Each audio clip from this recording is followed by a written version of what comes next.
Alright, Lou, time for more TTL. And it's very cold outside, so I had to turn my heat on today. And we might have some bit of background noise on the microphone. I did try to turn the noise suppression on, so hopefully that'll work. Maybe it won't. It'll be on and off throughout the background, but we'll live with it. And see YouTube. YouTube looks good. Lovely. How's that? And Twitch will be doing Twitch things, I'm sure. Yeah, and I'll probably play an ad in a moment.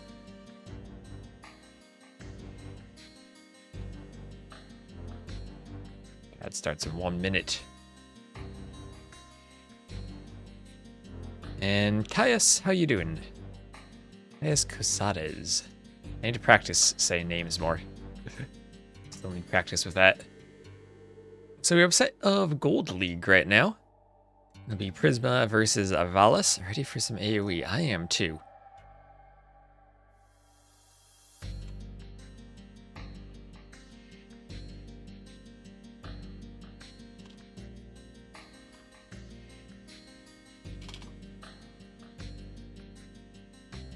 Prisma versus Valas and Nahue versus St4rk.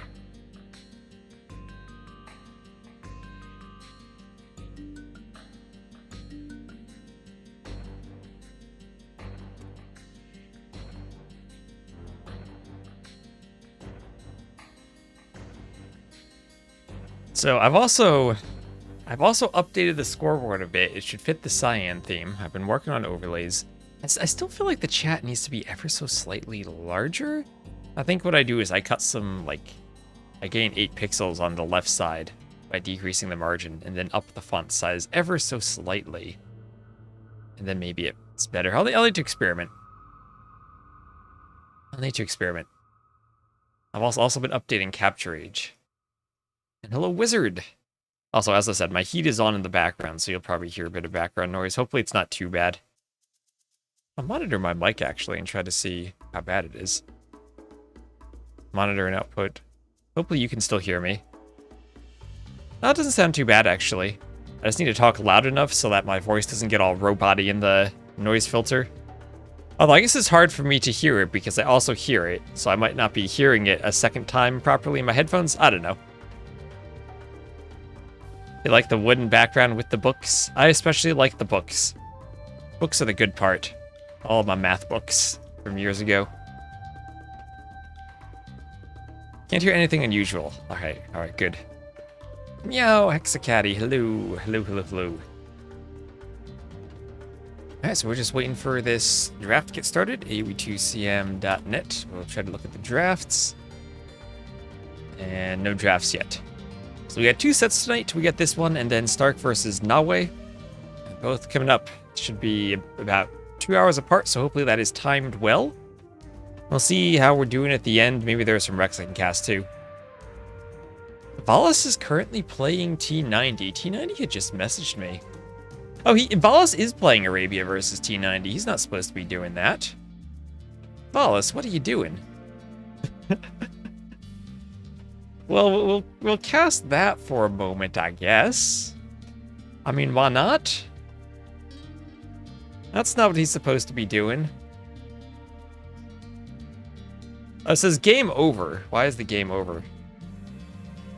T90 type G. Oh, this is just the DE thing where I can't actually spectate and it bugs out. Out of sync detected. Oh my gosh, it's the Arabia bug. Okay, I can't actually spectate that game because Arabia goes out of sync. Oh, I'm getting chat. Are you lagging? No, I'm spiking a lot. Okay, 14. And maybe if I restart my game, that'll be fixed.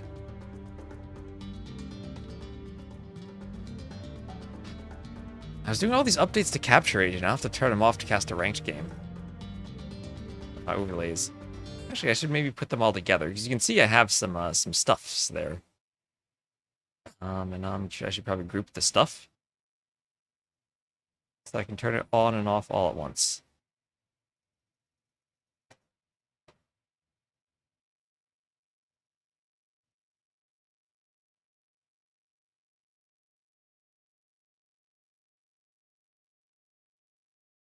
Alright, and then where is the map?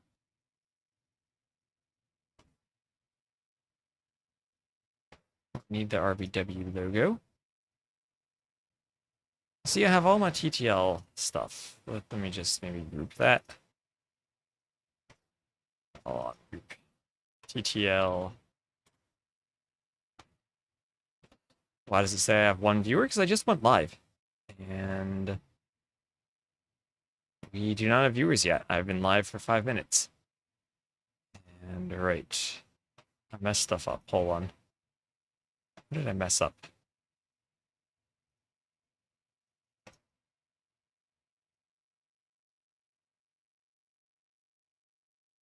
Needs to be there. All right.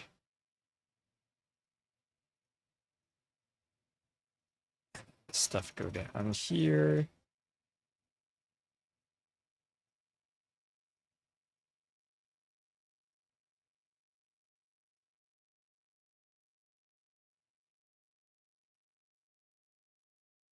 Okay, let me just undo everything that I just did and messed up everything.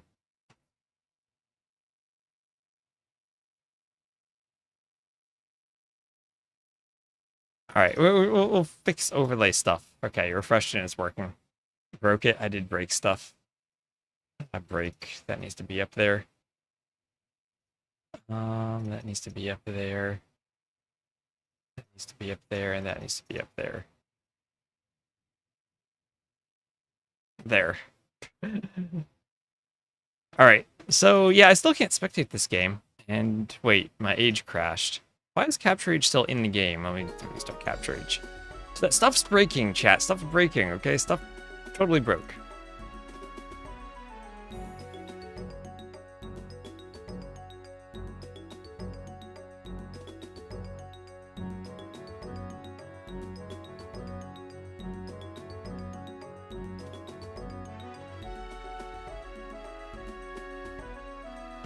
Alright, oh yeah, also, we don't have the drafts yet. I have a non-draft scene. I've been updating scenes.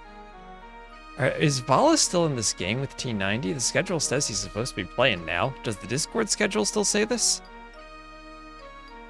It does. Valas versus Prisma, 6 minutes ago. Is Valas gonna get an admin loss because he was in-game with T90? That would be crazy.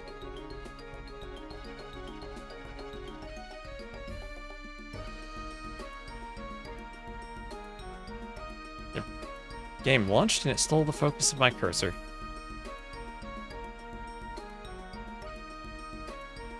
Ah, chat. You think you killed him in time to avoid the admin loss? Oh, there we are. Yeah, we had the good old Arabia bug, so I couldn't spectate the game. The good old Arabia out of sync.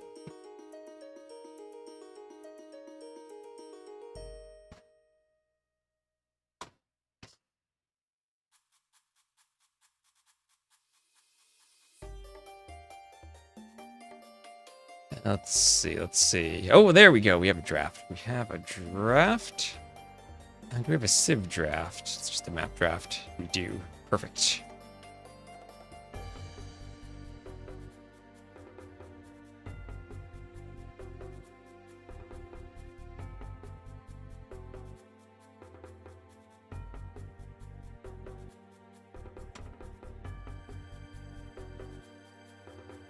Right, and draft time. Let's go. All right. Oh yeah, get those roller coaster tycoon emotes in the chat. So do I have the seed right? No, I don't. Valas and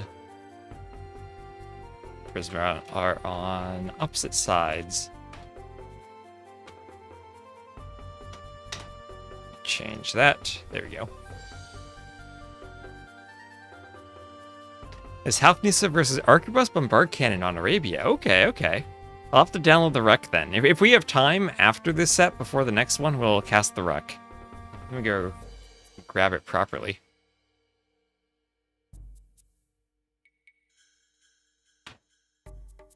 I'll just keep it in my back pocket in case this one's quick.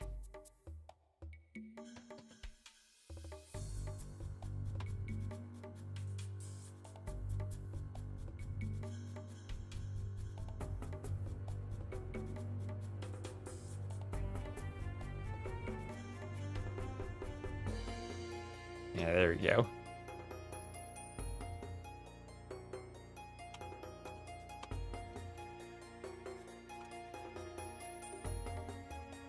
All right, we're ready then. We're ready to cast. We have a backup. Am I Andy from The Office? I am not. This is my content. Hello, Doc Calamari. It's fine. I don't need to cast it. We'll see. We'll see.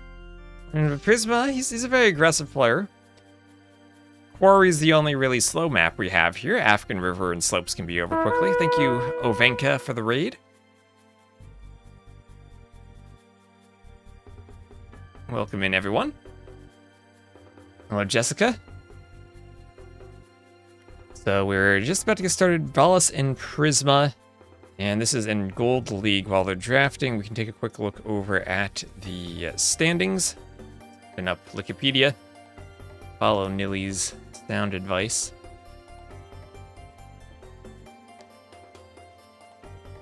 And see where things stand at the moment. So these two are in Group A. Valas right now with 5 wins in the lead, holding the tiebreaker over Valesa, whom he beat 2-1. Prisma there in 3rd place with 4 wins. Could move into 1st with 2 wins, then would hold the tiebreaker over Valas. Or 1st with a clean sweep. This is the first set we've had from round 3, but Valas and Valesa already played their round 4 set. The Finns scheduling so efficiently, they're a round ahead of everyone else, even themselves. Valisa, if you combine them. You need to bring Zupi out of retirement, though, if you were to combine 2 other Finnish players.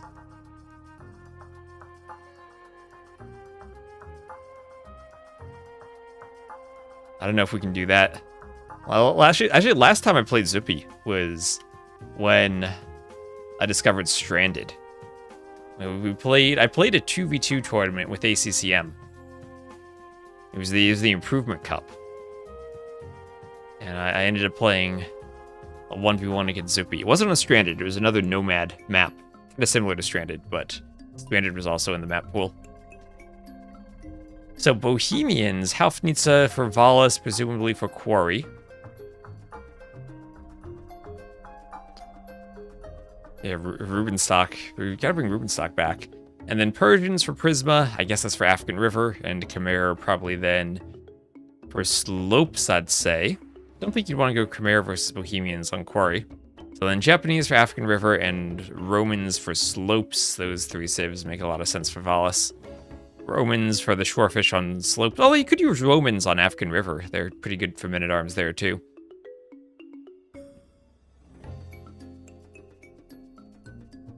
And the shoe for Prisma. I do have an insane wood eco.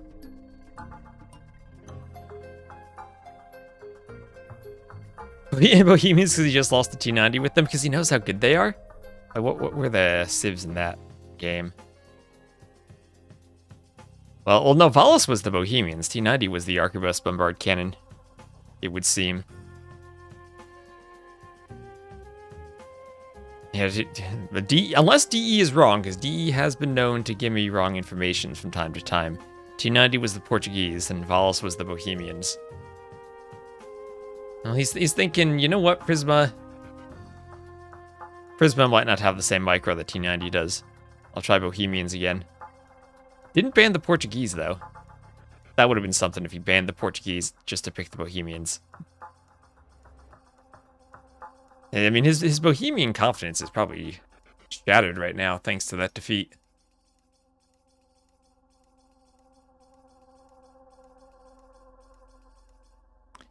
Alright, finish with the draft. And before we get into the game, let me keep rerolls off. I'll just run an ad. And look for their lobby to appear.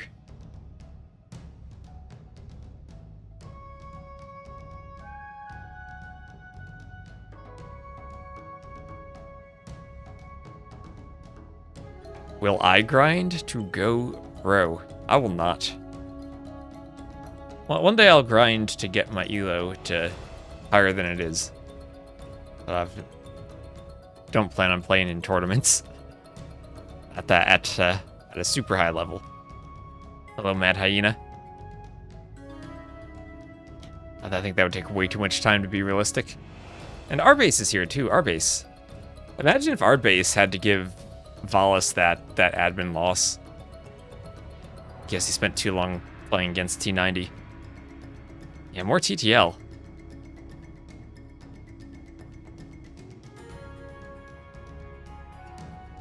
Can I give an admin loss? You are an admin.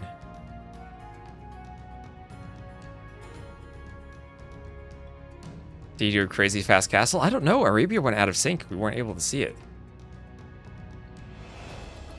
Hopefully that gets fixed. I don't know if they'll fix it in the DLC, but if not, it has to be fixed in the patch afterwards. I talked to someone and helped them do some debugging, and it sounds like they ended up figuring out the cause of it. So I hope that gets fixed. I really do.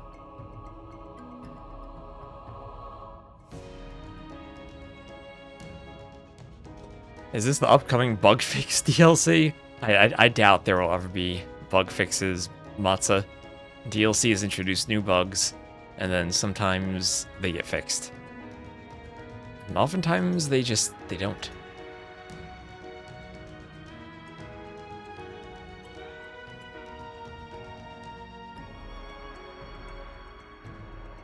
I'm still looking for this lobby to appear.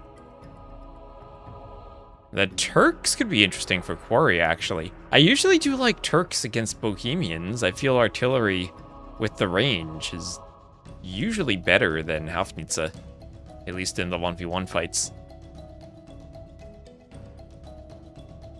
And heavy cav archers, I think, usually do well against Bohemians, outside of the Hussite wagons.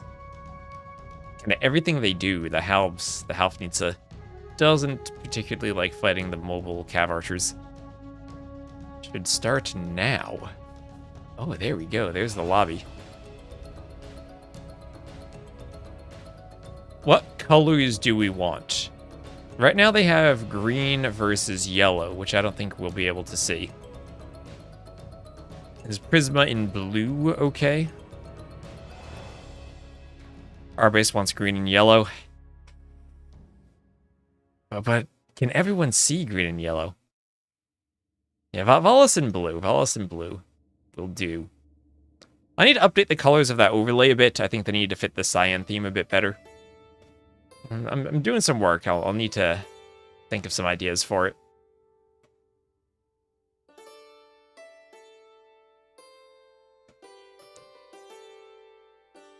And hello, Caterpillar. How are you doing? Matza? Are you playing the community event? Yeah, okay, we'll do green versus blue. I'll put Prisma in blue when I load in. And just double check, this is gold, and it is Group A.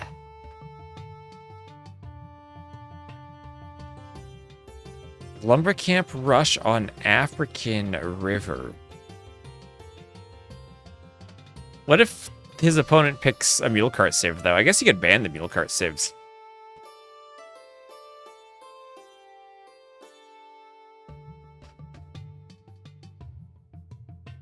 Ban the mule cart civs so they can't go to the wood in the middle of the shallows. What I really want to see is the Matza douche on Coast Arena. Get 20 vills in that transport, sail around, and douche.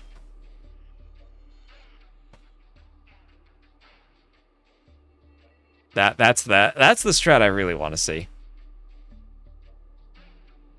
Mule cart rush some players as well. The issue is the new civs. Offered Margugu $20.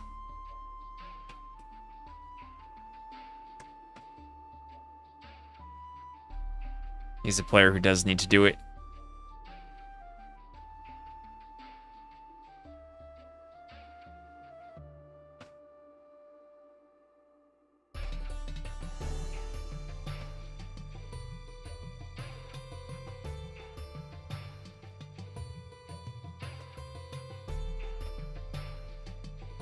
Your May Sipahi isn't seen often. It's just very late game to get to Sipahi. Sipahi Cav Archers do have their uses, and they're very strong when used properly.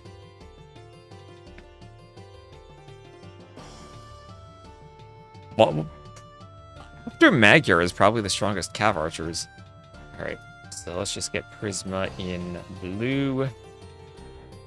Make sure I have them on the right side of the overlay. And get into Capture Age. Alright, here we go. And now I actually can show off what I did in Capture Age. I put the flags by the players down here. I put the flags there and their teams. So we can have them on the overlay, and we don't need super long names. So I can get rid of the WR stuff there. Also, a space before his name? No, he doesn't. There we go. And I don't need to set the flags every time I go in. So this is beautiful. Everything lines up, and I hope that works out. Hello, Numerfolt. Hello, Lexi. Still mispronouncing Magyar. I bet he even says ER in Kamai. Slightly buggy land generation? What's buggy about it?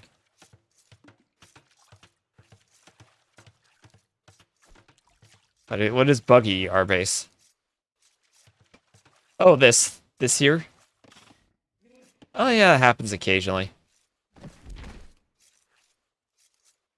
I don't think that matters at all, though. Yeah, not important. I'm fine with that. You could, I guess, wall this off and fish boom over here if you wanted to. If Prisma does that, he deserves more than the $20 the game's worth. He's red in the draft now. He is blue. You don't really have a color in the draft. That's just what I have on the overlay. Maybe I should make them the same color going forward. Still thinking about changing stuff. But actually he is yellow, but I don't think it's easy to see if yellow versus green, so we'll keep him as blue. Southwest waters kind of scuffed? No. The waters are pretty random. They can be against the edge, they can go to the middle. It is completely random there. It's all shallow, so it doesn't really matter if they touch the edge or not.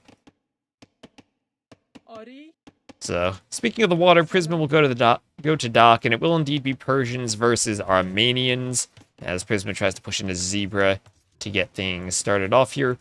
Valas will look to... Ooh, is he going for... I was thinking that Vil was going to go for a forward dock for a second.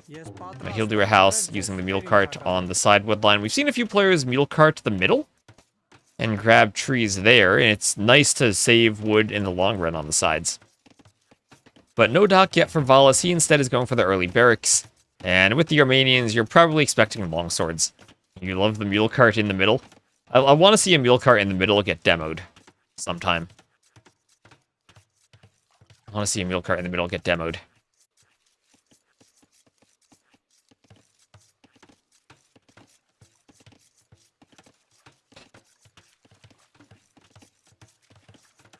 Yeah, so this will be useful for pushing the zebras over. I don't think there's any spot that restricts you from walking here. The only real difference is you can build palisades on a few tiles on the beach. So I don't think that really bugs anything. Wouldn't a mule cart survive a demo? But the vills around it wouldn't. The vills around the mule cart. I think that may be what we need. Hear me out, chat. In the thalassocracy patch, that's gonna be along with the DLC for the water. They nerfed demos so much. I think what we need to make up for it will be Dark Age demos. Just think about that. Valas could put the mule cart here, in the middle. And then Prisma, he could hide a dock in this little bay, and hope that Valas doesn't scout it, and demo all the vills on the mule cart in the Dark Age. Is there a hill there? Extra hit for Valas anyway, but Prisma will get the ostrich pushed in, and we'll have Loom on the way for Valas. Hello, tanks. You had me at more demos. I mean, don't we all want more demos? And, ooh, Dark Age Spear from Valas. So as the Armenians, you can make the spears in the Dark Age, and he will look to raid the dock from Prisma. Spears do have a little bit of an attack bonus against fishing ships, +9. carried over from the days when fishing ships were camels. And actually, that's really annoying. You can't wall the fishing ships here. They can run away from the spears, but won't be able to fish freely. And actually, that's a lot of damage. So if he comes over with fire galleys in the feudal age, it'll be much quicker to kill the fishing ships. So that's 1.26 speed to 1.0 speed. Nice usage of the Armenians bonus here. Oh, actually, he's going to destroy one, isn't he? Yeah, the scout will come over. The scout will be... Oh, there he goes. And he's going to go for the Vil, too. All right, scout and spear going for the Vil. That's what the early barracks did. Let him get this spear out. And he's just doing his dock right now, but he should be able to get this villager, the Vil focusing the scout. I think it's kind of sad. I agree. And the scout does get the Vil. And now Valas is going to use that spear for the next 10 seconds to protect the scout until the scout is fast enough to run away. And at the same time, he's doing his own dock, starting to fish. Doesn't have fishing ships yet. And Prisma will lose a second fishing ship here to the scout. Loses the scout, though, to Valas. But 2 fishing ships down. And well, so far, so good for the spear. And we'll have to see how he reacts in feudal. Now he is adding in 4 militia, turning them into men-at-arms, and building an archery range. He's not walled. So far, it's only 1 archer without fletching that'll come forward, though. And that probably gives him enough time to get out a couple of skirmishers before that archer does too much damage. Meanwhile, the men-at-arms, if they find this wood line, that will be great. And we need to check Prisma's quick walling skills.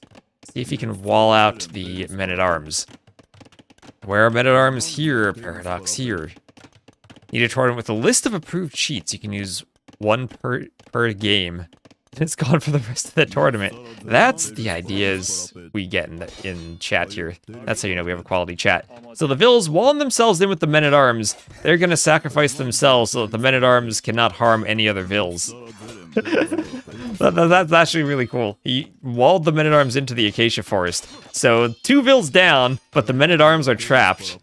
And now the archer will come forward, so is it worth it?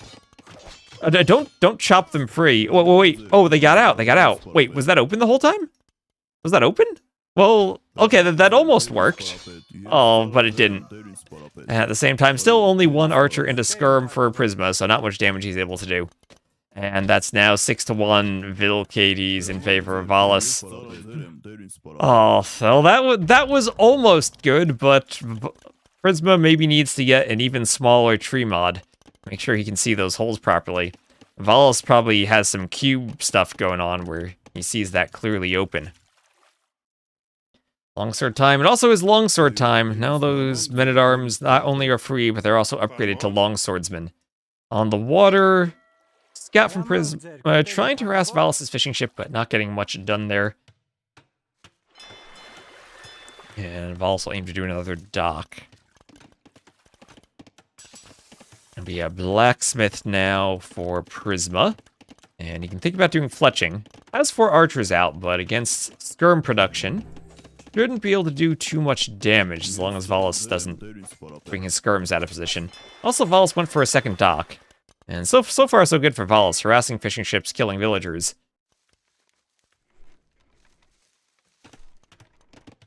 But against the Persians, he still is equal. He's actually, oh my gosh, how the heck is he actually behind an eco unit count? That's Persians for you.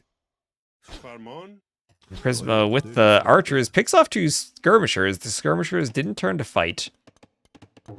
Double bit axe and some quick walls being finished for Valas. Does Valas always play green? Usually. Unless he's playing a ranked game and gets the even colors, then he usually goes purple. Valas usually picks green.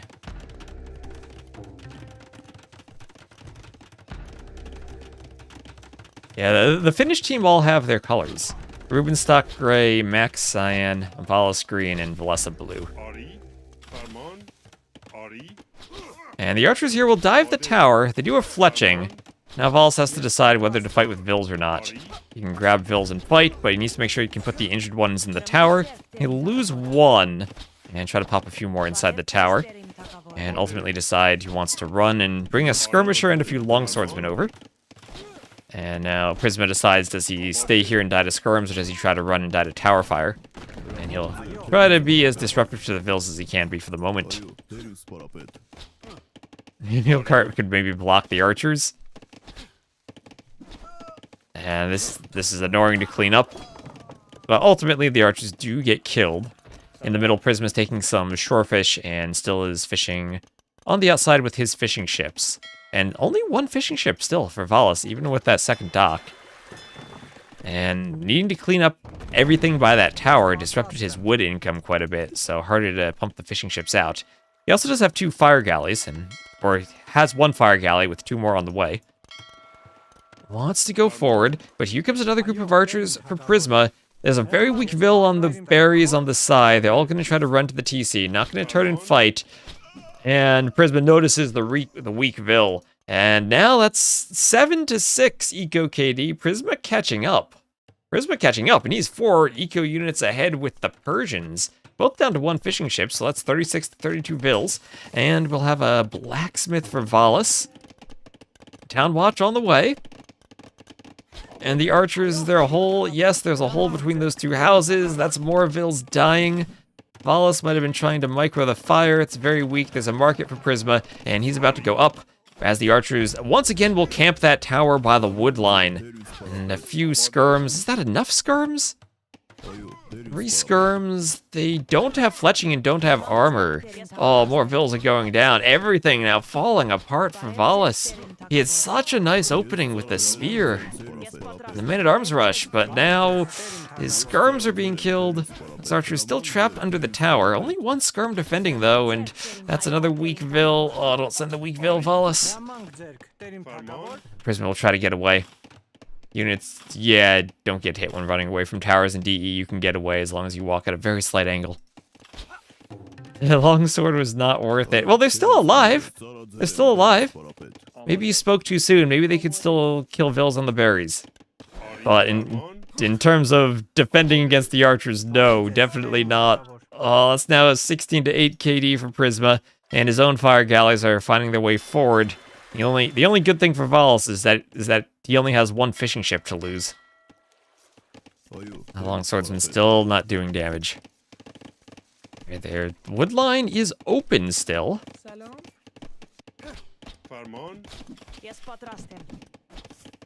But he's focusing on defending, and a Castle Age is clicked for Prisma. And this might be a GG once Castle Age comes in, but first the longswords. Finding a couple of weak Vils. That's 1. Oh, they can't pathfind. Valas needs to micro. He's gonna run a longsword into the TC and not kill the weak Vil. And he's running them all into the TC. Okay, longsword's 100% not worth it. He's maybe worried about the water, or the skirmishers, or the archer.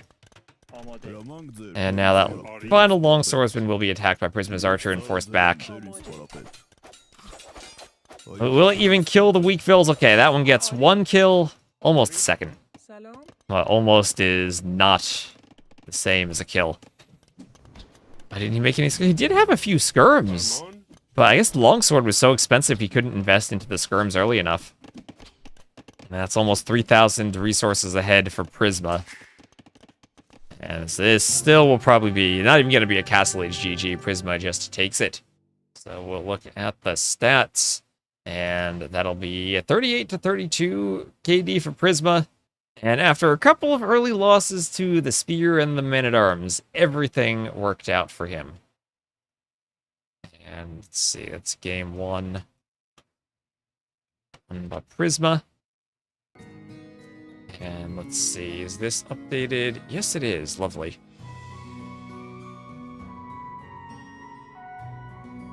GG.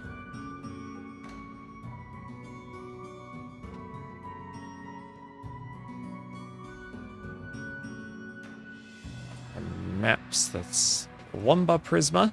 Game number 1. And for civs, that'll be a win. The Persians. But a loss for the Armenians. Okay, when Valas drafted Romans, I thought for sure he'd take that for the slopes and then Japanese or African River, but tried to go Armenians, didn't work out.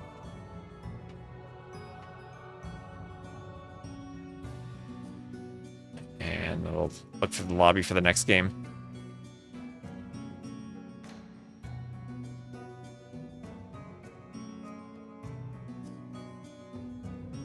And I think we'll keep them in those colors. Prisma in blue. And Valas in green.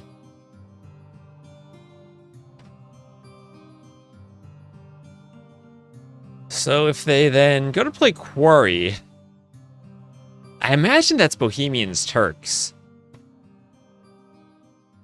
Maybe there's a world where Prisma has some type of Chimera strategy for ballista elephants and cutting, but you can just cut them with Vils.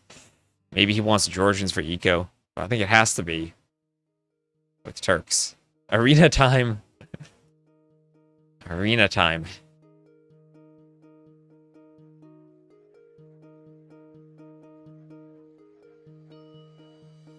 Alright, still don't see the lobby.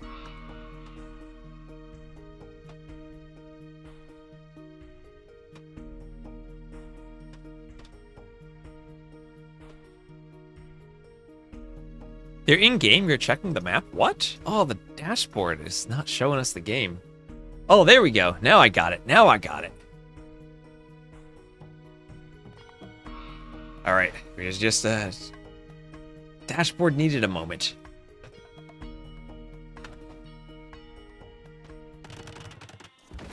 Alright, let me make sure I got everything set up here for players. Get their stats in the right spot. And yep, there we go. Good, everything's set up. So we will have Valas as the green Bohemians to the northwest and Prisma as the blue Turks to the southeast. A random question. How come we skipped it? Viper was sick. Viper was sick. Apparently. He's been sick for a while. I don't know what he's sick with. But he has some trouble playing.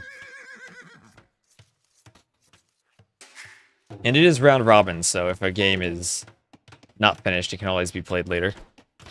So, yep, this is the Pokeball map, otherwise officially known as Quarry.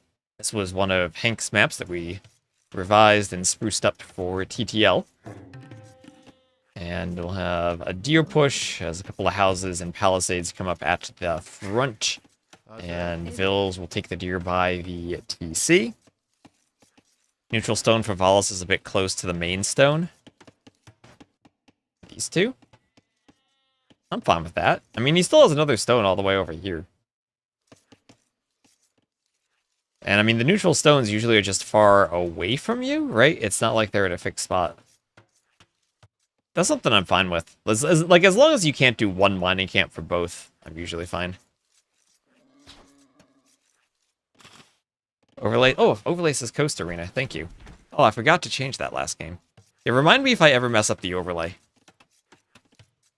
Because I need to type stuff in manually. I'm making some updates. I'm going to make myself an actual menu. Now I have to type stuff into a text file. Yeah, wishful thinking overlay. Wishing we had Coast Arena. So for this map, I did balance the deer a bit more than the version we had for Hidden Cup. I fixed a bug I had added there. Also made the cracked terrain a bit easier to see. So this will be pushed in for Valas. He's walling towards the TC. We'll see if he mills the berries. Should have room for a mill in the back still. To always be a bit further. The problem is then they might not spawn.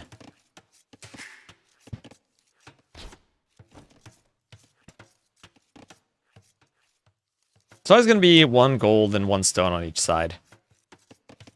I think maybe the problem is the main stone should be a bit closer, but these little forests by the player kind of prevent that.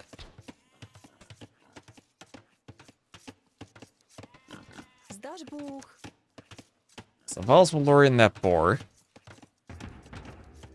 And I'll have a barracks on the way for him too.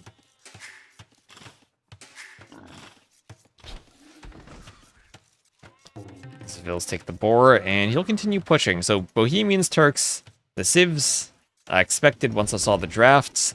In the late game, usually I think I like the Turks. If you get to Sipahi heavy cav archers and artillery cannon and you outrange the Haufnitze, I think it becomes difficult for the Bohemians. They do at least have good skirms. If you run the map out of gold and get to a trash war, that's one thing.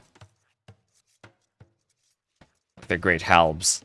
The halbs at least do give them an answer to Turk hussars.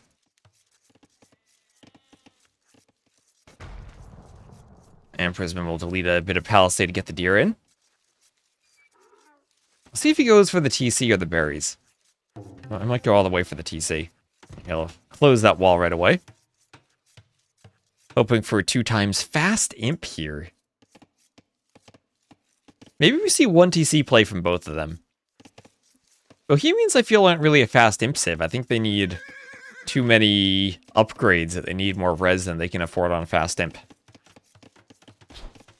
You're not going to afford Haufnitze on a fast imp. I know you can do chemistry on your way up, but that's still not as good as the Turks getting it for free.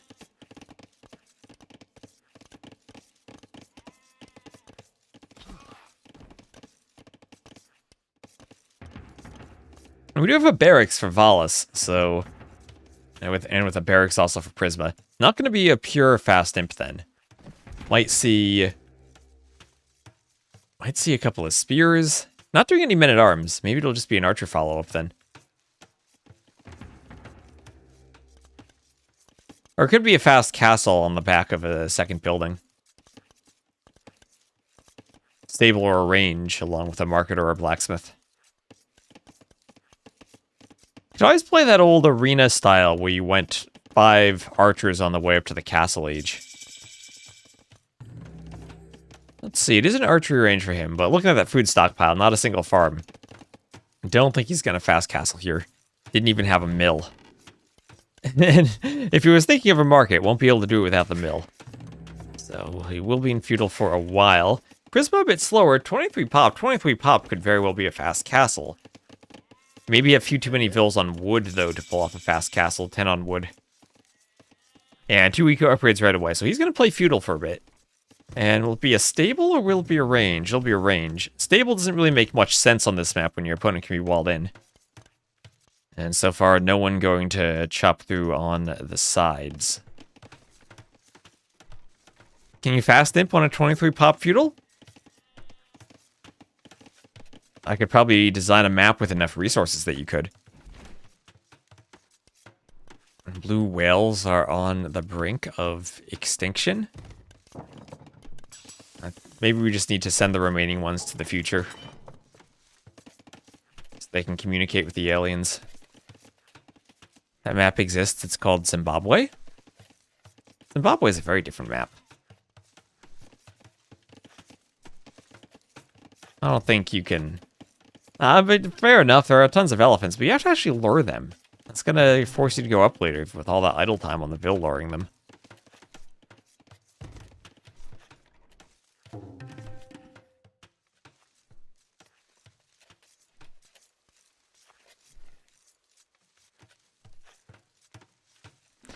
Played Zimbabwe a couple of weeks ago. It's an awesome map. It is an awesome map.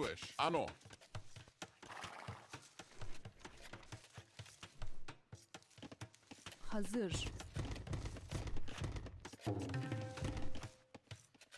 Emrin? Başım службам. Hazır.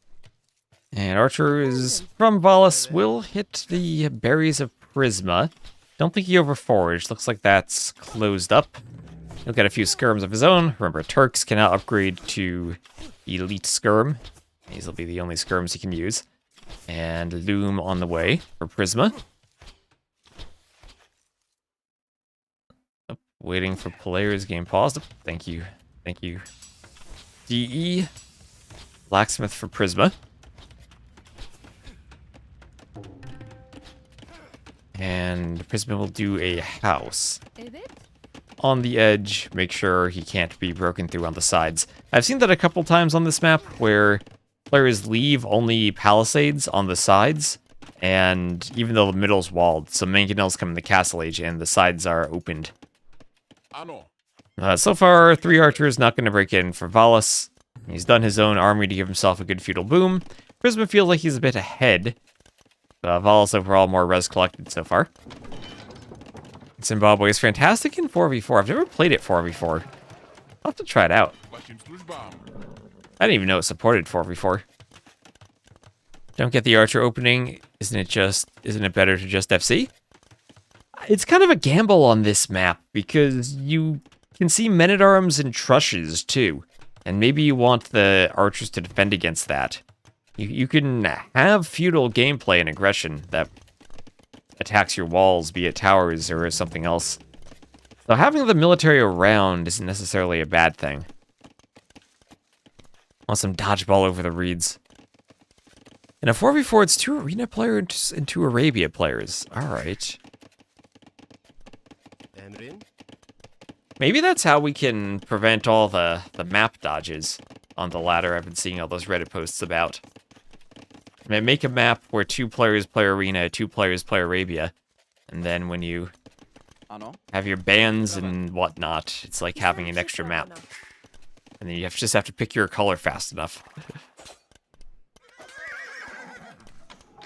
Prisma Scout goes down, and both players looking up within 10 seconds of each other.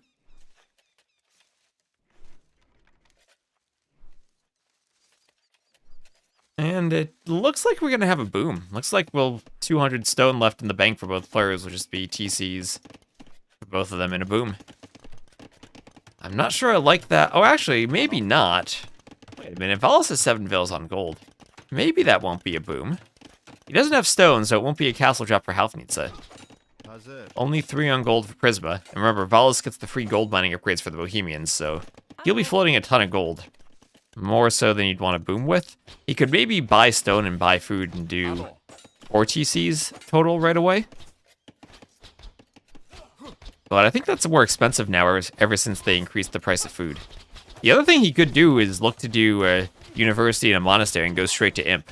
It could be a feudal boom into a fast imp. Prisma floating a ton of wood. And those vills look like they're walking towards a TC spot. Will be a workshop, though. Or they're... Okay, yeah, a TC. Part of me was hoping for a monastery and a fast imp. But, okay, yeah, will be a second TC for Prisma. Thanks for covering this game. Well, thanks for watching. And 3 TCs. 3 TCs for Valas.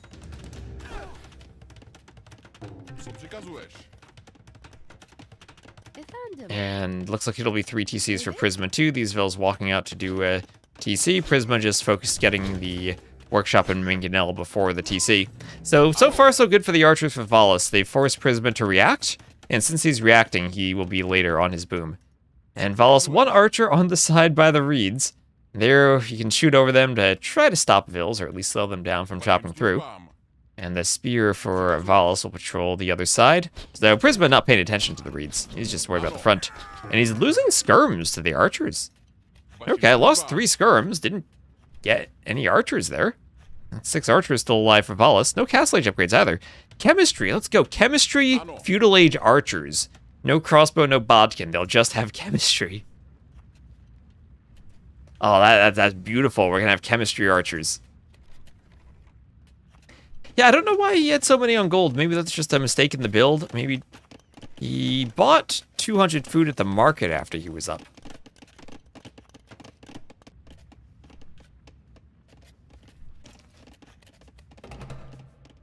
Mangonel for Prisma will roll around.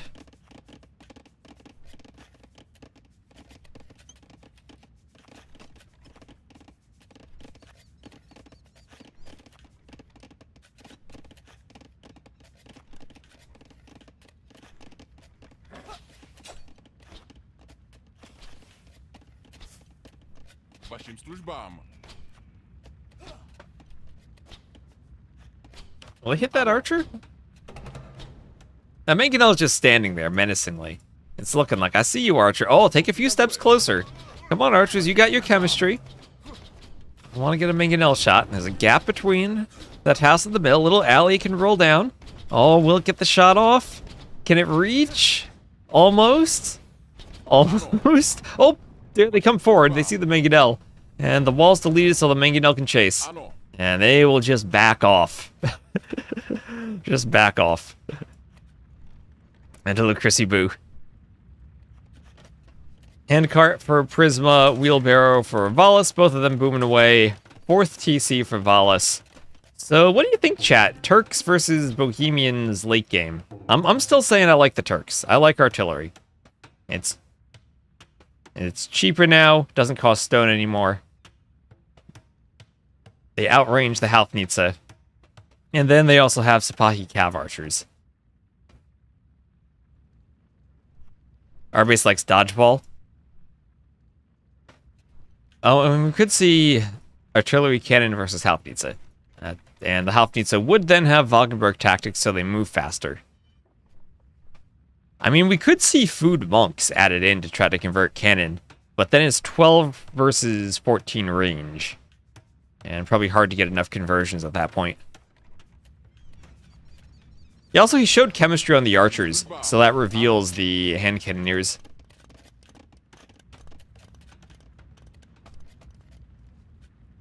Artillery bombard tower. They do have a lot of range.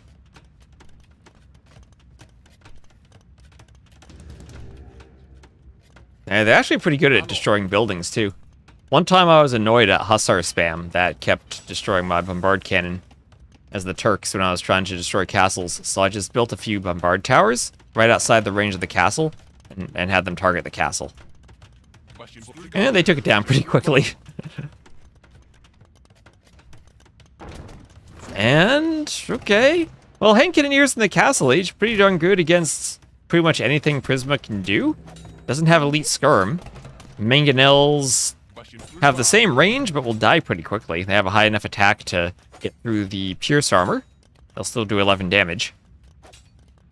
Forward Castle incoming, feels like it. So is Valas going to go all-in Castle Age push behind 4 TCs with hand cannoneers? This is a situation where I think Prisma can go Cav Archer, probably get a defensive castle up. And Sipahi Cav Archer then can be the opening. Big fan of the Castle Age hand cannoneers. Ironically, though, Turks should be able to counter that. Even if they don't want to go Cav Archers, just go Imp and then they'll have the HP and production bonus. They train 25% faster, have 25% more HP. He can do the extra armor upgrade when he's an Imp. Won't need chemistry, so he'll be able to make him right away. Fully upgraded Turk skirms, that too. If we get a castle, needs to make sure he has enough villagers building the castle. Oh, doesn't want a mangonel's own house. Not gonna wall this, just will rely on the TC. The Imp TC also is safe in the back. On the sides, no one breaking through. Thank you. Oh, and thank you, Chrissy Boo, for the follow.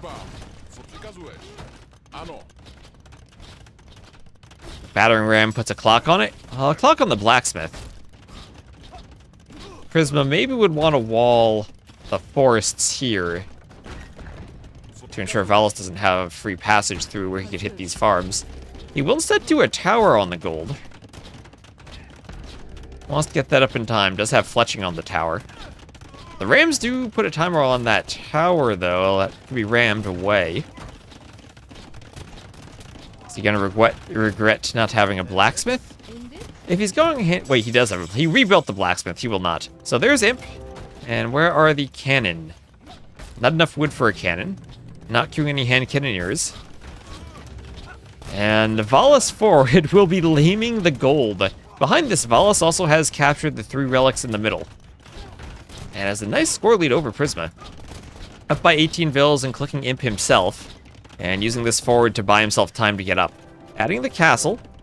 And now he's hoping that he can push before Prisma has the time he needs to finish the boom. And, oh, hopping inside the rams for protection against the tower. The way garrisoning is meant to be used. But it will just be Cav Archers. Cav Archers here with a cannon. The cannon now puts a timer on the rams.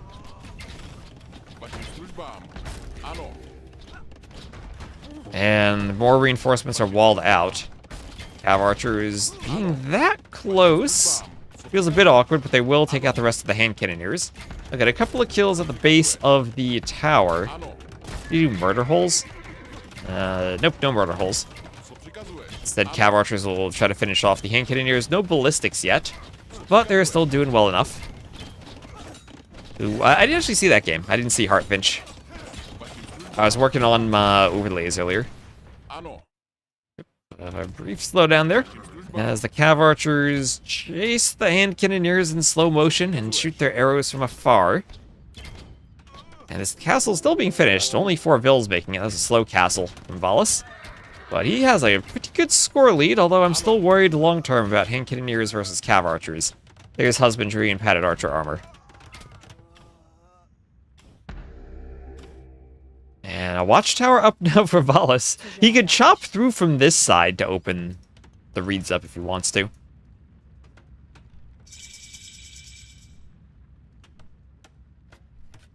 Inscription would be big.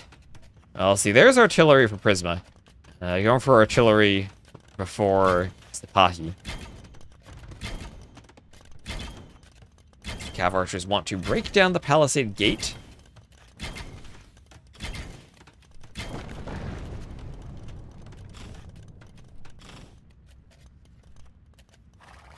And the cav archers will take a couple of shots from the castle fire.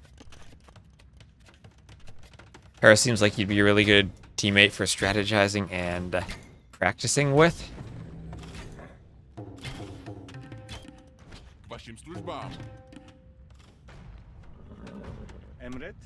And now gold shaft mining ballistics for Prisma.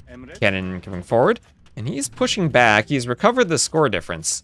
And now is going cav archer cannon. Elite skirm, full elite skirm, Wagenburg tactics, and Halfnitze for Valas. And that'll be his combo, skirm, Halfnitze. Adding in a couple of barracks too. So now that he's shown the skirmishers, Prisma might try to go hussars and go HCA hussar. In which case, Valas is prepping halbs to deal with hussars. Or had been with GL for like 2 years. It's past tense now.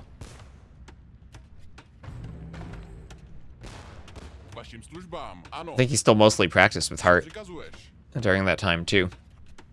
Parthian tactics for Prisma, and he'll pick off a skirm. Hussars if only to threaten the possible monks. Yeah, I'm doing the night shift now. Infantry armor for the halbs that are going to pop out. For the halbs. And guilds for Prisma, looking to sell some resources. 4 relics now for Valas. And where's the final relic over there? So in all likelihood 4 to 1. Over here, there are still vills now for a workshop for Valas on the side. Castle for Prisma. And he's still trying to defend against the skirms, getting a couple of nice cannon shots on the skirms. This is where you could start using bombard towers to keep the skirms away. And siege engineers now, these Halfnitze, approaching their final form. Now, Valas earlier today, he warmed up. He warmed up with a game of Halfnitze versus Arquebus Bombard Cannon on the ladder against T90. So he's ready to micro. He is ready to play some dodgeball. Is Prisma cultured enough to go bombard towers? I don't know. I mean, he did a second castle. And if you're trying to save your stone from bombard towers as the Turks, then a second castle definitely wastes it. And ooh, nice splash on the skirms. And now some bombard cannon micro. Halfnitze split. Prisma pulls back. Cav archers chasing down the Halfnitze and pick one of them off. Skirms certainly do threaten the cav archers, but not as potent against the cannon as the cav archers are to the Halfnitze. And also remember, the bombard cannon for the Turks have extra hit points. It's 100 hit points. It's actually more than the 90 of the Halfnitze because of that gunpowder HP bonus. The halbs, ooh, oh my gosh, it's like 6 or 7 halbs in one shot. They're stacked on top of each other there. Halfnitze getting low on HP. I'll try to get some cav archers down. And these cannons so far, doing work for Prisma. Cav Archers still could use more upgrades. And oh, double kill on the Halfnitsa. Double kill on the Halfnitsa. As Hoardings comes in for Prisma, he's still trying to hold. In the long run, as he's starting to treb down the workshop in the tower, he can also treb cut through the reeds if he ever wants to go Hussars. I mean, that might be the play at some point. Destroy the workshop in the tower, and then treb cut Hussars through the side. Or just villager chop. Okay, another Halfnitsa going down. The range for the cannon paying off for Prisma.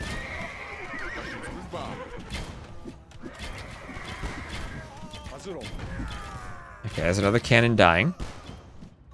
But it's still complete trash unit army against a gold unit. That does make it a bit risky. There is forging for Prisma. But personally, I still prefer artillery for the Turks. But it's kind of situational. Because they don't have siege engineers, so they don't destroy buildings as fast. Depends on how quickly you need to push, versus if you're trying to hold from long range. But we've seen just how effective the Turk cannons still are.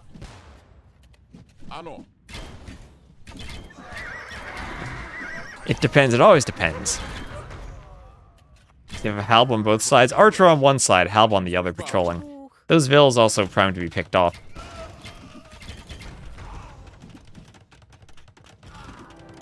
Valas trying to secure the middle with a castle. Now, middle control becomes crucial on this map. If you can starve the Turks of gold, then suddenly all they can do is Hussar spam.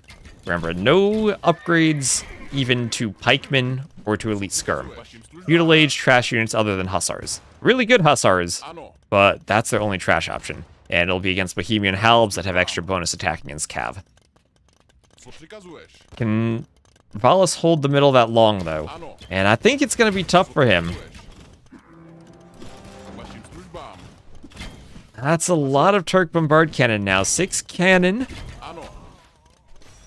The skirm's not quite holding up. Iron casting coming in, and that is probably for the eventual Hussars. Remember, the Hussar upgrade is free. And oh, the castle so far forward that the Treb can hit the castle over the wood line. Half needs to getting killed by the range. The range. So crucial for the Turk cannon, and I still say the Turks have the strongest cannon, even more than the Halfnitsa. And then game of dodgeball. Might not be as fast, but they're fast enough to dodge. Treb can't dodge, though. He'll rely on his bombard cannon friend for some cover. Now the rest of the cannon can shoot at the castle. That castle's going down. And Valas can try to hold with towers all he wants. But this is the full power of the Turks, about to be complemented with Hussars as more blacksmith upgrades are being finished. And Valas is 3k gold, but he's not making a gold unit. It's just trash, just Halb and Skirm. Maybe some Hussite wagons would have been useful against the Cav Archers. That basically forces Turks into the Hussars a bit earlier, I think.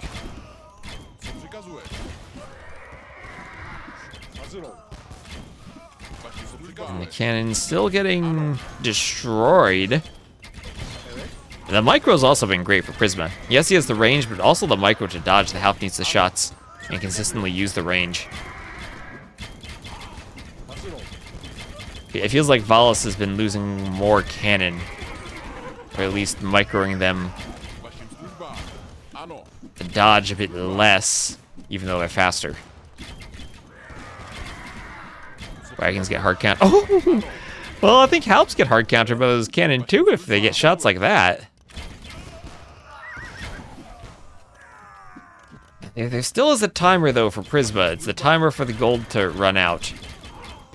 And it's 4-0 relics for Valas, and Valas still might be able to push if Prisma can't stay at 200 pop. He's getting the Hussar swap, but the Hussars are not going to be effective with the Bohemian Halbs. As long as he has gold, he has the better military. But I think the gold's about to run out. Does he have any gold over there? No, he has a relic he hasn't taken. This is the rest of his gold. Only 10 vills on gold. They're all right there. He has 700 left. Is that enough to get to full pop cav archers? He even needs more houses. He even needs more housing space. What does he do? Oh, Valas is trying to wall. Valas is trying to wall. I still think the way Valas would lose this game is if Prisma cuts and then Hussar raids, and this eco is completely open to Hussars. But no onagers, so extra hard for Turks to cut. And Oladushik, thank you very much for the raid. Welcome in to a Bombard Cannon dodgeball game, as Valas has just lost 4 Haufnitze to Prisma's cannon. Valas trying to wall up one side, but now losing all of the Haufnitze. And Prisma getting closer to 200 pop now. If he's at max pop, he still does have a much better army. Those halbs will melt to the cav archers. Valas completely fighting uphill. Oh, hello, Vulcan. Yeah, Valas playing uphill the whole game. Every one of these cannon shots is hitting something that's downhill. And all of these cav archers are attacking halbs that are downhill. And, ooh, almost ran into that one. Pulled back at the last second. Nice split as the Repairville walks forward. And the cannon dodge. That looked like one of those attack rounds that didn't quite shoot for some reason. I feel like a side push would have been much better. I still feel that Prisma has options to push the side. Now that guard tower actually will be rather annoying for him to try to take the gold. But he really will need the gold in the middle soon. Down to 169 pop again. Oh, and he's going to delete the castle foundation. Does not want that castle being picked up by the Haufnitze. Valas now 2.6k relic gold. He's floating 4k gold and 2k wood. Doesn't quite have a way to spend it, though. At 141 vils. Maybe it's time he deletes 10 vils and makes 10 more Haufnitze. These Bombard towers, not castles. They certainly are more tricky to take out by the cannon, with their long range and the fact you need to micro in, hit them, and micro out. If you have a bunch of them, castles tend to go down to one squad. Oh, those Haufnitze. Oh, waiting game pause while those are in the air. Didn't hit anything, though. Sell food to tank the prices. Yep, we can do that, too. You can manipulate the market so that Prisma can't use it as well. Prisma buying, or selling stone, actually. Selling stone for gold. And he is desperate for gold. The Turk player is selling stone when means they can't do Bombard towers.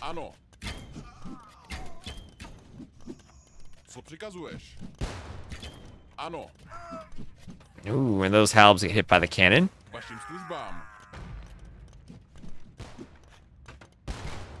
Now Prisma sold the stone. He's even selling a lot of stone, was even selling stone earlier. That's the only resource he has left, the stone. And he has a great KD, 407 to 168. But that doesn't matter if he runs out of gold. He needs to keep all those cav archers alive. Valas can take horrible fights, but push forward because of that eco. And look at that stockpile he has now, almost 4k wood. He has 71 vils on wood. And he can just sell wood for gold if he ever needed gold, which he doesn't.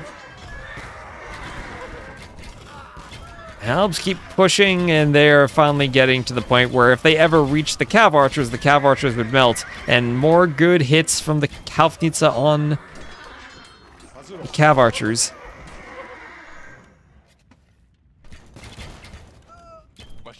And, okay, another good cannon shot, but all the gold in the middle so far under control of Valas. Our base, you're the one who wanted the dodgeball. You wanted the dodgeball. And cannon pick off another Haufnitze. Oh, that was some great shots this entire game from Prisma.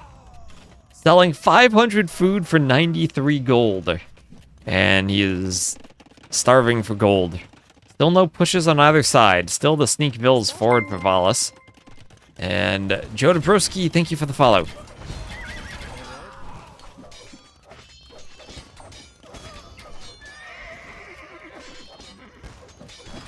Five cannon turning around. And trying to hit the Haufnitze, but they still get out.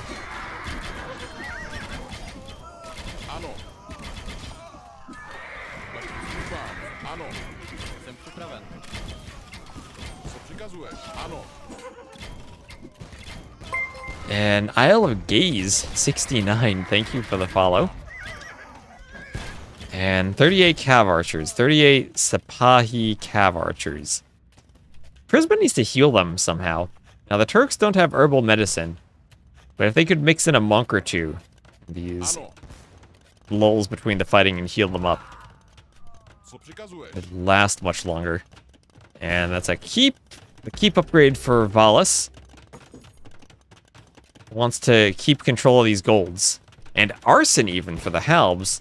If they push forward and need to hit buildings.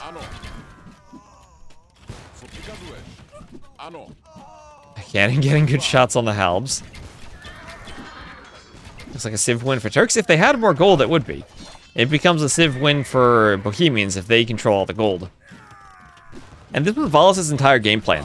Go for the early push with the hand cannoneers to have map control during the imp transition, and hold for the relics and the middle gold. And try to get to the point where the Turks now are starved and out of gold. 0 gold, 0 vills on gold. As the cannon finally threatened a bit. 3.7k wood, so Prisma can still sell if he needs to, say, repair cannon. But cannon, 225 gold each, are going to be very hard to replace. And I think Valas has this. Yeah, look at Valas' gold. 4.4k. He's got 6k wood, 2k food. As I said, he's at the point where he needs to delete some vills for more military. Now, the Hussars have arrived. But what can they do in the face of so many halbs? Hello, Kai World. This is going to be a long game. Well, we might be. It's an hour long already, but I think we might be nearing the end because Prisma's out of gold. He's selling 200 stone. Desperately selling the stone. He's got a castle he'll need to repair soon. Oh, and he loses cannon. He loses 2 cannon. He has a 609 to 284 KD, but Valas with 20k more res collected. And as long as both sides have gold, I think the Turks pretty clearly have the better units. But Prisma, even though he was close to getting to the middle, never was quite able to get the gold he wanted or needed.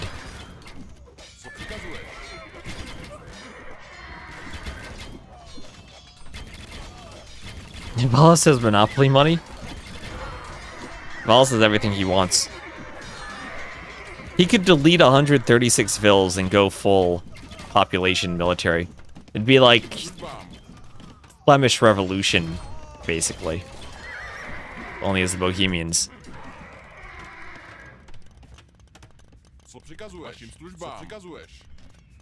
Well, like, at some point soon, Valas needs to start typing in the chat and asking Prisma if he needs a loan. And start debating interest rates in the chat. And, I mean, Prisma still hasn't picked up that relic. And look at the 4k relic gold for Valas. I'm sure Prisma would have loved to have had an extra 1k gold so far. And at this point, it's just going to be Turk Hussars into Bohemian Halbs, which is going to be horrible for the Hussars. Remember the Bohemian Halbs, plus 25% bonus damage. They're part of the Spearman line. And behind this, it looks like the base of Valas should be walled fully. I think the only thing the Hussars realistically could do is get in through the reeds if there's a quick chop. But Halfnitsa now in the side workshop for Valas.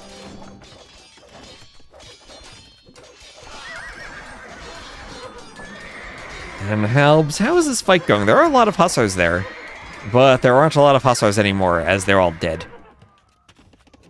All dead to the Halbs. And now here come the forward Halfnitsa. And if Prisma doesn't fight with the Vills, then this castle will be destroyed. And even if he does fight with the Vills, he's not going to be able to afford the stone to repair it. He has not noticed this. He's spending so much time microing in the middle that this is completely out of his vision.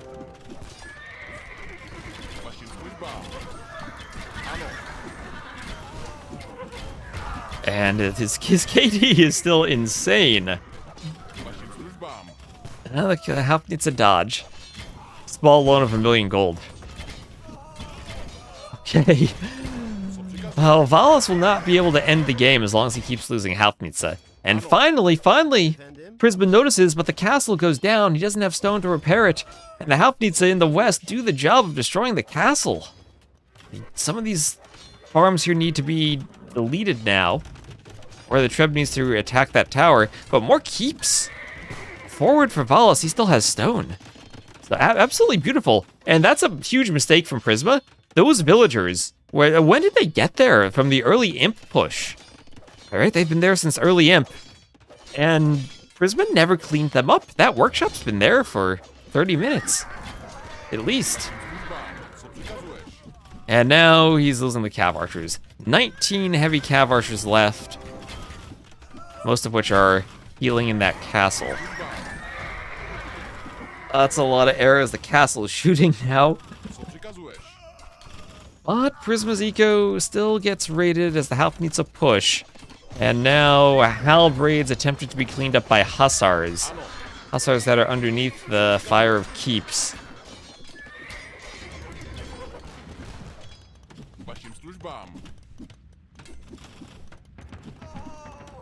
And more forward barracks for Valas.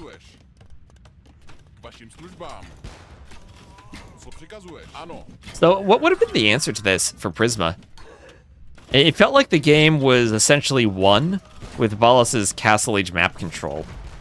If he does hold on. Still a lot of cannon in the back for Valas. Maybe the answer is Valas needed to go Cav Archers earlier, or that Prisma needed to go Cav Archers earlier, as there's the GG. And Valas holds on to win, Prisma out of gold. Maybe Castle Age Cav Archers simply to hold the middle? At least stop the hand cannoneer push.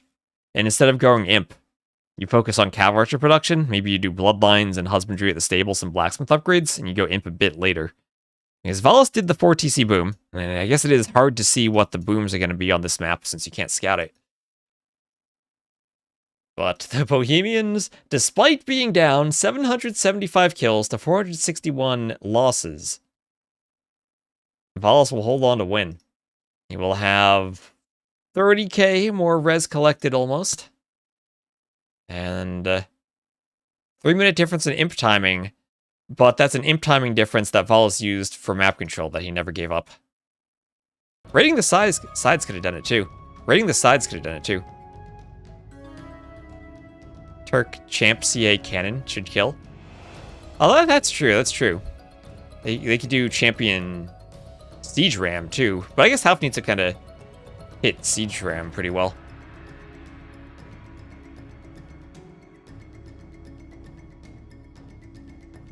Alright, scoreboard update.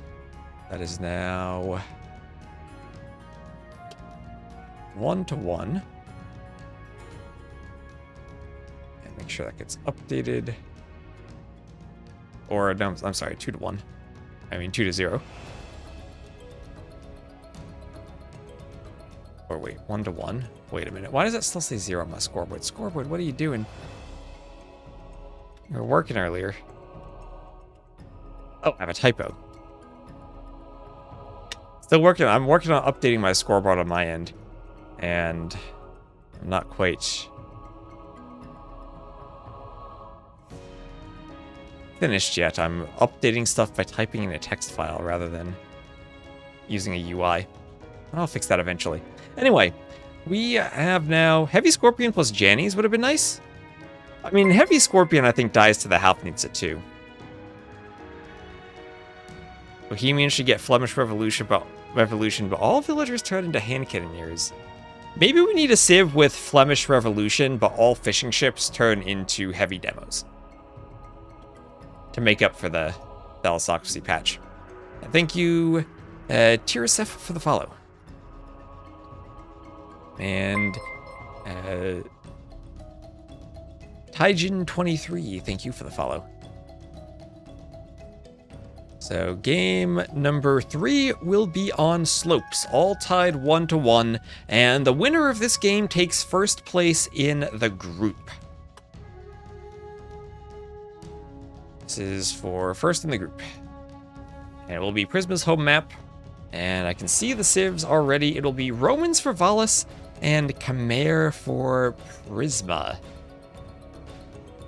The map will be slopes.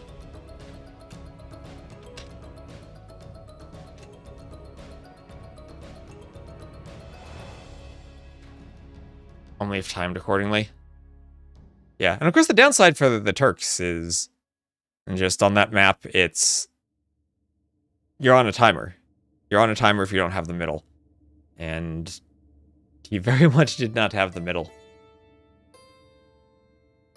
I mean, maybe if you time a ram push correctly with champions, you would need the champions to be able to overwhelm the Halfnitsa to keep them back so you could deal with the towers in the middle.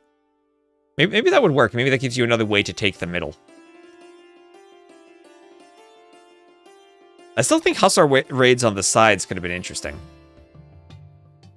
How about a save with petards that can have an elite upgrade to saboteurs for demos on land? We could do that too. Maybe the next Civ builder.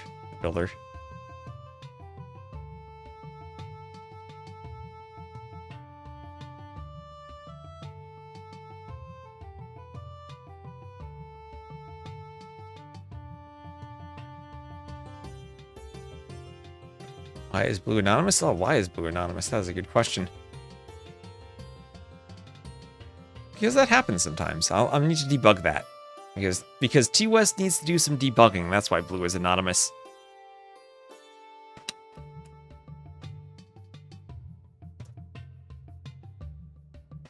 And let's see, I have everyone on the right side of the scoreboard. Valas on the left, Prisma on the right. Yep. We're all good. And let me see my YouTube chat.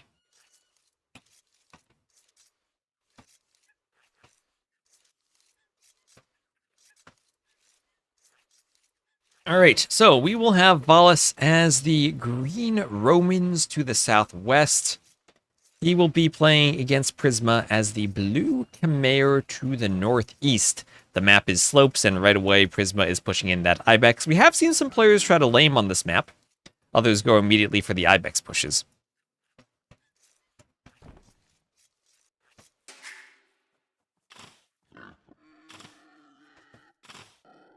And Bora taken by the TC. Also, reminder, we will have St4rk versus Nahue immediately after this set. That should start in about 40 minutes. And in case this is a 5-minute game, we do have a Valas versus T90 game to cast, in case we need to fill some time. Lots of hares up here on the hills. We removed the abundance of deer and replaced them with hares. I was told that the collective noun for a group of hares is called a down of hares. So this down will be up on the slope. Survivalist Combito moved up. Oh, when is that, our base? I could maybe cast 3 sets tonight.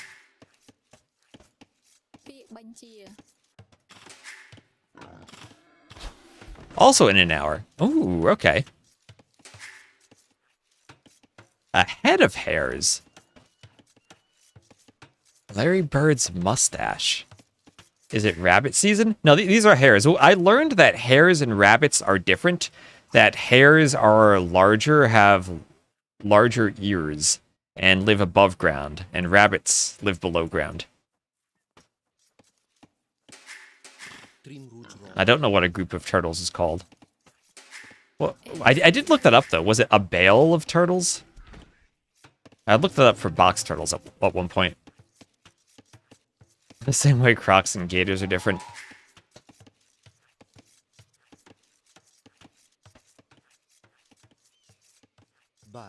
Yeah. I never know if these collective nouns are accurate or not anymore. Whenever I try to search something, I just get AI results.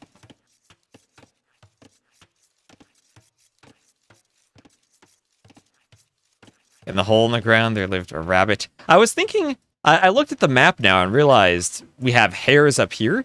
I should have used box turtles for the shorefish so we could make tortoise and hare jokes.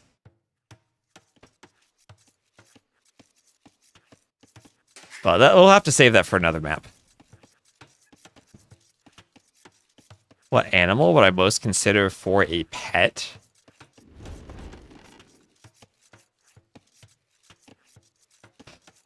I think probably a fish. That feels like the lowest maintenance. A little shorefish. Swimming in a fish tank. I can grab an auto feeder. and I wouldn't have to worry about it.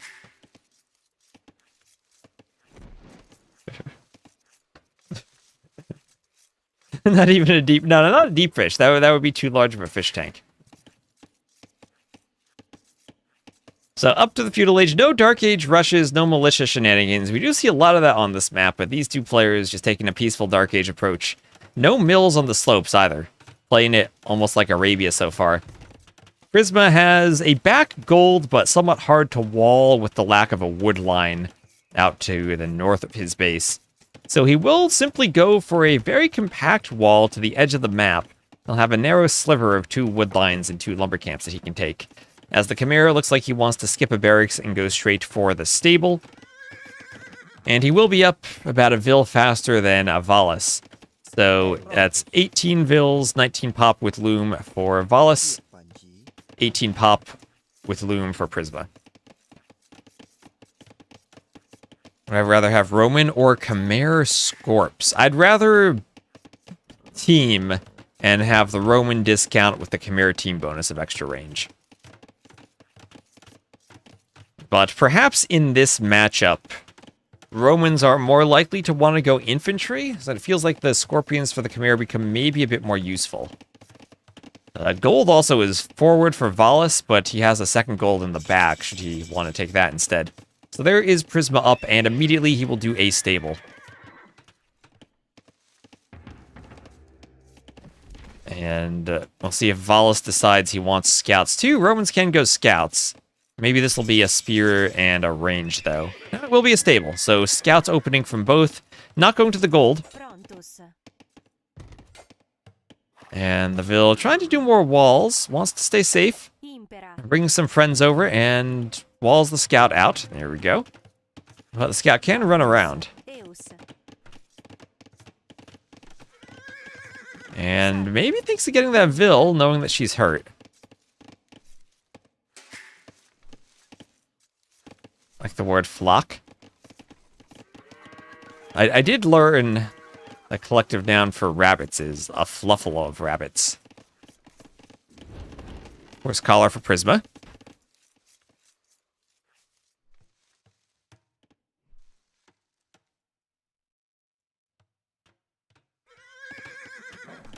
Impera. Eus. Tibi Servio.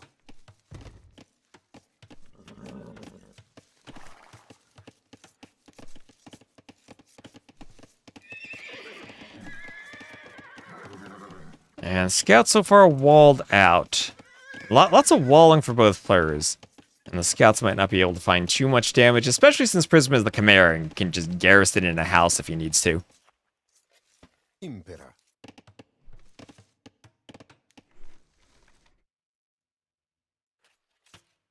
And he will pre-wall the villager to try to get that house up as he looks for another set of walls forward. That's a very little base, and he won't have any gold inside of it. The spear comes forward along with the scouts, and the downside of the Chimera skipping the barracks, of course, is that they cannot make any spears. He's adding in lots of farms, and prioritizing the farms so far over the archery range. Even does have horse collar for the farms. Valas' farms here all without horse collar. And did get 2 spears, so focusing more on spears than on the farm upgrade for the moment. And still not doing a range himself, so low investment into scouts for Prisma. A few more scouts for Valas, but Valas will lose a Vil. And as he pops the scouts out, we'll also lose a scout. And not getting the quick gate up in time. Poor engagement for Valas. And at the front, Prisma will also take some HP down, but he will run into some TC fire and immediately run back out. On the other side, still some shenanigans going on with the walling and a couple of idle Vils on the farms. But those Vils will lure a spear into taking a couple of volleys of TC arrows. That is a forward farm for the Chimera. Is Prisma auto-farming and the farms just show up here? I mean, he could literally be farming against the edge of the map as the Chimera. These feel pretty vulnerable with how in the front they are.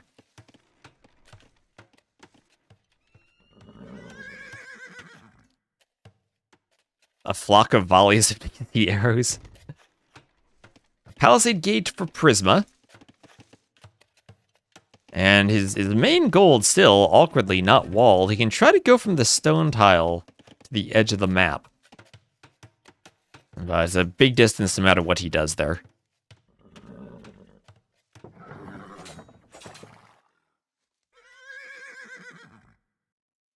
Prisma might try to take the hill here if he can group his scouts up. Use the slope a bit, but just takes a fight, picks off a scout when he loses one at least. And if he turns and fights, again, trades 1-for-1 on weak scouts. And 5 versus 5, this will come down to whoever has the better patrol or micro in the fight, unless someone grabs a hill. And Prisma doesn't want to overchase here, because Valas will have the closer reinforcements. So he can hoover around and get back. 1 Vil kill for Prisma, and that so far is the difference. Both players with efficient scout builds keeping the TC running. And so far, no one taking the top of the slopes. We have seen players take the hares after TCing, so you don't always need them in feudal, even though I feel that is still when they're most valuable. It is nice, though, to be able to TC up here and not have to add farms right away. It's so squeaky, too.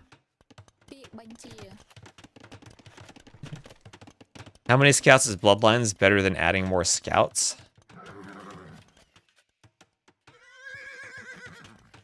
That's a complicated question. Because Bloodlines is essentially the food cost of 2 scouts. Right, it's 150 versus 80 times 2 for 160 food. But then also costs 100 gold. So it's a bigger investment than the margin of simply adding 1 more scout. And it does a lot to slow down your castle age timing. And it's the type of thing that if you're not going to take a fight right away, adding more scouts still scales in the long run, whereas in early Bloodlines is just kind of a waste.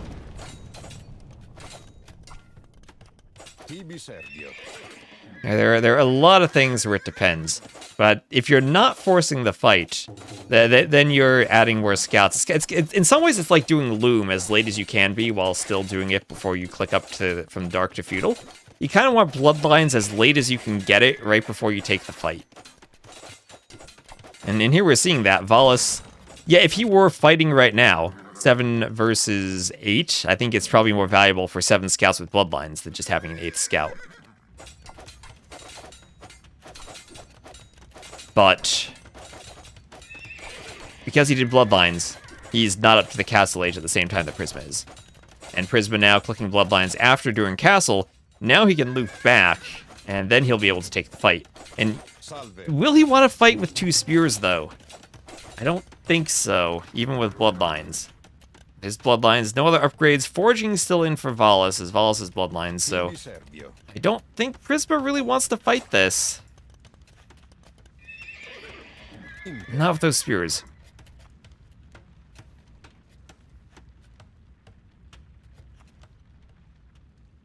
Do I weep when I place them and ignore them? In Valley? in Valley more so than Slopes.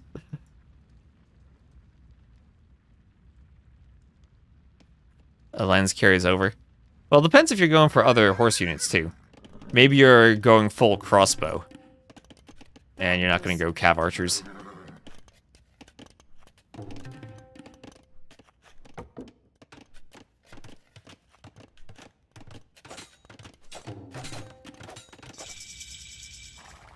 It's Prisma up to the castle age. But it's the same thing, though, if you're going to go horse units later on. You could always try to delay the Bloodlines until after clicking up to the castle age and not delay the castle timing.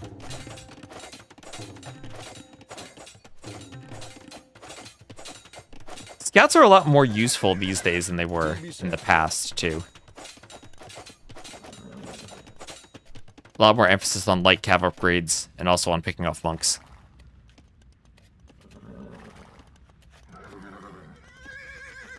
So cav archers here for Prisma, so the Bloodlines does help him for getting the cav archers.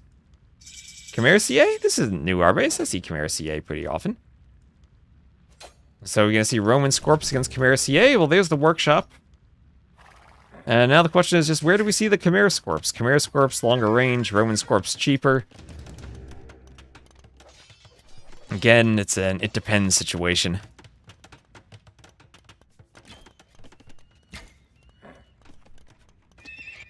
Double stable, so double stable light cav here.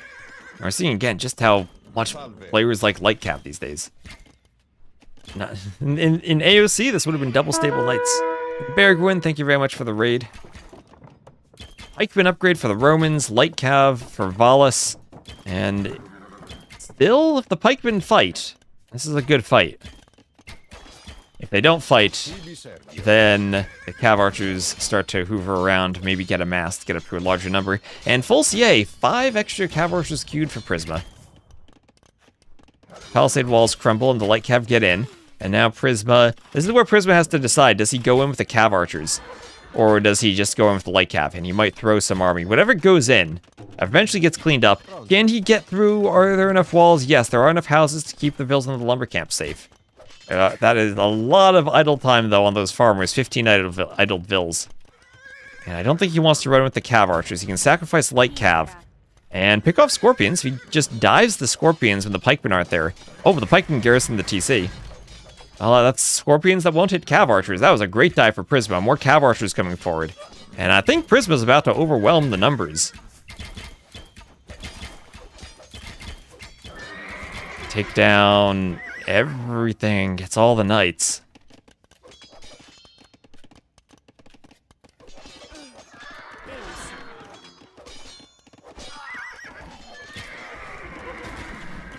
And scorpions keep cav archers away. Cav archers hit vills. I've never seen full Roman legionary attack with unique tech and a few centurions. I've never actually seen Roman legionaries in pro games. Weirdly enough, the Roman games are usually over by the time we get to longswords. And behind all that, Prisma has had 2 TCs, and now he will do a TC up on the top of the slope. He'll even kill a scout with the TC builders as he goes to claim the gold.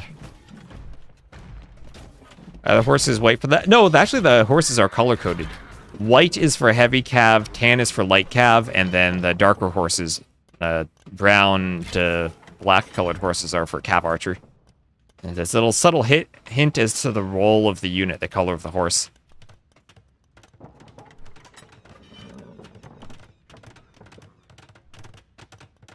If you look at the Mangudai, they also have a dark horse. The Cataphracts have a white horse. The Tarkins, a tan horse because they fill more of a raiding role. Yeah, the horses are color-coded.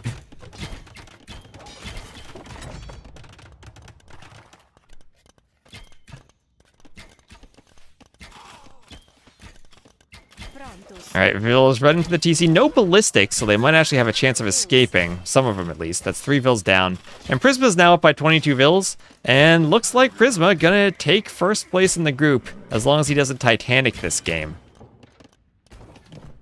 The Romans have the bonus that Scorpions benefit from fletching line at one point. That was probably before they were added to ranked. Or wasn't it their galleys that benefited double from that? Maybe I'm thinking of the Civ Builder.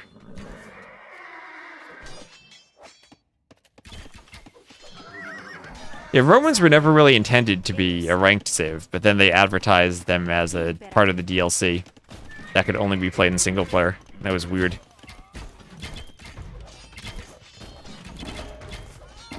And Vill's picked off, trying to repair the Scorpions. That'll just increase the Vill lead for Prisma, as there is a bit of a raid by his TC, but immediately that's garrisoned and cleaned up. Valas hiding a pikeman in the corner as cav archers are checking the top of the slope for extra TCs. Valas does have a TC forward on his stone. That's pretty darn far forward.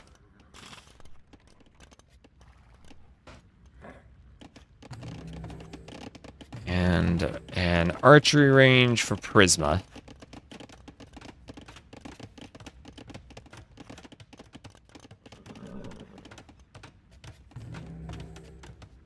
I feel like the Kerman Roman design is a decent addition.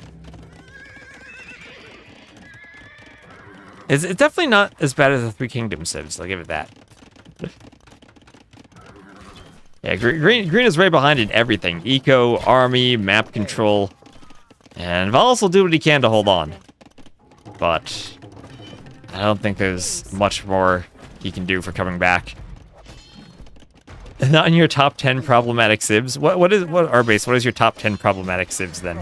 Give us your list. You can't just tease us and not give us the whole list. That is 1, 2, 3 stables for Prisma, and he will, in addition to the Cav archers, well, maybe just spam light Cav, he could spam knights, and do whatever he wants at this point, as long as he has a melee unit to destroy the scorpions. Eventually, with 5 vills on stone, castle drop that TC. 3k, Koreans, Burgundians, Cumans. Okay, those are 3 good ones. Vietnamese way too strong. I agree with that.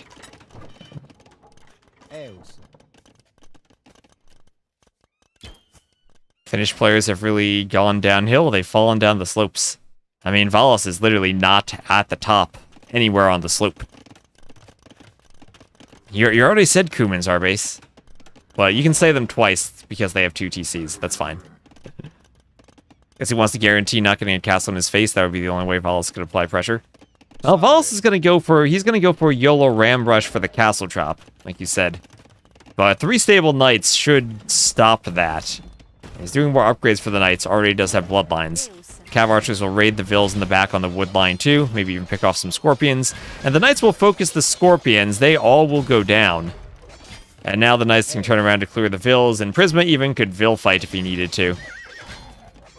Oh no, there is the GG from Valas' Prisma wins. Prisma wins. And so let's just look at the stats there. He was ahead for quite a while. Capture age, let's get the stats. There we go. 43 to 25 KD. Eco far ahead. And everything worked out for him. Beautiful. Where is he trying to place that castle? Don't even know where. Somewhere. Somewhere. I think the Wu? Oh, the Wu have the problem of the Jin Swordsman on the hybrid maps. Maybe those are better now? I think they would receive some nerfs. They were even maybe the most problematic on release. Yeah, great result for Prisma. Give me a moment, we'll go check out the stats. And we'll bring up the Wikipedia page as Prisma will win his home map of slopes. Almost went 3-0 on that quarry game. That'll be a loss for the Romans. Maybe Valas just needed Koreans and Fire Lancers. And I win for the Khmer. So, what else is coming up here? Also, Arbase, do you know if Survivalist is going to stream his set or not? Because if he streams it, then maybe I cast it so we don't have spoilers and I can cast the St4rk Rex afterwards.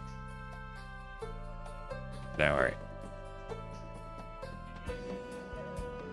Alright, so here we will have Valas and Prisma. Prisma going 2-1, moves up to 6 points. Valas also then will have 6 points, so they'll be tied for first with Prisma owning the tiebreaker. And Valessa sitting in second with 5 points. Valessa also will play wide this round. Remember, Valas and Valessa 1 game ahead of everyone else. And the rest of round 3 will be overtaken at Miguel. Yeah, maybe he tryhards TTL, in which case we cast St4rk like the plan. And then we'll cast Survivalist afterwards as Rex. Wide was insane on Bypass. That 19 pop feudal age fast castle into scorpions or rams against the Cuman rush. That was great. Yeah, Doubt. Gold's too easy for Doubt. He needs to get back to platinum. Same for Jordan. They need to go back to platinum. Dogal might lose 3-0 to Jordan and then sweep everyone else in this group. I don't know, Kingstone Dogal should be competitive. Kingstone a pretty good player too. But I'd still look at this group as Jordan first, probably Jordan, Dogal, Kingstone. Then Uzi fourth and Ganji Morgugu. They haven't played much recently, so they're definitely not in good shape. I think the loser have overtaken. Miguel is relegated. I do think the two Finns and Prisma are probably top 3. Miguel not in the shape he was years ago. But he can still hold on for 4th.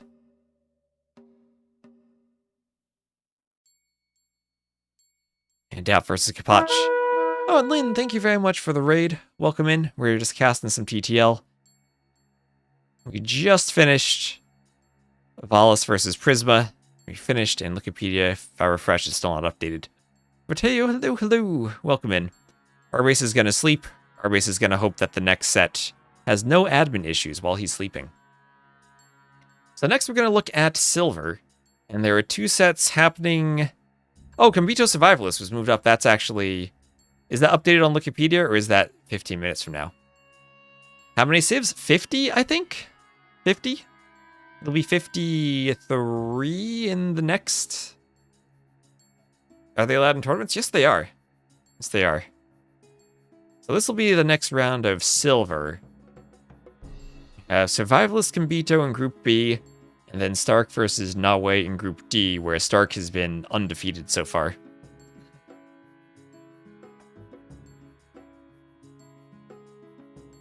Our race sleeps with a smartwatch to alert him to Discord pings. I feel like I'm not playing the same game. I 100% agree with you. Feels very different. Confirm, are they going for 100? They might. Wouldn't be surprised to see them go for 100.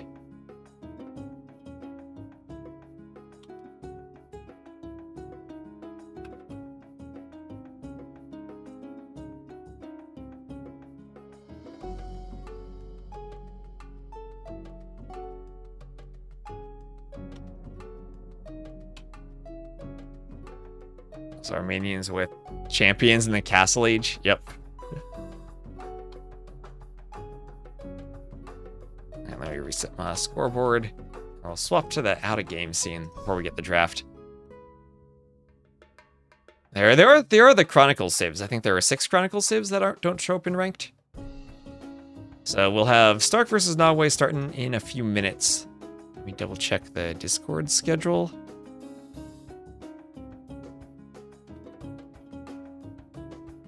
Yeah, and Gabby Cosmonaut was rescheduled today too. Have I heard about the new settlements? I've heard about them. I have heard about them. When are we getting ARBs in the Castle Age? That's what I was saying earlier. When are we getting Dark Age demos? I think that would be the most fun thing they could do. Dark Age demos. We play Water Nomad. You don't TC. You just go straight double dock demos. ARBs in Castle.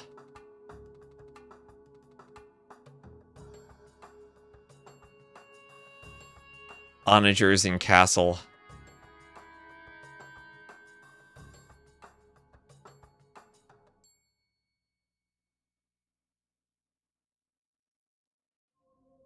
Only rooting for Nahue because he knocked you out of Bronze League. You better go far here. You better hope Nahue wins first, and then you can basically say, oh, I should have been in Gold too.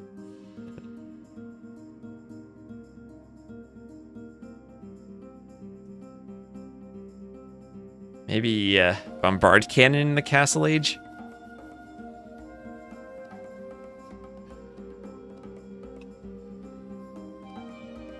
Feudal Crossbows?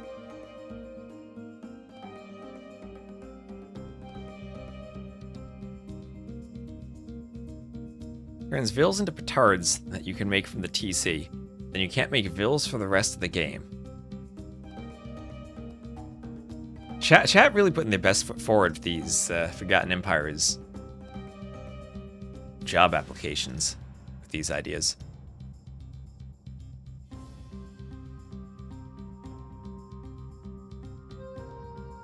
Let me also change the logos on the overlay. I have the platinum logo there. This is silver. Wrong logo. My logos on these scenes are not connected. That's why. Go through all my scenes and change my logos. There we go. Hello, Beastfire. Arbs and Castle is about the same as Kemba. Yeah, I mean, you know, honestly, Arbs and Castle Age, they don't get extra range. They might actually be weaker than Britain crossbows with how expensive it is. That doesn't sound like the worst idea. You are right. It is basically Kembo with some extra HP, and it won't unlock the instant bombard cannon. So maybe Arbin Castle actually would be balanced. Hello, Froggy Frog Frog. I can build water walls and towers. No, thank you. No, thank you, Jade Arrow Gamer. Which of these players is likeliest to be well hydrated? Your guess is as good as mine.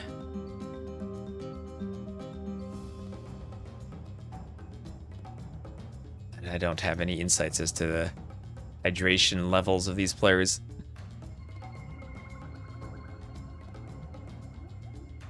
I do matter dodging, charge shots, and trample damage. I don't like that either. Shrivam Shredder certainly is a joke, still. Arbase needs to put Kajur's on his most problematic civs list. Not that the civ is problematic, just the civ has Shrivam Shredders.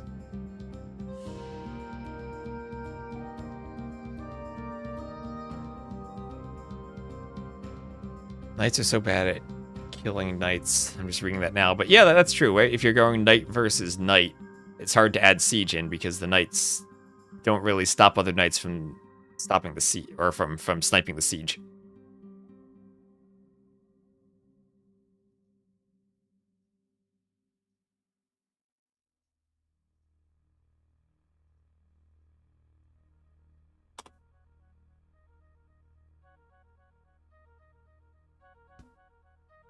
Right, and just looking for the drafts still, aw2cm.net. We can take a guess at who's going to be on the left and who's going to be on the right of the draft. What's wrong with Shrivampshriders? They have magic powers to absorb arrows. Try Siege on enduring Shrivampshriders.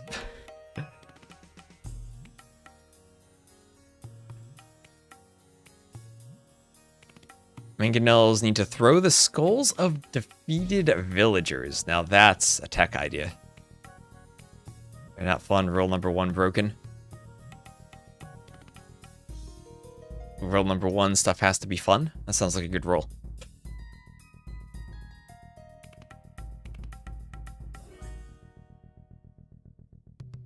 So let's see. Do we have a match history here of St4rk Nahue? So Nahue so far, he's played Deeker, where he lost 2-1. And he's also played Dennis, where he won 2-1. So he's 3-3. And St4rk is going to look to continue his undefeated streak. Remember, whoever finishes first in the group does automatically qualify for gold next season. Whoever finishes second will have a playoff against someone who finishes third for the final gold qualifying spot. You want the Mace Men from Stronghold in a civ. Their voice lines, that's what you want more, the voice lines, right? That's the important thing to import. In Medieval 2 Total War, you could launch deceased cows from trebuchets into city walls. That was fun. I remember in Rome Total War, you would counter elephants using the pigs. You'd set the pigs on fire. St4rk wins the set he guarantees first. I think he might try to go 15-0.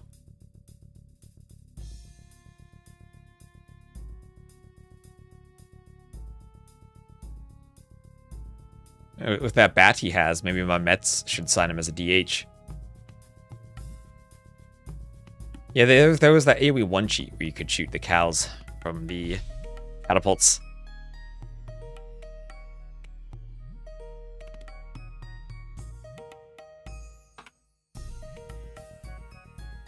Alright.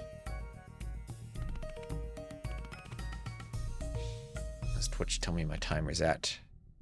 A few more minutes, sorry. Knights are so bad at kill. Okay, I'm rereading the same chat again. Do you guys remember Empire Earth? I never played it. I think my dad had it on the shelf at some point when I was a kid, but I never actually played it. Or about the absorbing and charging not feeling fitting.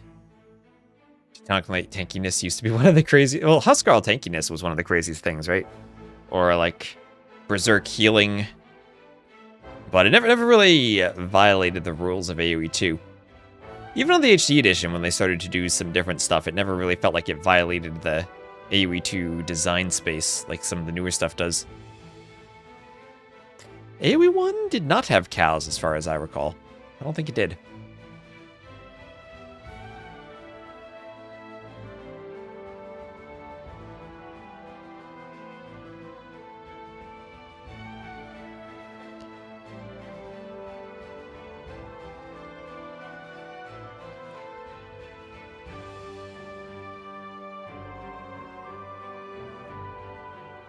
Right, let's see. Are they in the Discord? Nope, not in the voice chat yet.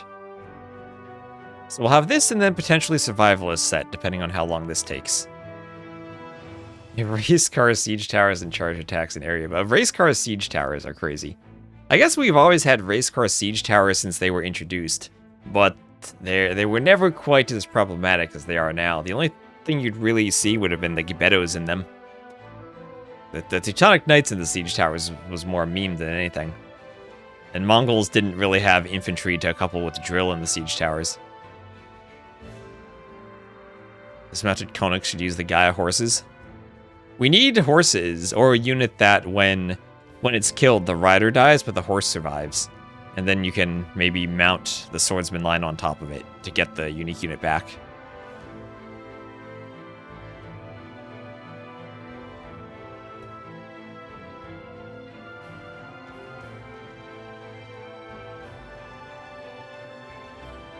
Still, where are these drafts? Players are not early like they should be.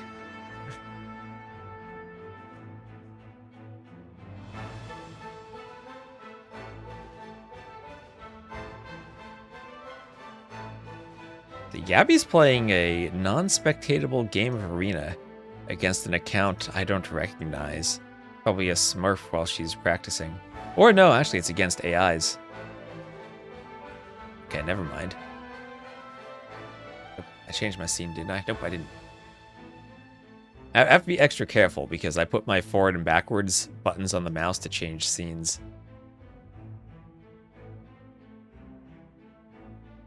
And now I accidentally change scenes when I'm using my file explorer or browsing the web.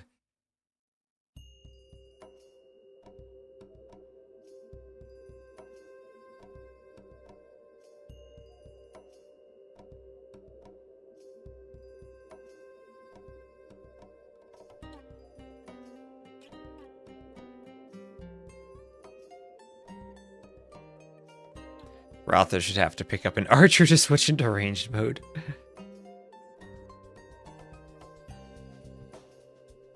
Player is late? No, we still got time. We got 4 minutes. Mastagma. I do need to get more background music, though, for this stream at some point. I'll need to go through other medieval time period games and steal from their soundtracks.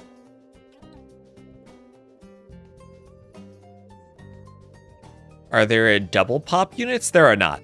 That was an Age of Mythology thing, and I think for the most part, people kind of didn't like that. AOM felt like it didn't have enough pop space a lot of the time. Yeah, Rise of Nations had a good soundtrack. I played a lot of Rise of Nations back in the day. I remember they had the Cold War campaign where you had to do these covert special operations missions. And if you shot off too many nukes, then everyone just lost the Cold War. You had to manage your DEFCON meter. To make all the units overpowered and the game will be balanced again? Not sure about that.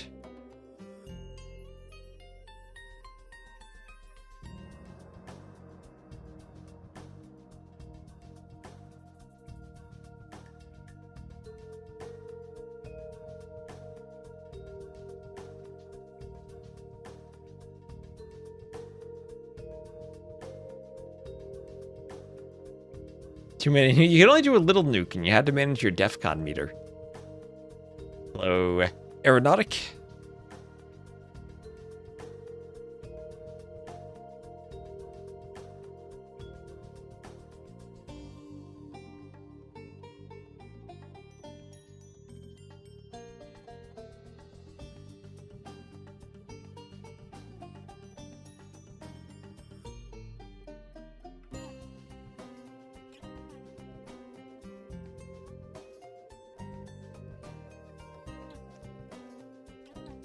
All right. Oh, and we have a draft, chat. We have a draft.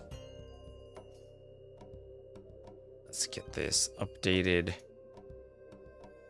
Stark on the left and Nahue on the right. And boom, draft time. All right, while they're drafting on, we'll be right back. And then we'll get the set started.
Start spamming emotes in the chat now that I leave.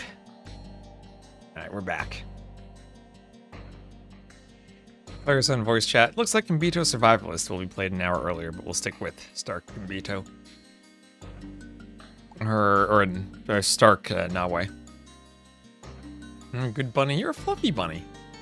Hello, Nath chat.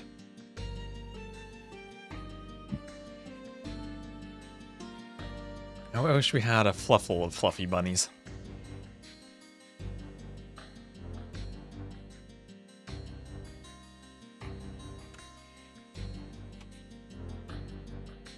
So maps will be Valley for game number 1. I'll have tons of hares and chickens there. Then the home map for St4rk is Stranded, and the home map for Nahue is Mudflow. No closed maps. I don't look at them. They banned Tulo Quarry, Zimbabwe, Bypass, and Coast Arena as their first 5 bans between the 2 of them. What is St4rk doing banning the closed maps?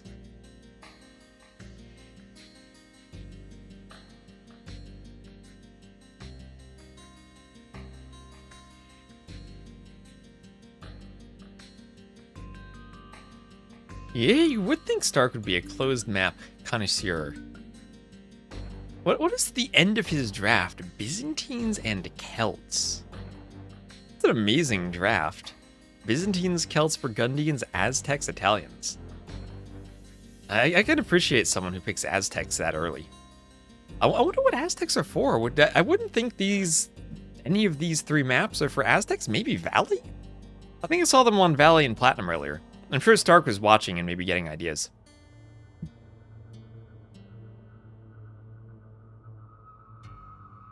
And now it'll be Khmer, Inca, Malay, Khitans, and Malayans. That feels a bit more standard for what we're used to seeing on these maps. Oh my gosh, he could Malay Fish Boom on Mudflow. Oh, I hope he does.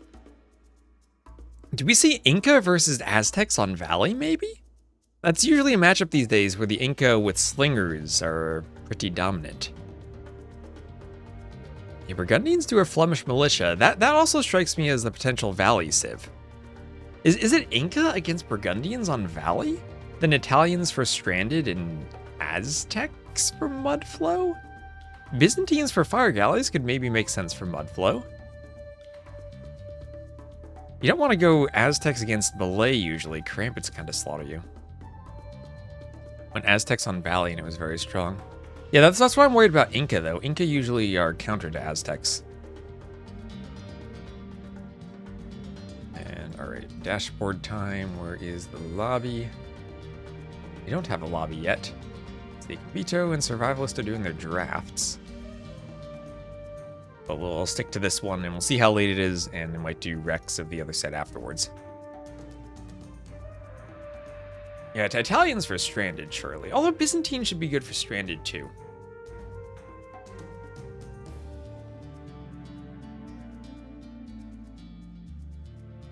We've seen a couple of games where no eco pure crossbow play on Stranded has worked. And maybe Byzantine scrims could be a counter to that.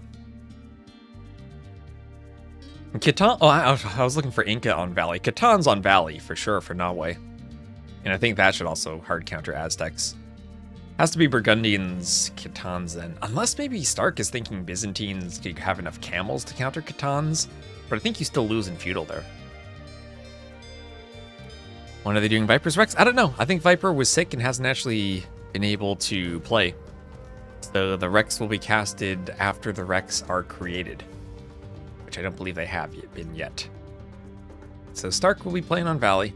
When I swap into Capture Age, you guys can give me feedback on what I should do when players don't have teams like St4rk. I'm keeping a slot open for the team name like I put in the overlay last game. You'll see it when we get in. St4rk does not have a team.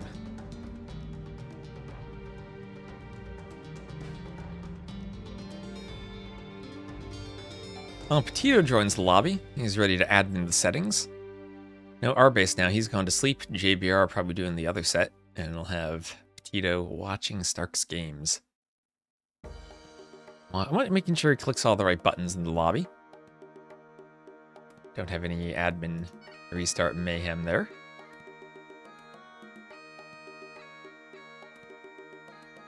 Is that Daddy Stark? Yes, that is Daddy Stark. It is, indeed. The one and only. The man with the bat. Looking to keep his 9-0 undefeated streak alive in silver. And I thought our base never slept. He does sleep occasionally. He is only human, he's not a robot.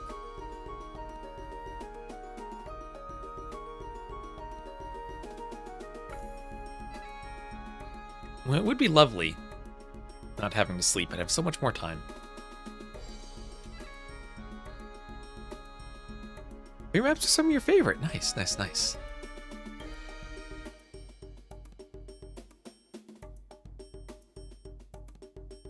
Stranded is a great map. I'm glad that we were able to resurrect it for WWC. How does the draft work? Oh, thank you, Delvaran, for the sub. Headphones back on so I can hear it. The alert pops up, which it hopefully will. There we go. Thank you. Mongols! Run for your lives! Nice. How does the draft work? I think you each pick a map, and then you take turns banning until there are 3 maps left, and the final map is random from among the remaining maps. You should earn the ACCM prize. Well, with his bat, maybe Stark could win a Silver Slugger reward. I forget if there's a ban of maps. I think it's 1 ban, then pick, then ban the rest. Or maybe it's just pick and then ban. Something like that, but there are very few, if any, bans before you pick. And then you go and you ban everything. And the last map is somewhat random.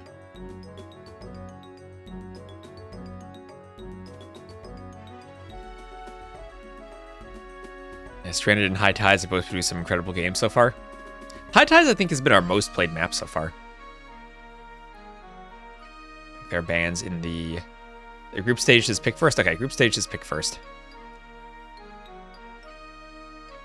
And OBS has stopped updating my chat, sadly. Shame no one makes Jaguar Warriors. We did see Jaguar Warriors a couple times in Red Bull as a counter to Koreans. Okay. Yes, don't break my chat. Let me reopen my chat. I think bypass? I've seen some pretty good bypasses, at least. No sudden death, unfortunately. I need Canberra to make a return.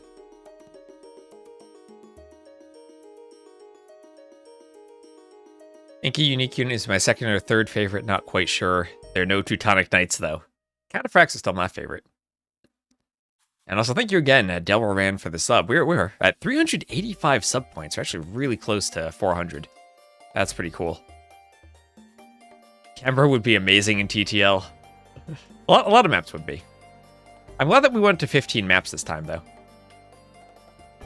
And launching into Valley. Are we okay with purple versus yellow? Failed to download match content. No DE, download the match content. Or houseboat. Go Survivalist. No, we're going Nahue, Stark, and Survivalist. We might do the Rex afterwards. Purple versus yellow is okay for colors? Alright. Because I think Stark usually goes either green or purple. And we'll keep the colors for all the games then. So this is our permanent decision. Purple versus yellow. We'll go Lakers colors.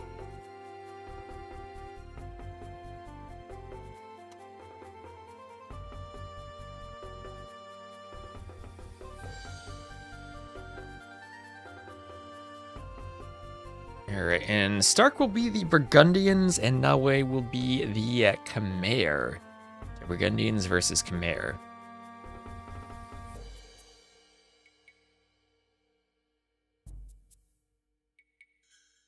Three, two, one. Starting. And just need to flip my scoreboard. And here we go. Yeah, and this is what I was saying. Stark doesn't have a team, so I'm not sure what to do with the space where the team goes on the scoreboard. I need to fill it with something. I could put like NA there, but or no team, but I feel like that's just kind of sad saying he doesn't have a team. Anyway, it will be Nahue as the yellow Khmer against Stark as the purple Burgundians. So I guess I could put the country if there's no team as a backup.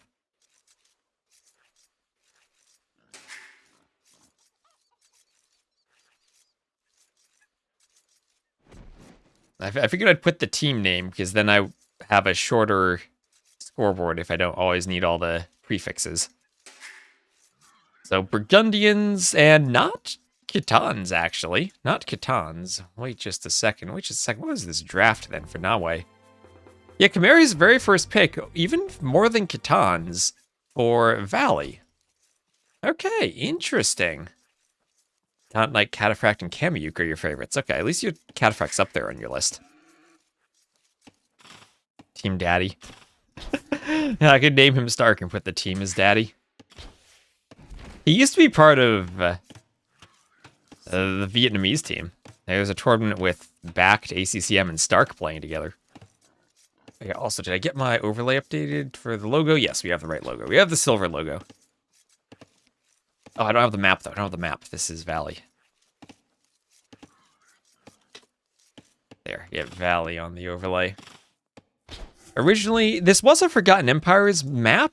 I'm not sure if it came from someone before FE with an individual author. It might have been the Prophet. But as far as I can tell, it was a FE HD map. Right from the start. So, ooh, wait, is there a Panda Rock? There's got to be a Panda Rock somewhere on this version. As Nahue lures in the boar. I did put Panda Rocks on the bamboo version. Not everywhere, though. And it won't always be there, so we gotta just very carefully check every corner of the map. Is there a panda? Oh, no panda. No panda this time. So Khmer,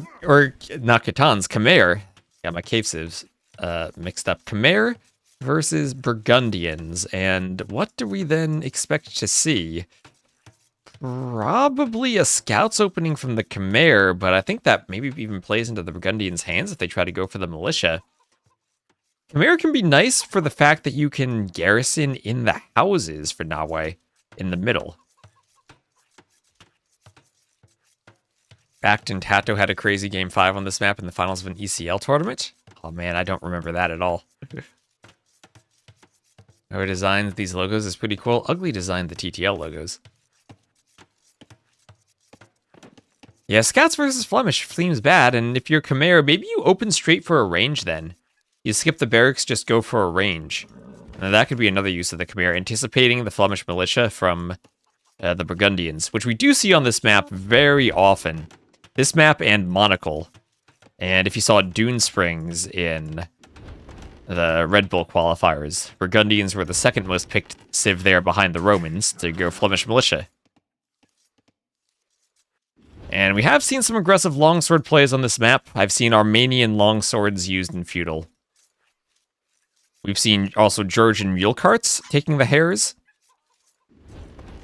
But here it'll just be Stark doing a nice standard mill and taking the hares and the chickens and the deer.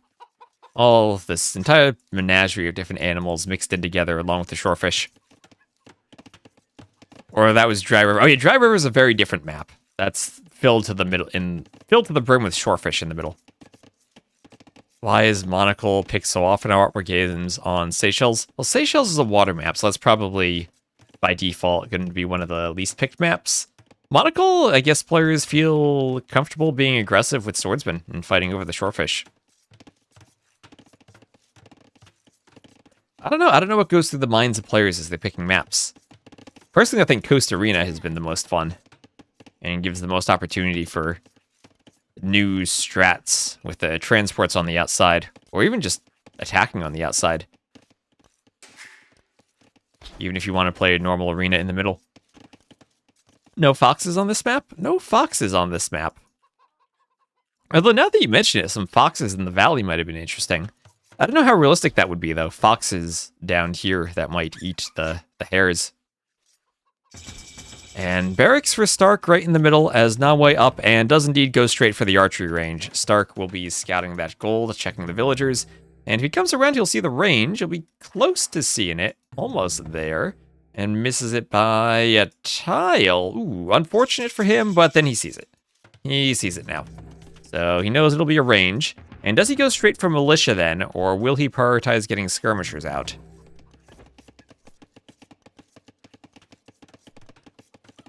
Did I actually update my title too? I didn't. This is St4rk versus Nahue. There you go. And a couple of farms for Nahue as more walls go up for him over to the edge of the map. And it will be the immediate range from St4rk before even doing a single farm. So Nahue focusing on farms. Khmer farming pretty fast, but I don't think it'll be as fast as St4rk in the middle of the map with all the hares. And when you have access to all of that food, and you don't need to build farms, that's fewer villas on wood, more on food, more on gold, and more militia.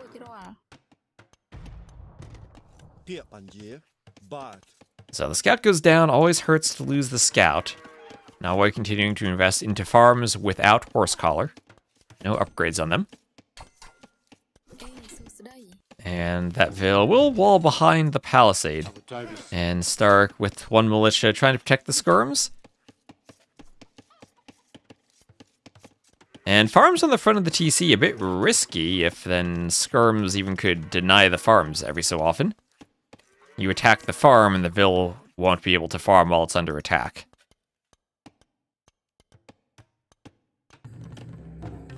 Is there a hole between the range and the house? I think not, but that does look weird. House kind of overlapping the range because of the hill. And then blacksmith going up, and Nahue should be able to wall, no issue to the edge of the map. And he is walled already on the other side. So whatever St4rk wants to do with those militia, has to be careful that he doesn't idle his TC too much. As he's already fallen a bit behind in vills, and the Khmer should have a great eco themselves, but so far, so good for the hares. He's up in res collected. But we'll have to run the vills, at least take cover behind the range, as the scout still has decent HP, and the archers will be hoovering around. And even if the archers don't hit the middle, they could try to run to the wood line. Fletching on the way for St4rk, and he will chase the archers with his skirms. And now White trying to avoid the straight-up fight against the skirms, and instead see if he can pick off villagers. Does St4rk have Town Watch? This would probably be a great time for Town Watch. Get a bit more line of sight for your houses so they become mini outposts and see the archers. The house for St4rk. Flags of civs instead of color. I think the color is pretty important, though, to be able to tell whose palisades they are. In a mirror matchup, then, you'd have no idea which palisade is yours or not if there's no player color.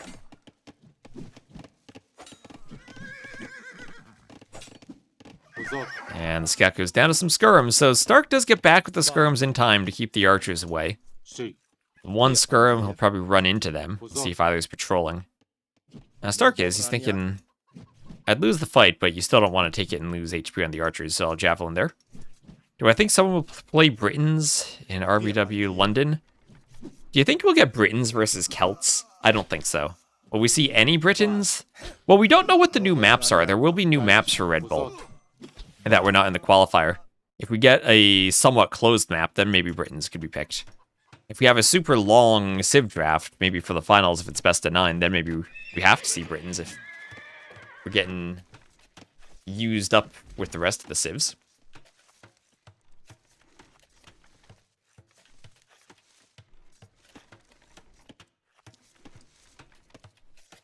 Totally going to be a sick new balance patch where Britons will be meta. Hey, yeah, that's true. Maybe the DLC makes Britons meta.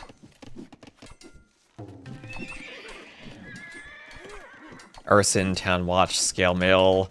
Lots of feudal upgrades committed for St4rk then, so he's committing to the feudal age, not looking for the castle age. Nahue thinking of going castle soon. St4rk may be able to sense that, and he wants to push through the walls. Where are those militia going? Probably tried to right-click in, but the walls came up. And now the skirms doing what they can to stop the house vills. Armor for St4rk. He has arson. Maybe the attack upgrade could have been better than armor there for them to break through the houses. But doesn't have all that many militia. Hey, there are 6 there, actually. that should get through the houses pretty fast. Those foundations don't have much HP now, and it will force a tower out from Nahue. We'll force the tower. So he'll have to get back now that the tower goes up. But good pressure to force that. He'll at least have to buy some stone before doing a TC. Gets the skirm down. Does have to flee and not overstay his welcome. Or never mind. That Vil on the farm didn't build the house. And here I am thinking Stark needs to turn around, but no, he keeps going and he's in. That gold, 5 Vils on it, ready to be harassed by skirms. On the other side, a couple of scouts popping out for Nahue. Stark going to run away from his gold. Now, Scout plus Archer, the combo that pure skirm won't be able to fight. Nahue has to run off of his gold too. No one can take gold. Nahue up by 6 Vils. Stark has had quite some idle time on that TC. And even as the Burgundians kind of low on eco upgrades. And he'll have to do his own tower. And ooh. Might have Vils picked off? Nope, Scout's just gonna ride by. And Castle Age for Nahue. So I think Nahue, I'd say he's in a great spot if he had finished that wall and not let this army in. Maybe the army's actually trapped now as he can re-wall. And mind the stone on the front if the army's in the back. Maybe we'll see a lot of Britain versus Britain show matches for London. Maybe we'll have to do some type of Britain's promotion for it. Love to see some water-heavy maps.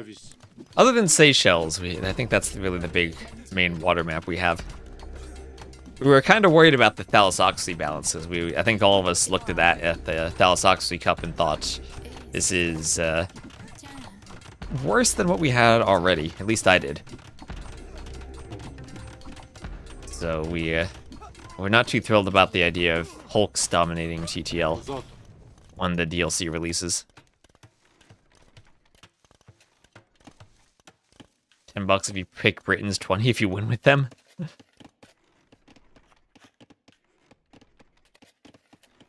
We can't do purple versus red. I think Khmer were cyan in their campaign. And the skirms attacking the Vils there from Nahue. Sending them back to the TC. Oh, that's a weak Vil. And Stark picks her off with the skirms. Bloodlines and scale barding armor for Nahue as Stark continues to push forward with more army. That is a group of 5 Vils that... What are they going to do? A TC out here? Are they going to go for the hares? Alright, some skirms hit by the TC fire.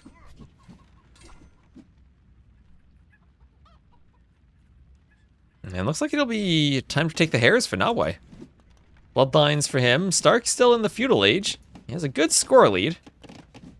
Not even up by that many res collected.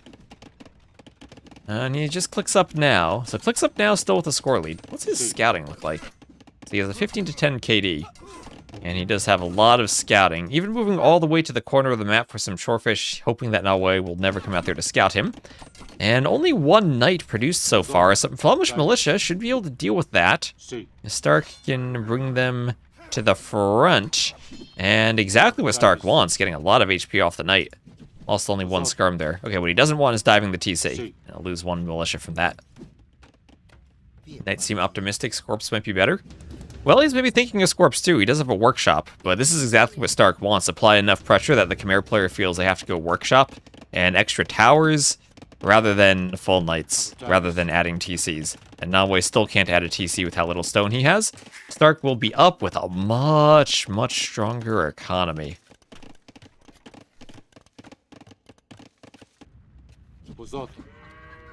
And these farms are still being idled by the skirms. You're calling the GG already? Are you saying Stark's gonna dominate that fast? And then Yeoman doesn't affect skirms. What if Britain's skirms got +1 range? I think Britain's are fine. I think the problem with Britons is just new civs, not with the Britons themselves. Britons are still going to be very dominant on your team game flank.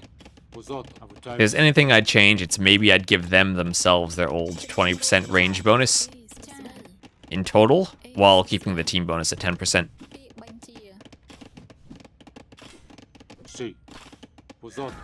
So the Flemish Militia, they go from 5 attack to 8 attack when you hit the Castle Age. So they'll be a bit stronger, better able to take out the Scorpion, balanced more around Castle Age units than around Feudal Age units now. Bodkin and Squires. They also, I think they get a small HP boost too. I think it's +5 or +10, from 45 to 55, or is it 50 to 55? It's attack and a small HP boost. And second TC for Stark while he's applying pressure. And this is exactly the wood line Stark wants to see. Vils running a marathon to drop off the wood, injured underneath the tower. Palisade, he can keep pushing through if he wants to make a larger gap. And knowing that Nahue, desperate for wood, doesn't have any... Oh, he doesn't even have another lumber camp. This is all 21 of those wood Vils are over here. Oh no, one knight forward to start Stark's eco, but he already has the Flemish militia there to deal with it. They might also get more bonus against Cav in the Castle Age. Just a decent, well-rounded unit with the attack bonus it has against the Cav. Needs to learn about the sneak corner lumber camp meta. Was that Sato who did this earlier? I didn't watch the game, so I saw a comment about that. Sneak corner lumber camp. Well, players have picked up on the sneak corner mill, at least, or the sneak middle of the side mill, depending on how the map spawns. I saw Yo doing that with mule carts when I casted his game. Oh my gosh, that's a good scorpion line there. Oh, that scorpion, everything's lined up. Everything's lined up for the scorpion. It is poked down, but look at that line of kills. Just straight bolts through everything. And Nahue somehow, after all this, has a Vil lead, but that won't last long with the 3TC boom from Stark. And Stark is up by 2k res collected. Lost this whole woodline and YOLO'd 10 Vils into the opponent's corner, and it was never found. That's the way to do it. Just Age of Empires things there. 10 hidden Vils in the corner.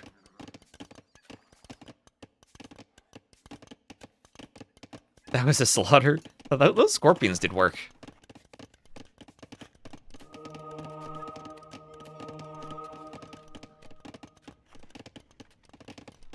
And start collecting relics behind this too.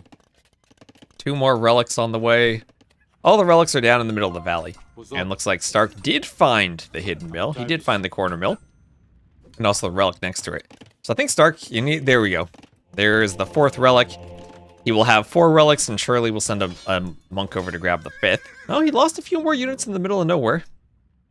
Those bows there make it look like feudal archers. Do Sanctity now for the monks. And Bodkin for Nahue. Yep, and now 64 to 58. Vil lead for Stark. And on 3 TCs, that lead will keep expanding for him. Unless these knights get a spectacular raid on the gold. It will be Cavalier. Alright, double stables. And as the Khmer player is adding Cav archers and coming forward to try to pressure Stark, Stark will very wisely place a house right where the workshop would have been. And start going Cavalier and Husbandry. He doesn't actually have any knights, though. A militia attack bonus against Cav will pay off against the Cav archers if they're not microed. And the double stables will be spotted. Handcart for Stark, too. And he'll quickly put stables in the back. And if he could get a couple of rounds of knight production out of those stables, he should be happy to fend this off. Usually Cav archers do counter knights, but you need good numbers for them. And it'll be, well, more Khmer Cav archers. We saw these earlier, right? I remember our base being surprised. I see this all the time now. Every civ makes Cav archers. Stark monk fact? Well, here's a fact. Stark has 5 relics and is doing redemption to counter the siege. The Khmer do not have atonement on their monks, and the Burgundians do, so atonement from Stark now stops us dead in its tracks. Question then is if he even wants devotion. Maybe he doesn't even need atonement. I think if he gets enough cavaliers, he's fine. But he has 4 stables, and he's not doing anything from them. 4 stables, and he researched the cavalier upgrade. And he does not have the gold to think of imp, even though his food count's rising. I'm sure he'd love a conversion on a Mangonel. Or even scorpions. So behind this pressure, another TC from Nahue, and Stark has to be careful that he doesn't throw here. It is 22 military to 13, and he finally is starting to train cavaliers. I think he needs to wait for a second round before he ungarrisons them, though. Then you can get 4 Cavaliers in these 2 stables, and you kill the siege instantly. Yeah, he kills the siege and he'll be fine. And he needs to make sure he doesn't lose too many vills in the process. And there are the Cavaliers all running out the back of the stables, trying to fend the Cav Archers off of the wood line. These Cav Archers have to be careful. If this is walled, then they wouldn't have an escape route. Cavaliers could try to head them off, and yeah, Stark, having scouted that, will see where they're heading and be able to head them off at the pass. And yes, oh, that is a weak group of Cav Archers. As at the front, some militia are annoying the forward Vills. One gets captured now. Have that Khmer Flemish militia. A couple of scouts, though, from Stark, ready to pick off monks. And he's doing armor while pumping more Cavaliers. Cav Archers go down. Monk gets a conversion on the Mangonel. Nice dodge so the Cav Archers don't suffer a Mangonel shot, but the Scorpion converted too. The Redemption Monk's paying off. Stark has been biding his time for Cavaliers. 3rd TC from Nahue, but he's already down 14 Vills, even with the raids. He's killed 13 Vills, but still is down by 15. Does Cavalier move faster than a Knight? It is the same speed, I believe. Yeah, the same speed, with Husbandry 1.49 there. And gold shaft mining. Stark will be grabbing the shaft.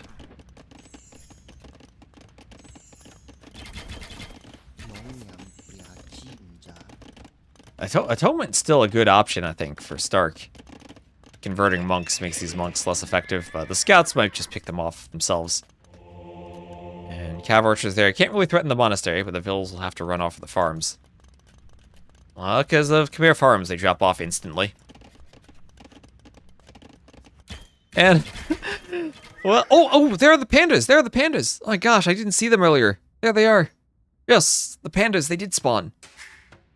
I was doubtful whether there. Some Cavalier raids for Nahue. I mean, for Stark against Nahue's gold. He didn't quick wall in time. They'll dive the TC fire and then dive in. They could even destroy that tower if they wanted to. Stark adding his 5th and 6th TCs after he's been booming on 4 for a while. University for him too, as the Knights at the front kill a few more Vills. And now he has the military production he needs to keep up with Nahue. He's defended that attack and he's up by 30 Vills. How much food do pandas give? You can't harvest the pandas. They are just an inanimate object, basically. They emphasize the rock part of the panda rock as far as their gameplay is concerned. Cavaliers can't break through the house, was very low on HP, but the Vills will keep that repaired. Yeah, Stark is still menacing, and he's well on his way to winning his 10th game in a row in TTL.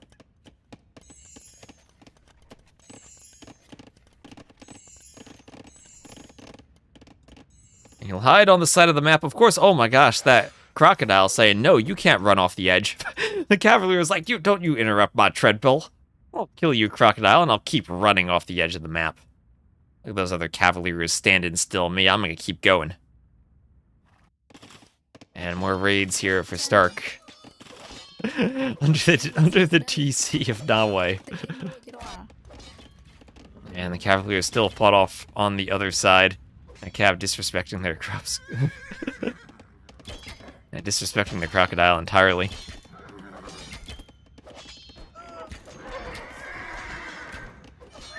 Cav Archer's down, and another castle for Stark on this hill.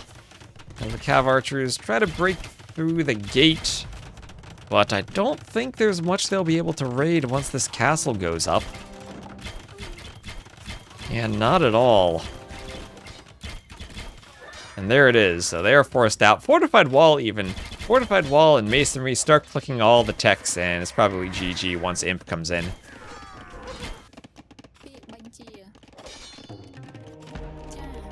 Monk trying to convert the Knights. Knights will have to run away. We'll have Devotion. Devotion also there for Stark. This Light Cav gets in. Does the Monk want a conversion somewhere?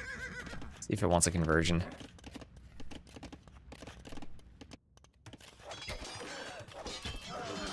Oh, Vills. Oh, the Vills going down. 135 to 82 Vills. What's he doing with the second Cav Archer? He's making some Light Cav. Maybe worried about monks. I imagine this is GG once the Imp is there. And I think Stark will do it. GG, and Nahue will call Imp. There's the GG. And Stark wins game number 1. Congrats to Stark. Military, that's a 91 to 78 KD.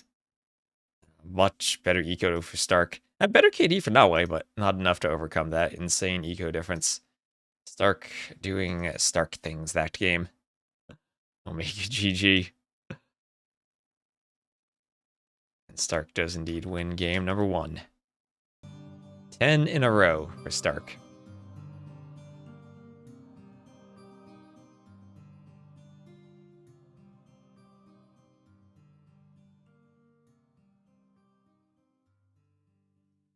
And let me see for maps. Why do we not have a button for changing the maps? Oh, I collapsed the menu. There. For maps, that is a win for Stark on Valley.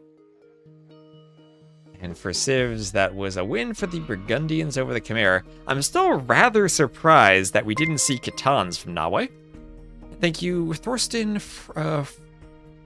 I get it. Thank you for the follow as a name.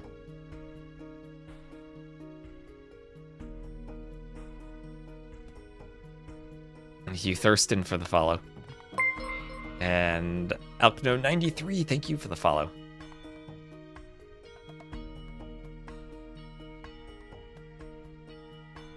Alright, let's see what we got for our next game then.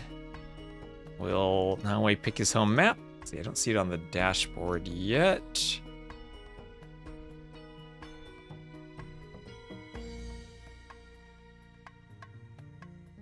Maybe they're taking a break before hosting then.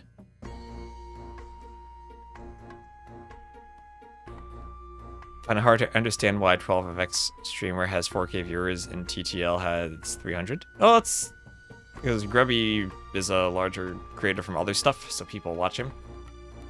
And he's not getting like the standard AoE2 viewers. He's getting Grubby viewers.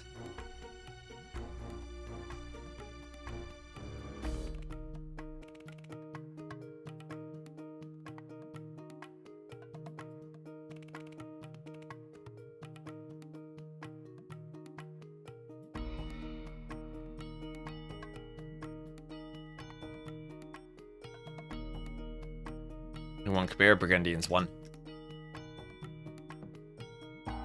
It's on the scoreboard. So, alright, so where is this lobby dashboard? Maybe the dashboard needs a refresh.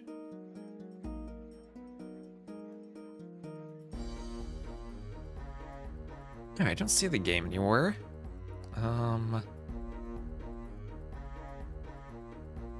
Let's see it in the lobby browser either.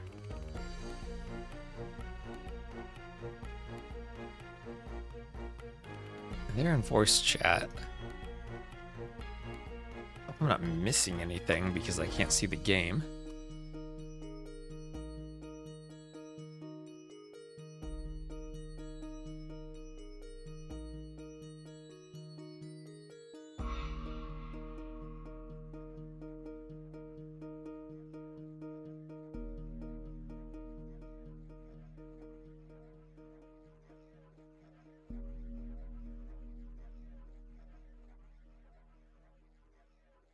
I don't see it. This is the hard part of spectating games, finding the games.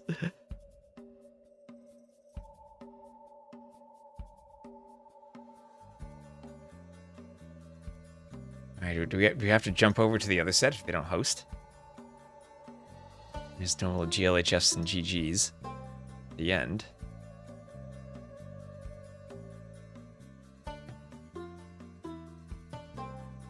I don't see them online anywhere.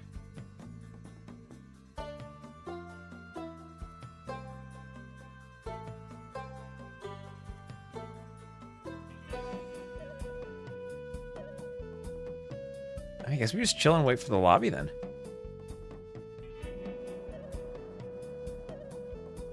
This is fun with DE where we don't know what's happening. See, Nahue's not in a voice channel. Oh, Petito's typing. Petito is typing something. What is he typing? Hopefully there's no drama. One of the players is having a small technical issue. All right. I'll wait for that to be resolved then. I've had technical issues myself. They are never fun. Hello, Ultron. On TTL Platinum game earlier today was hosted by its full name and full name of the two players, including team tags. Like, there's the bare minimum. There's the complete overkill. Okay, yeah, there's Nahue back in the voice chat. Okay, he's restarting stuff, I guess. Yeah, I always say at least put TTL or TTL5 at the start so we can search in the lobby if we need to. Because you can't search by player name, unfortunately, in DE. And in case the dashboard or the website's break, you can search directly in the game sometimes.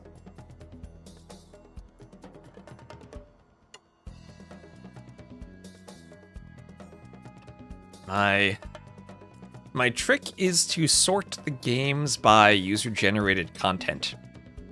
And there are few enough that the star for the custom map makes them appear at the top. So hopefully Nahue is able to deal with his technical issues and get back into the game quickly. I know DE takes a while to start. Well, you know, one of the most impressive things that I've played recently, well, not recently, for years at this point, is OpenRCT2 and the load times. That game does not have load times. You click the button and bam, everything is loaded. It's amazing how fast that is. I wish more games had that as a focus. Not to say they don't care about load times, but it feels like AW2DE takes longer and longer to load over time. Yeah, the downside of trying to add more features without properly optimizing them.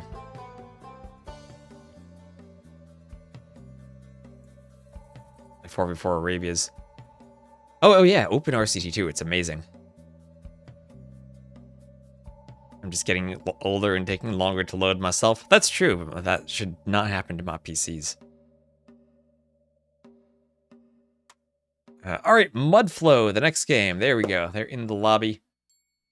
Nahue versus Stark, and hopefully ready to go. What civs do we think they'll use here? Catons for pastures might be an option if you're not going to be putting farms around the TC. We've seen some scout-heavy play here. Magyars have been a good civ, so I wouldn't be surprised to see Catons, actually. Malay feel like the natural civ, though, and I would still hope for that Malay fish boom inside of the pond for Nahue. Stark... I think Italians you save for Stranded. Maybe he has an Aztec strat here. Could go for a very early drush. We have seen some drushes on this map. Same with Celts. Celts might be a better pick if he thinks he's against Malay. Yeah, Stark 10-0. He is dominating. You think Catons versus Celts? Catons versus Celts. Let's see. It'll be the Aliens Civ matchup. The Italians versus the Malians. So first picked Civ for Stark and last picked Civ for Nahue. Mudflow. Okay, I was thinking for sure he'd save Italians for Stranded. Maybe Aztecs are his Stranded pick then.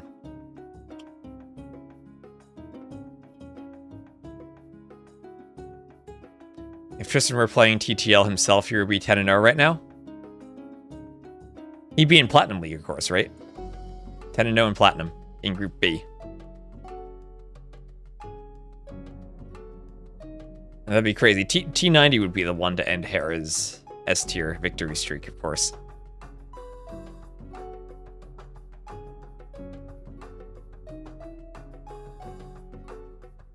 Imagine the headlines that would cause.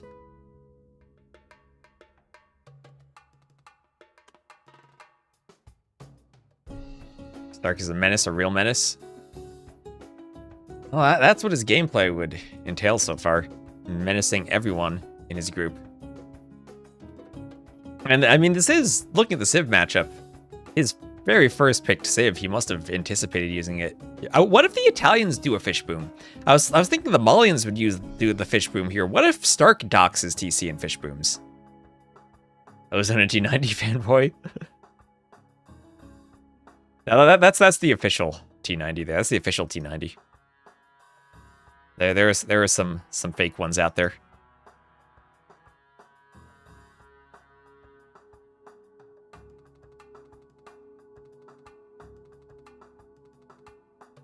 Right, and just about loading in now.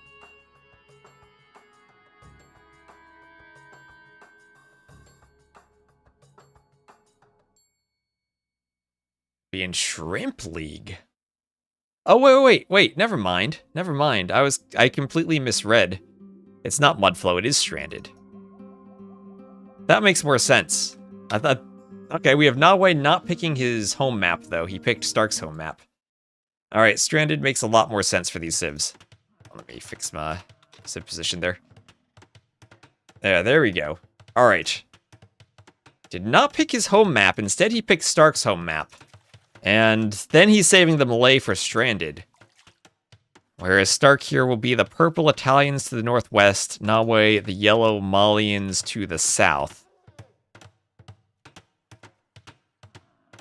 The real T90, but looking at the predictions, he seems to be missing.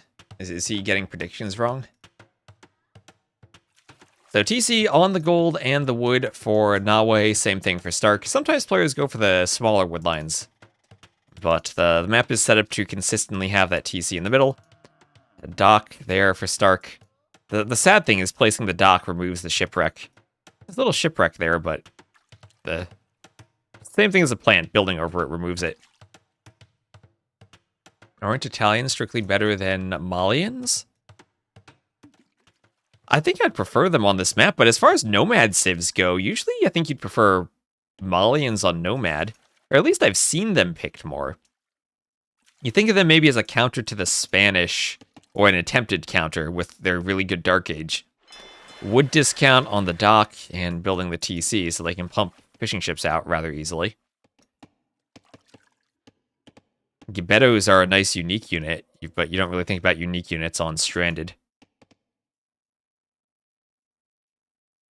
As you get tons of buffaloes, deer, a few tiles of stone on the outside, but the stone is only in one tile clumps, so very scarce. And in the middle, this is one of those two hill generations. Nahue could do a TC on the top of the hill. The hills do flatten out, so you can place TCs there. And it could be a good way to defend and grab wood in the mid-game.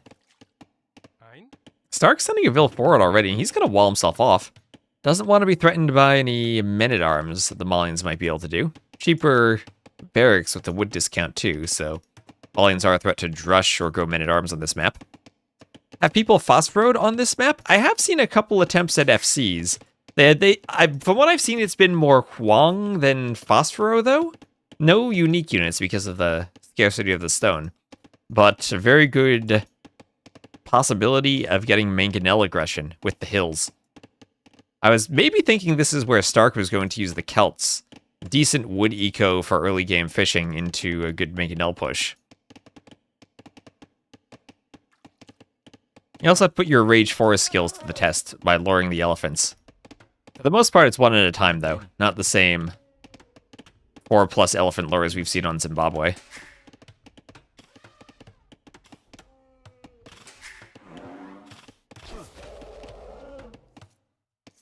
And the elephants do scatter around the middle. A few rhinos, too. It looks like this map spawned mostly elephants. I told the map to spawn 50-50 elephants, rhinos, but I think there's a bug in the RMS randomization that spawns mostly elephants. Not like it's a big deal, but it makes me sad on the inside, not seeing the rhinos. The top middle wood line looks huge. That is 2 wood lines that generated together. That's what causes that, the wood lines combined.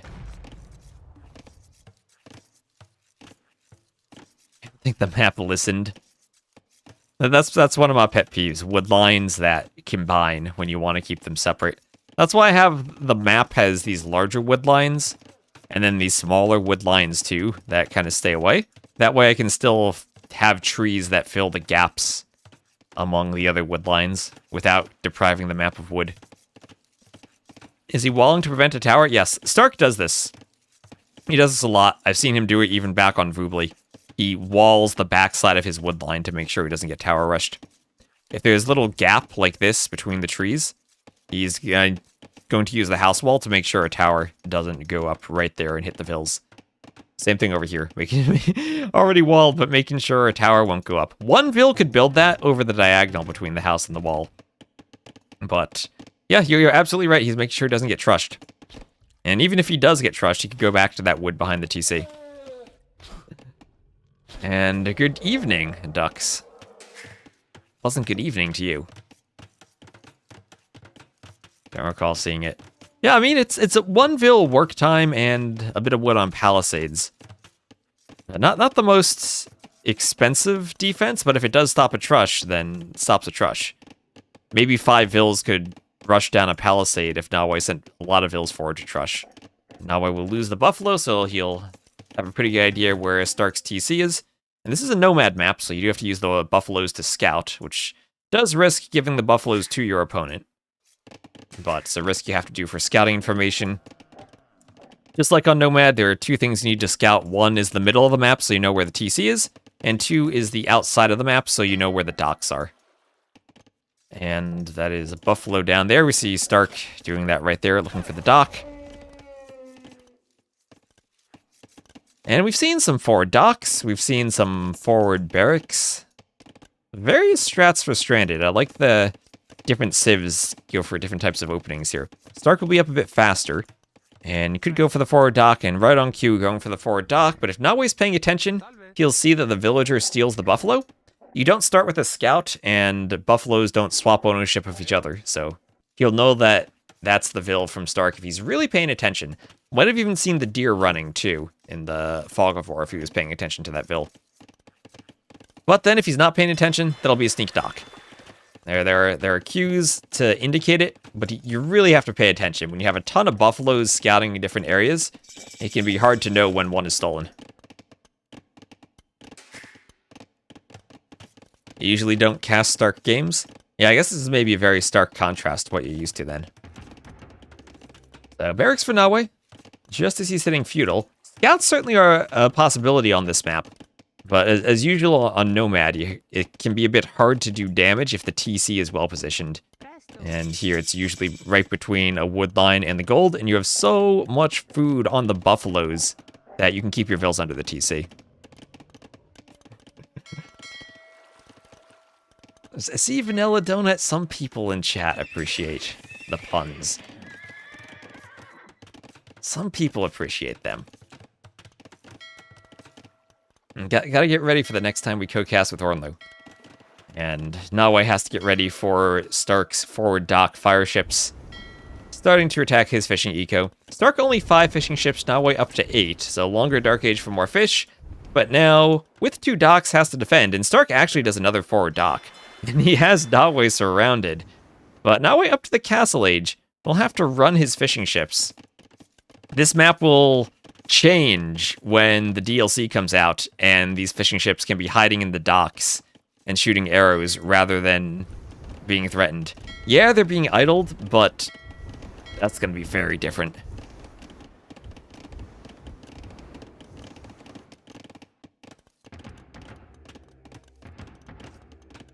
And barracks for Stark as he's sending another vill forward. Lots of forward vills.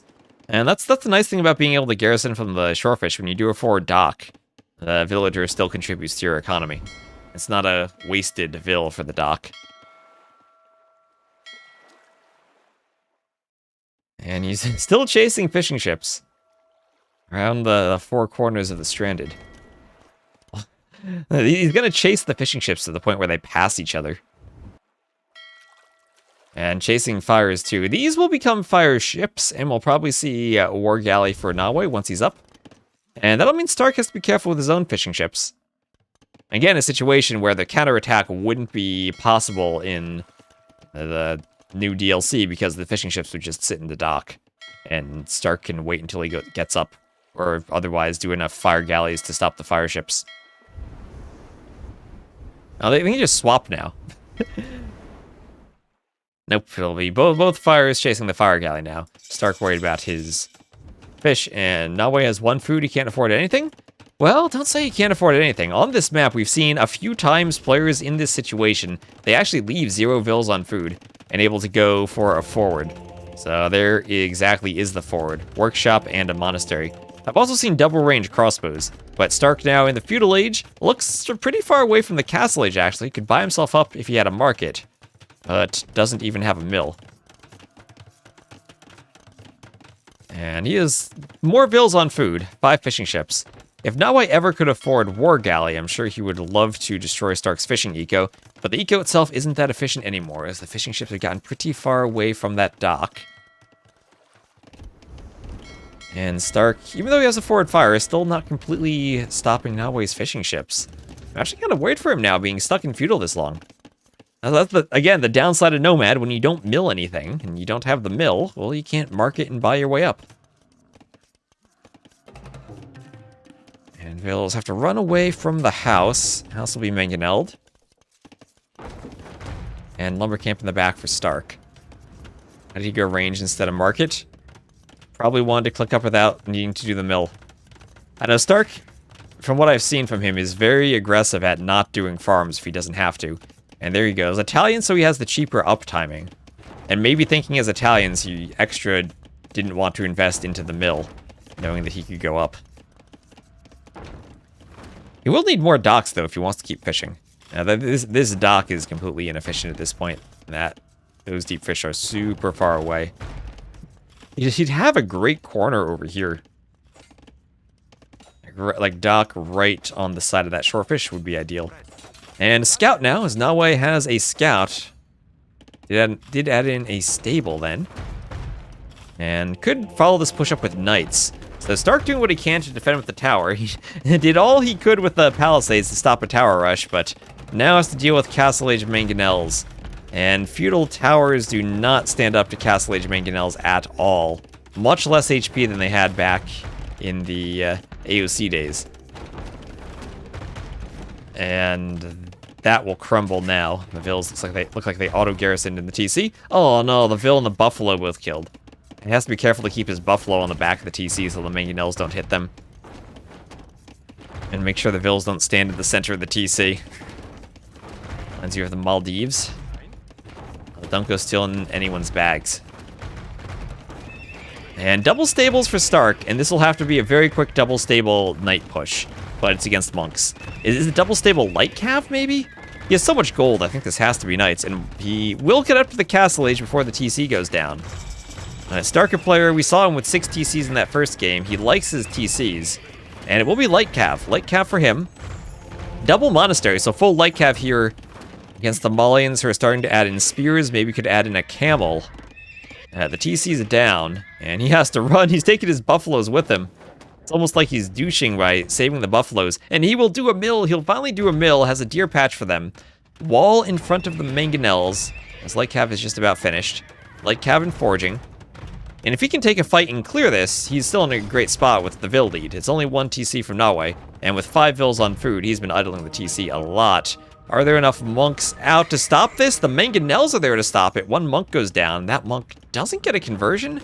I think the scout he was trying to convert ended up getting killed.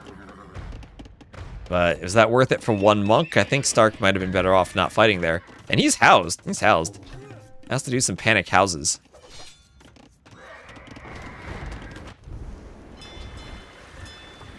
We'll take out a dock, and still is fishing. Nahue might do well to disrupt some of the fish a bit more. And Stark's still trying to pump out light cav. This is a good fight for Nahue as he's taking the score lead. In that pile of water buffalo? It used to be the case back before the change where the TCs no longer killed your, or removed the food from your boar. If you attack grounded, or use the demo ship to explode near animal corpses, it would remove the corpses. And so Ungarrison from that stable picks off a monk with a light cav, but Nahue will sacrifice the monk and a spear to get a good mangonel shot on the light cav. Stark will try to get 1 more.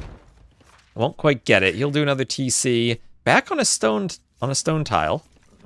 And he has a few light cav remaining, but he is running and doing another stable. He'll try to do a hidden stable. Nahue sees the Vills running from the lumber camp, so might not recognize the stable. With so few monks, part of me feels that Stark would need to do knights, but he actually just sees selling food, buying wood, doing another stable, and it's going to be full light cav for him. And there's only 7 fishing ships. I don't think he has the eco for this. This is looking scary for him. I cast Barl's Tato tomorrow? Likely, yes. Monk picked off by the light cav. And another pile of corpses by this mill. Stark kind of wasting some of his buffaloes, because he has to keep running away. And now he's on the stone. Ooh, part of me thinks that he doesn't have any wood, though. I'd say docking university tech's discounted. He could try to get guard towers up. 1 tile won't be enough for a castle, but he could get 2 guard towers and stop the mangonels with that.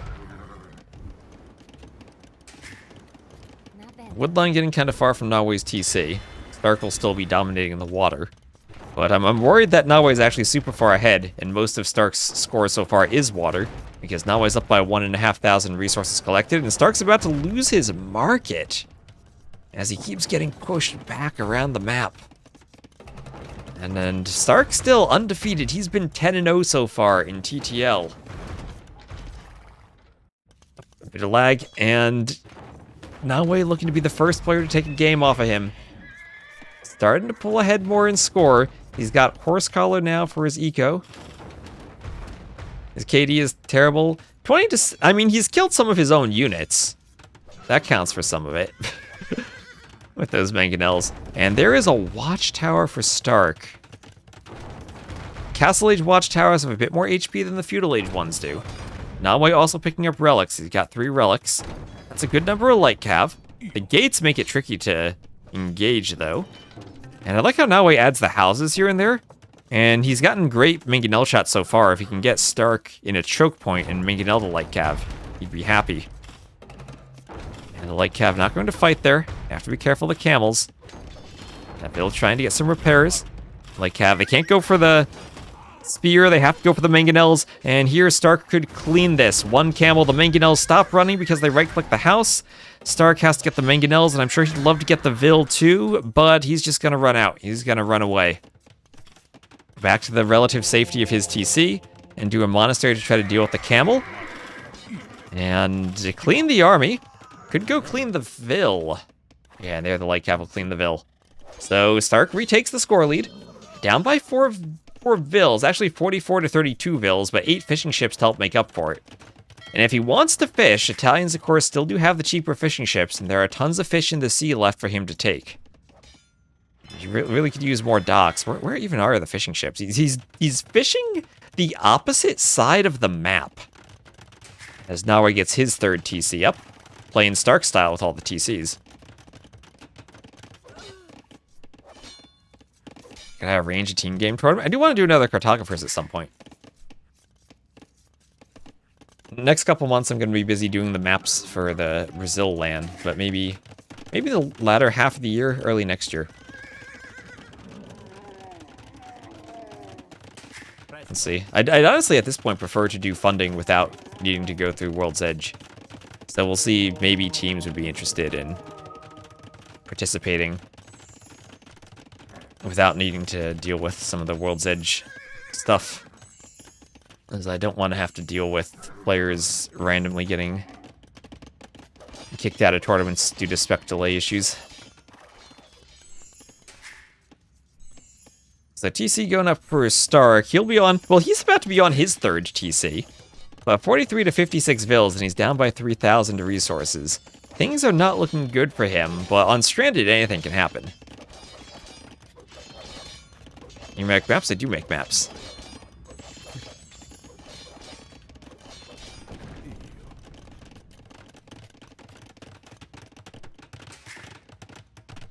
And that TC going up for Stark. Can these light cav be walled out? Will he get in? If Stark could find Vils with the light cav, he'd get some value. And he's going to stop the dock. That's actually crazy with how important the fish are for him. Not letting Nahue redock. He can't really fight on the land that well. Oh, there's a gate. There's a gate, though. The camels will try to fight the light cav. Where are they pathing to? Stark, where's the demo? Where's the demo, Stark? The fire's there. Wait, how did that light cav get through? Is that light cav on the... It must have been on the other side already. The fires don't know what they're doing. They're Or the camels don't know what they're doing. They're trying to fight the fires. I'm sad there's no demo. That would have been the perfect moment for a demo. So 4th TC for Stark, he's saying, let's go reclaim my starting TC spot. That's a risk when there are 2 monasteries and a workshop there. 4 relics also for Nahue. And Stark will try to do some light cav raids, but won't be that successful with the camels. However, he will probably pick off 2 more monks, as he tries to do his own monks. In the long run, Italians... Oh, both these are good monk civs. Malians have heresy, but don't have illumination. Italians, the opposite. They don't get heresy, but do have illumination. You change your opinion, Stark cannot boom this out. Can't boom this out, even on 4 TCs? Well, you know Stark, he's not done adding TCs. He'll have a 5th TC and a 6th TC before you know it. Also more docks for him. He's now docked everywhere. And he's only down 14 vills. He's getting his market back. He has at least 1 relic himself. Still has not had to build a farm this game. So he's... no horse collar from him. Maybe he says, you know what, Nahue's farming. I'm fishing. My eco will be better. 3k score difference, but 5k res collected. As Nahue's army numbers start growing, he's going Malian cav archers. As Stark will get a couple of conversions with monks, but then lose the monks. Emu, hello Emu. Emu's been streaming the past few nights.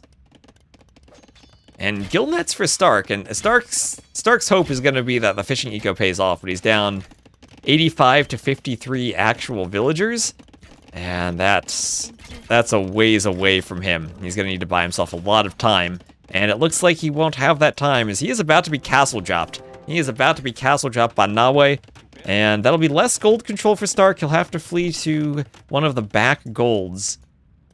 Still has some gold on his side of the map, but this TC is vulnerable. This TC is as good as dead.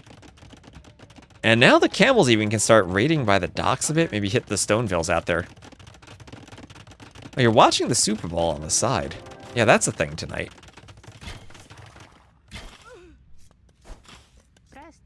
Are we going to have a halftime ad for TTL?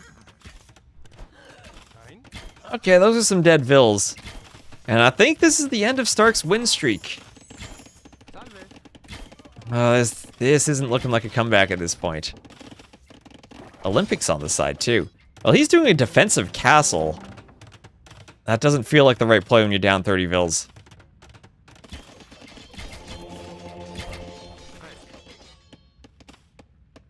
Cav archers running forward, trying to pick vills. I heard a monk going for a conversion somewhere. But now Nahue has the hill and he has the wood control. He's pushing Stark to the outside. The university will come up.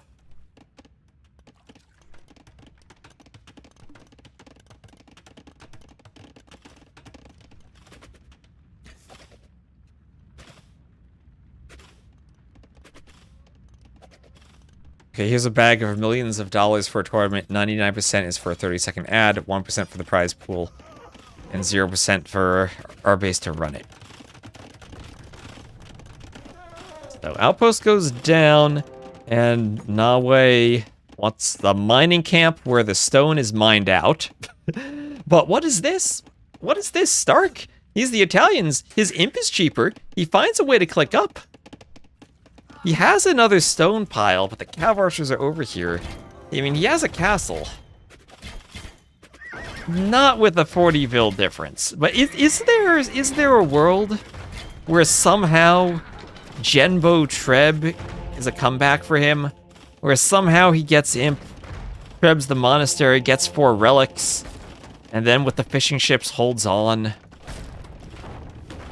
Are we counting him out too soon? He's getting war galleys, so he'll have the water control. Malians are not a good late-game water civ for all their prowess early on with their wood discount. Horrible late-game tech tree. They don't have galleon, they miss bracer, they miss shipwright, they don't have elite cannon galleon. I mean, we have seen there was that Matza game. Different version of the map with the islands on the outside. Could Stark camp with elite cannon galleons in the corners and reach a stalemate?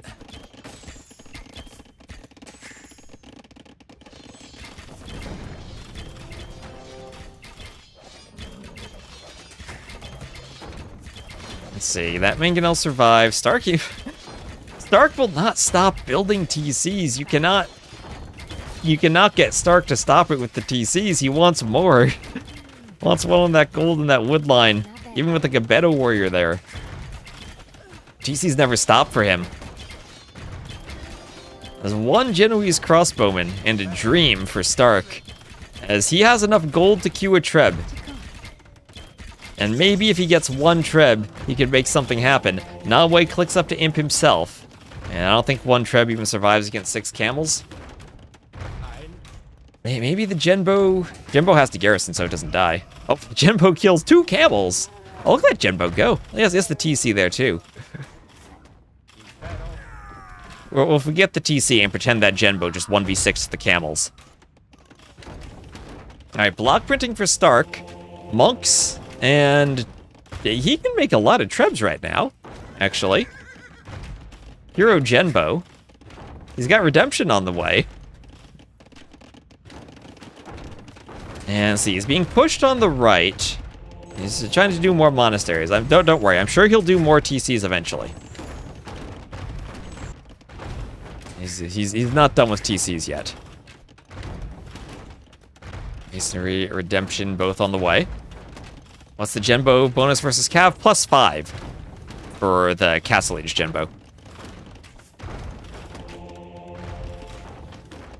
All the upgrades in the world afforded by Nahue.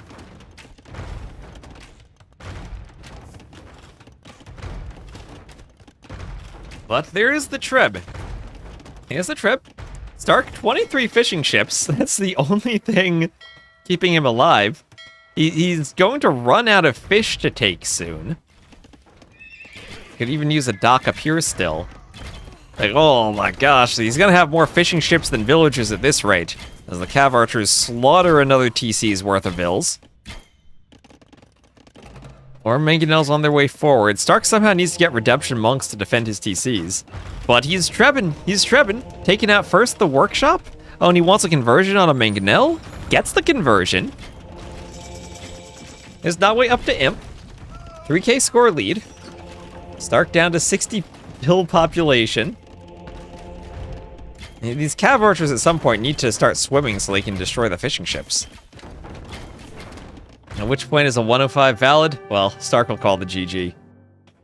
He just wanted to get imp, but that is his first loss. He didn't want to resign too early. Made sure Nahue earned it, and that ties it up 1-1. So Stark, the wall to defend against the Trush did not stop the monk rush. 95 to 63 KD for Nahue. Killed a couple of his own units, but was worth it to keep the light cav numbers down. And there we go. Look at that eco lead for him. Stark's faster imp did not pay off as well as he wanted it. GG. He had hoped that with the Italians he'd be able to hold on and maybe match the Castle Age timing, but no go for him.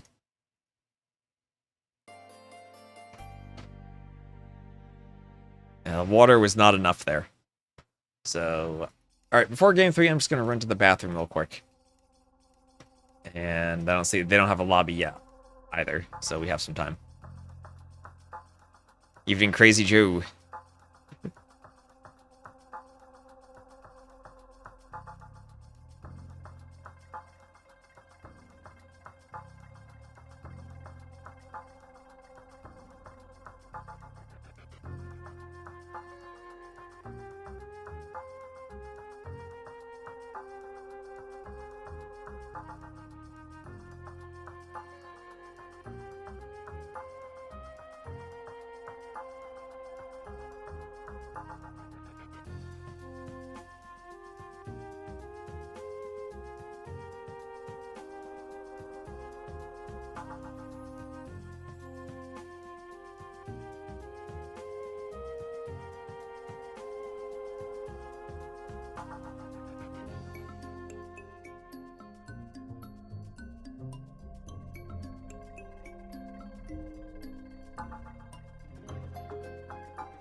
Alright, so tied 1-1. Stark suffers his first loss. And Mudflow will be our final game. This is Mudflow.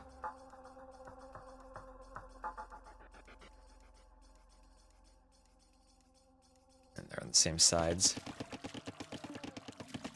And here we go. So, Mudflow, it will indeed be the Celts for Stark, and then the Inca for Nahue, and the Inca going for the instant barracks. So Stark had picked Aztec second, but Nahue still had Malay and Inca left over, two civs that are very good against the Aztecs. So Stark ended up going Celts, and will the Eagle think to lame? Doesn't look like it. And the no undefeated players in TTL streak continues.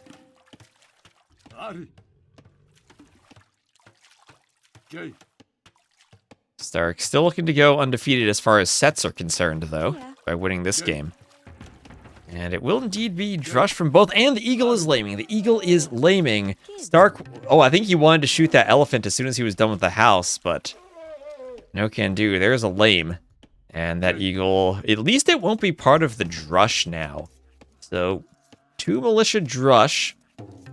The Inca save wood because they only need 1 house. The house is double pop space. And the second house coming just now as the reeds are being chopped.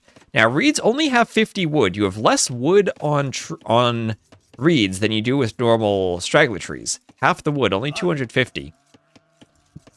You have to be very precise with your builds if you really do want to do the early drush here. And both players, actually, same thing. Early barracks. Stark maybe a bit more defensive with his barracks than Nahue is. And it looks like he did stop the lame. He stopped the lame, actually. So the elephant will walk back. Stark hasn't had to take the rhino yet because of the deep fish. He took the deep fish as fast as he could. I am still hoping. We saw Lewis do this, but I am still hoping that players dock and take the deep fish. And Stark not going to leave that elephant out there. We'll take it immediately.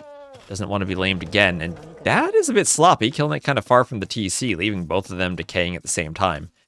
But I think he wants to focus on microing his drush and not have to split his attention, as now he has 3 militia. And that eagle took some damage through the failed lame attempt, and that'll actually matter quite a bit with the drush, especially if Stark maybe lame that buffalo. Ooh, he's so close to seeing the buffalo. I think he'll get it if the militia keeps walking around. He sees the barracks now, and he grabs the buffalo. Well done. And that'll be a bit more scouting to the middle, too, as it walks back. Yes, he did. That was the... I've seen shallows like this on other maps. It was on the... It's on some versions of the map El Dorado, if you remember that. And I know Viper had done it there. But that map starts you with 3 deep fish. I think Dragonstar Last Hidden Cup had a build where he would dock on Mudflow. But again, very tight. El Dorado. Many different versions of that.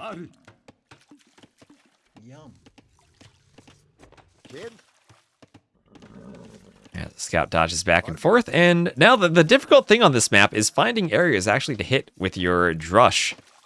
Players do have little bits of wood that are around the top of their TC, so now we will find one to build a lumber camp on.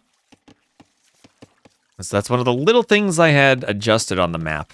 I made sure that these wood lines were more consistent. Sometimes you'd have one player getting like 5 or 6 wood lines, and the other player only got 2. So they're a bit more fair now.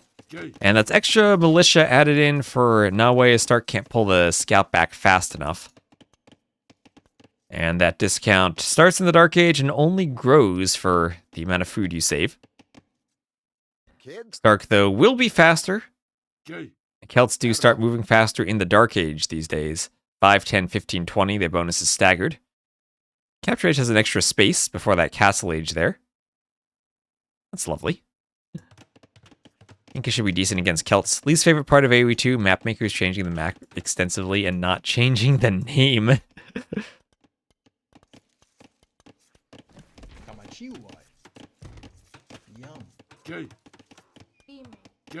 Are you saying we shouldn't be playing Arabia anymore and still calling it Arabia?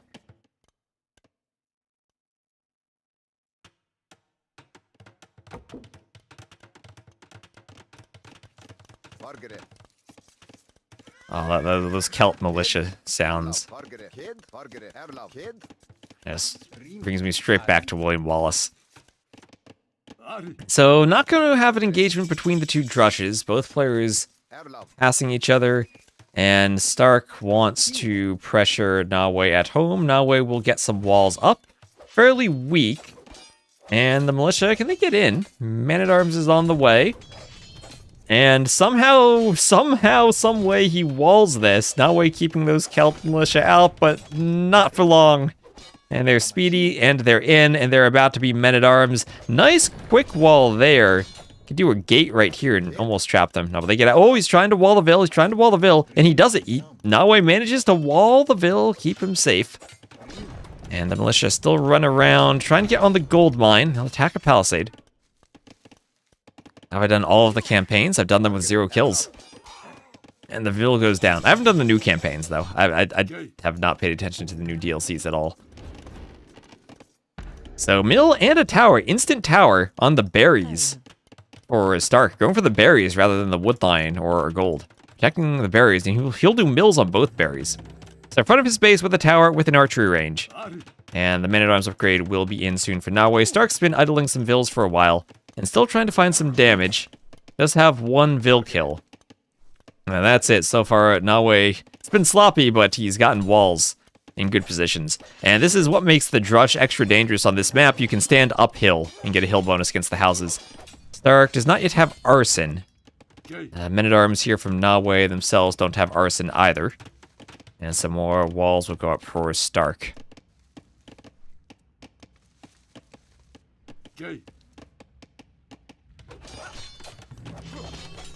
So there is a range for Nahue.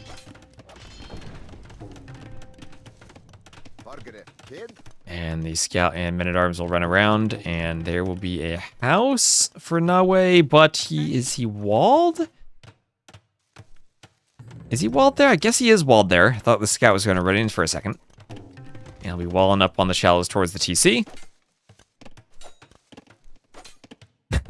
Legs versus legs faster for the Celts, arms faster for the Japanese. That's one way of looking at it.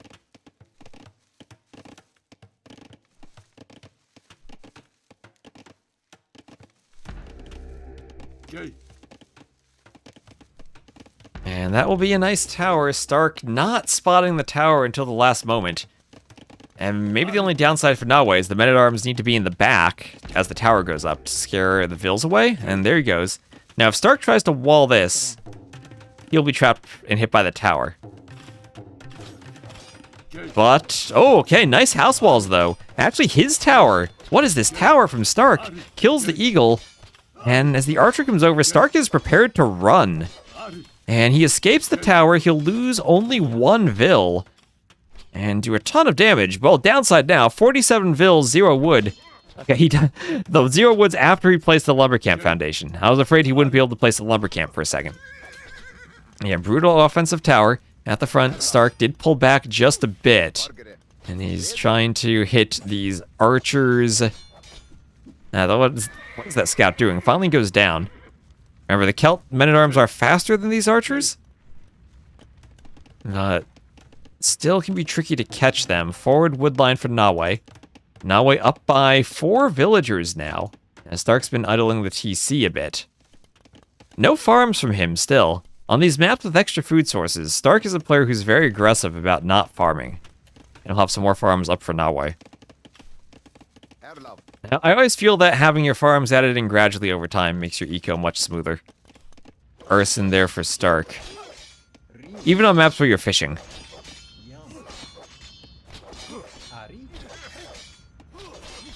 And those arson men-at-arms won't break through the house in time. That's a good number of archers now from Nahue, who's doing fletching. And Stark with 6 archers himself will need fletching of his own. And also need to group them up to take a fight. Maybe even need some skirms at this point, as Nahue's archer numbers keep growing. Can you place a farm here? Nope, you cannot build it on the normal shallows. You can build farms on the mangrove shallows, just not normal shallows. And Stark will go to try to use the wood lines on the outside.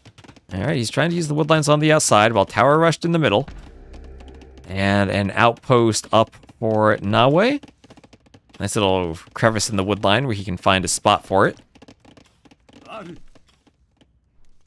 And I think I like Nahue's position. He's up by 500 res collected, 4 vills still. Stark is walled fully. Inca versus Celts in the late game. I have to try to think for a moment. I'm not sure I've ever actually seen Inca versus Celt go late game. Not in a 1v1. Well, there's a dock and a demo for Stark. So everything could change if he gets a nice demo. The archers, though, so far away from the mangrove shallows, not in a position to be demoed. And more of Stark's archers would catch the villager, maybe, if they went after her. Oh, that archer completely missed. And Stark, more idols around the back of his wood line, trying to micro at the front. He does force up a tower from Nahue. He is accruing more idle time on the TC, and he himself is nowhere close to clicking up to the castle age. Now, Nahue isn't either, so this looks like a full feudal game. Then one go boats. You definitely see some demos, and you can see fires or war galleys. Usually you don't open with the dock, though, because there are no fish. And economically, it's hard to do, or it's hard to keep even with your opponent if you do the dock too early. You could do fish traps, but other than the melee, I don't think there's a civ that could really benefit from it. The dock around your own TC, I think, is still a very interesting strat. But in terms of docking the middle, it's mostly about trying to get good demos. And Stark, please pay attention, Stark. He is paying attention and gets all the archers with a demo. That's what he needed. He needs one more demo. He needs an, and he's queuing it. He has a galley. Oh, that's just what he needed. That's just what the doctor ordered. Okay, there's a, if only that were a demo. If only that were a demo. And now, oh, brutal tower. And all of a sudden, 17 to 8 KD for Stark as Nahue lost all of his army. And Stark able to expand his farming eco. He does have horse collar. No horse collar for Nahue. So in the long run, they need to swap to farms. And maybe Nahue ends up idling the TC soon. Those farms, not that efficient by the mill. He's kind of palisaded his own self away from the mill. And this is where he could use those old Inca faster building farms to jumpstart his eco. Stark will be much more cautious by that tower. Another galley for him. He's walling up using the shallows. Also something to remember, there's no unwallable rock terrain on this map. You can wall everywhere aside from the shallows right by your TC.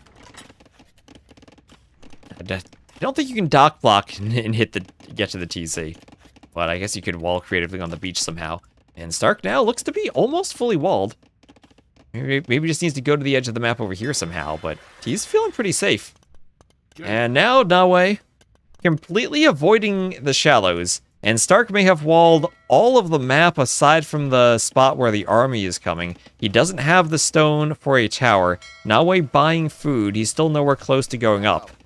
And Stark needs to find some damage against a player who is mining stone and investing into those cheap Inca towers. Is this today's big sporting event? Yes, it is, indeed. And the biggest sporting event is Nahue's up by 10 vills. Stark, remember, Stark was undefeated before coming into this set. I think if he wins the set, then he actually clinches first place to go directly into gold. And Nahue putting up quite a fight now. Stark needs to do something with these archers to find damage. He's doing another dock, but this is so sneaky from Nahue. He's getting all the way around the back, and he won't reveal the archers until it's too late. Stark even has town watch. Didn't do an outpost, though, and he's going to go and do a second mining camp when the archers already have passed. And he will be so surprised when that attacks him from the back. And Double docks for Stark, but that is exactly not what he needs against this army. He's up to the Castle Age, and now he sees it. But, oh, it took him a while to react, and he's going to lose some vills here. That's 1, 2, almost a third vill down, 3 vills down, and 4, -4 vills instantly. His collected are still very similar, and he's up to the Castle Age. He's going to YOLO all of the vills forward and look to control the water. He's attacking a tower in the middle. Still has some gold on the outside. All of his farms now are abandoned.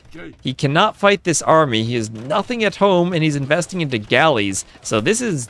the only thing he can do is maybe get up and do a workshop. But until that army's down, all these farms are unusable for him. As that is an absolutely brutal raid from Nahue, who behind this manages to click up himself. A little over a minute slower.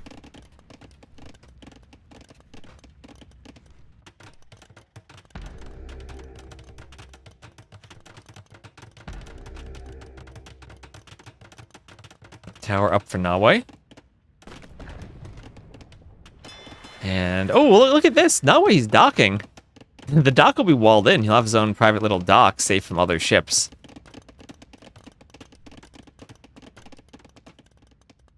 And vills on the gold have to run as the archers chase them. Unclicked a demo.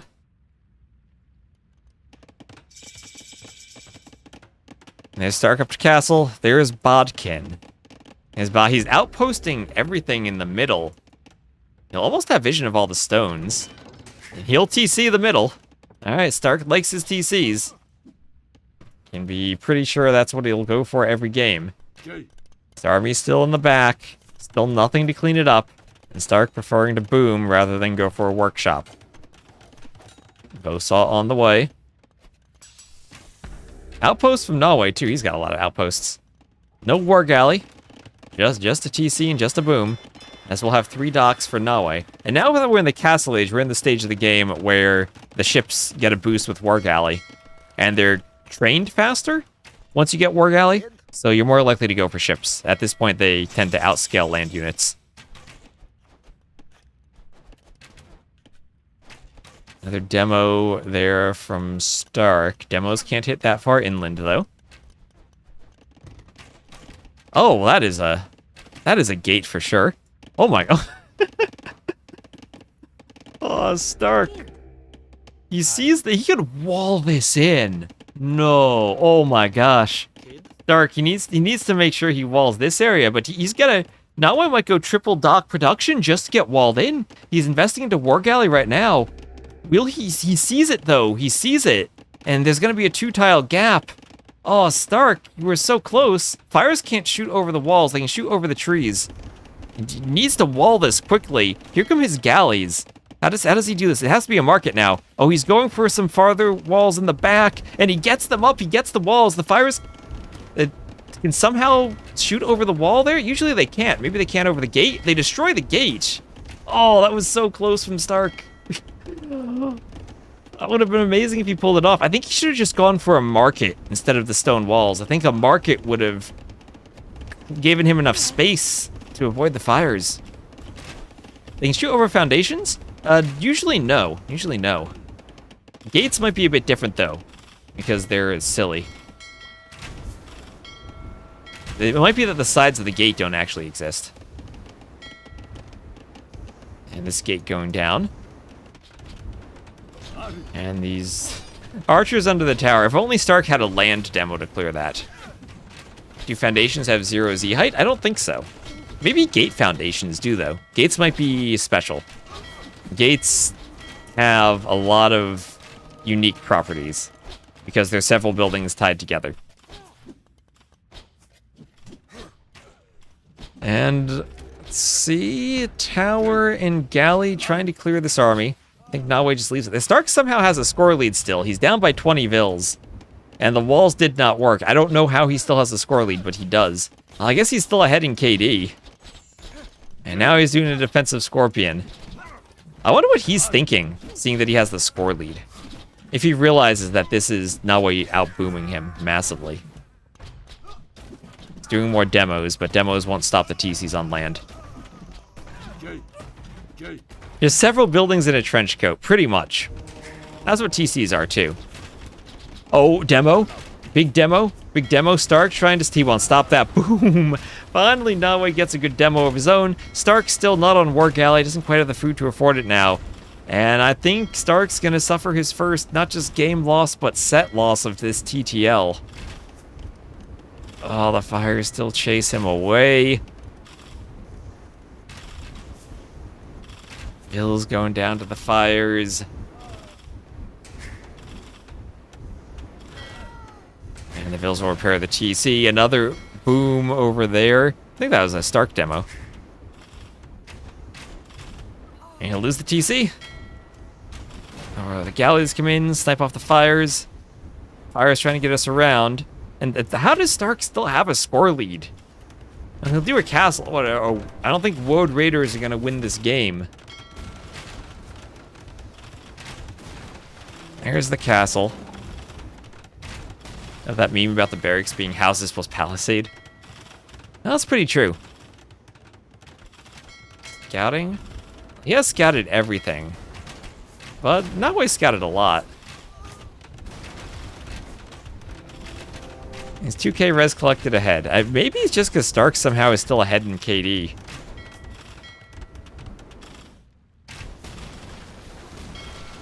Okay, he'll pull ahead even more with that castle. Still the feudal age demo raft.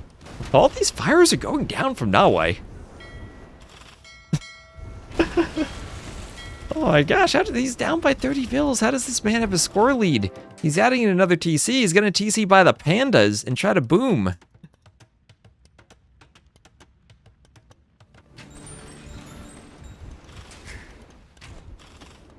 Okay, but ever since that raid came in at the back of his eco, he has been falling apart. Somehow he's going to have more TCs, though. Like half the vills, but more TCs. Remember, this isn't his final TC. He's going to add probably a 4th and a 5th and a 6th and a 7th TC. There's a demo.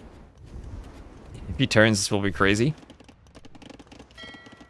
It'd be one thing if he had a way to apply pressure to Nahue, but Nahue's eco has been completely untouched this entire time. And if he goes Woad Raiders, that's an easy swap to Slingers for the Inca. And he will be going Woad Raiders.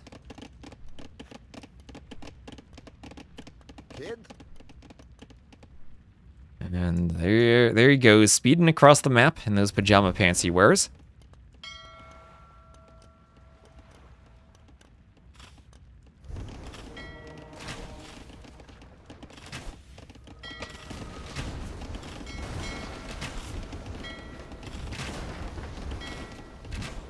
And that's a lot of fires now in Stark's eco.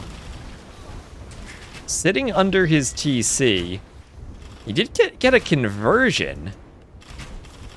But now he's just pouring forward with water units. 48 to 80 vills. And 4 forward outposts? Now a tower from Nahue. Nahue sees everything. Does he have Town Watch? He does have Town Watch.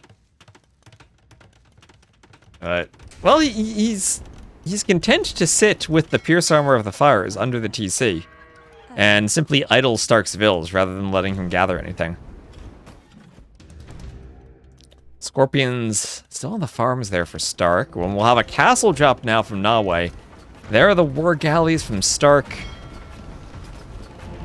And the fires, well, okay, yeah, maybe Nahue just isn't paying attention to the fires. Maybe he just isn't paying attention. The monk wants the conversion, gets it.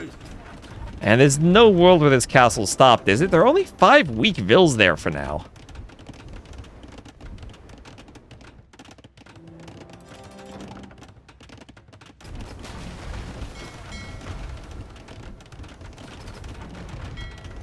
Fires. Attacking the TC. This would be painful if Nahue sees the score and thinks he's behind. Yeah, this is the most lied to I've ever been by the score. Woad Raiders kill an eagle. Oh, he's still up by 30 vills. He has the castle drop, though. He has to be thinking the score is lying. Maybe Nahue thinks Stark has a huge boom behind this. This is where Nahue needs to have the future technologies option on so he can check the cost of spies and figure out how many vills Stark has, and Stark can do the same. He's going to tower drop that wood line. Stark will have to take the wood on the outside. Stark, again, taking the berries. Now, that's what I've learned about Stark. Not only does he like extra TCs, but he also likes extra food sources instead of farms. Okay, now we're closing the score difference here. Almost ready to flip the scores. Up by over 4K. Oh, there we go. Briefly ahead. Some demos from Stark. Connect, destroy a few fires. You might even destroy these fires and retake a good military lead. All right, that's a good demo. Okay, there's a demo. Monk will stand atop the hill, try for another conversion. For more fires. Fires going down. Monks. Want the conversion. Stark, this is why he's ahead in score. 88 to 63 KD. There's a convert. Is there a way ever that he does this? Here come the slingers. They'll deal with the woads. Maybe he needs some siege. This will be a watchtower for Nahue. He could think about guard tower. 5K more res now. Another TC.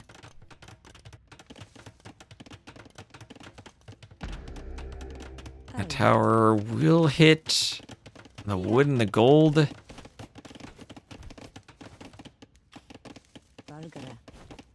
He'll have to run off the gold. Another watchtower for Nahue. Yeah, and I mean, Stark, he has the power of the pandas right now. The pandas have absolutely no gameplay impact, but it'll give him the moral encouragement combined with the score lead to keep playing. He wants another TC. I told you, he wasn't done with TCs. Not done in the slightest. Lost one, just rebuild it. And he's doing handcart. No wheelbarrow or handcart for Nahue. Remember, early on, Nahue didn't have horse collar even, so had to spend more wood on his farms.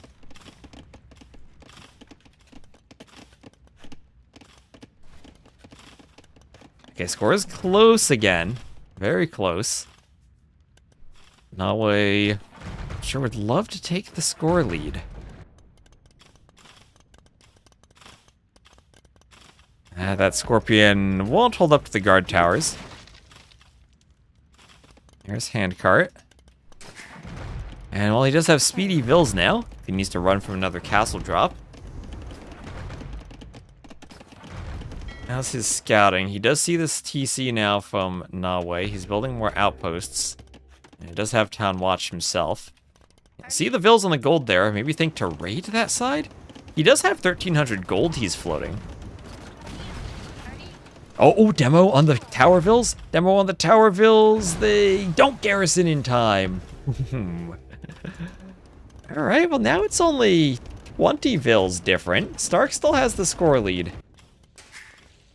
We're at that same point we were on the previous game, right? Like, he's hanging on, but there's no way he actually comes back, right? There's no way he actually comes back. And the fire ship's going down. Tower, and a house in front of the tower to protect the vills from the demos. I don't know what that demo just hit. But it will be a castle for Stark. Oh, the demo's wasted against the blacksmith.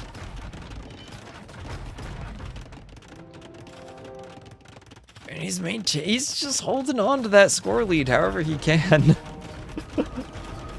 No demos to stop the castle. Vills will house wall. Fire shouldn't be able to shoot over that. And I really just need to get that castle up fast. 70%. He have murder. He's going to be able to go imp, though. After that castle goes up, he'll garrison the vills, then he'll go imp. These fires are all going to die. Nahue, not paying attention to the vills. He's dealing with a wood raider. Yes, that gold was spotted thanks to that outpost. And there is imp for Stark. He's on the way up to imp. No way. No way Stark holds on. He's opened up a bigger score lead after clicking imp. Where the Inca picked? Yes, the Inca were picked. The Inca were picked for the Drush. You're going to see Drush heavy civs picked on this map.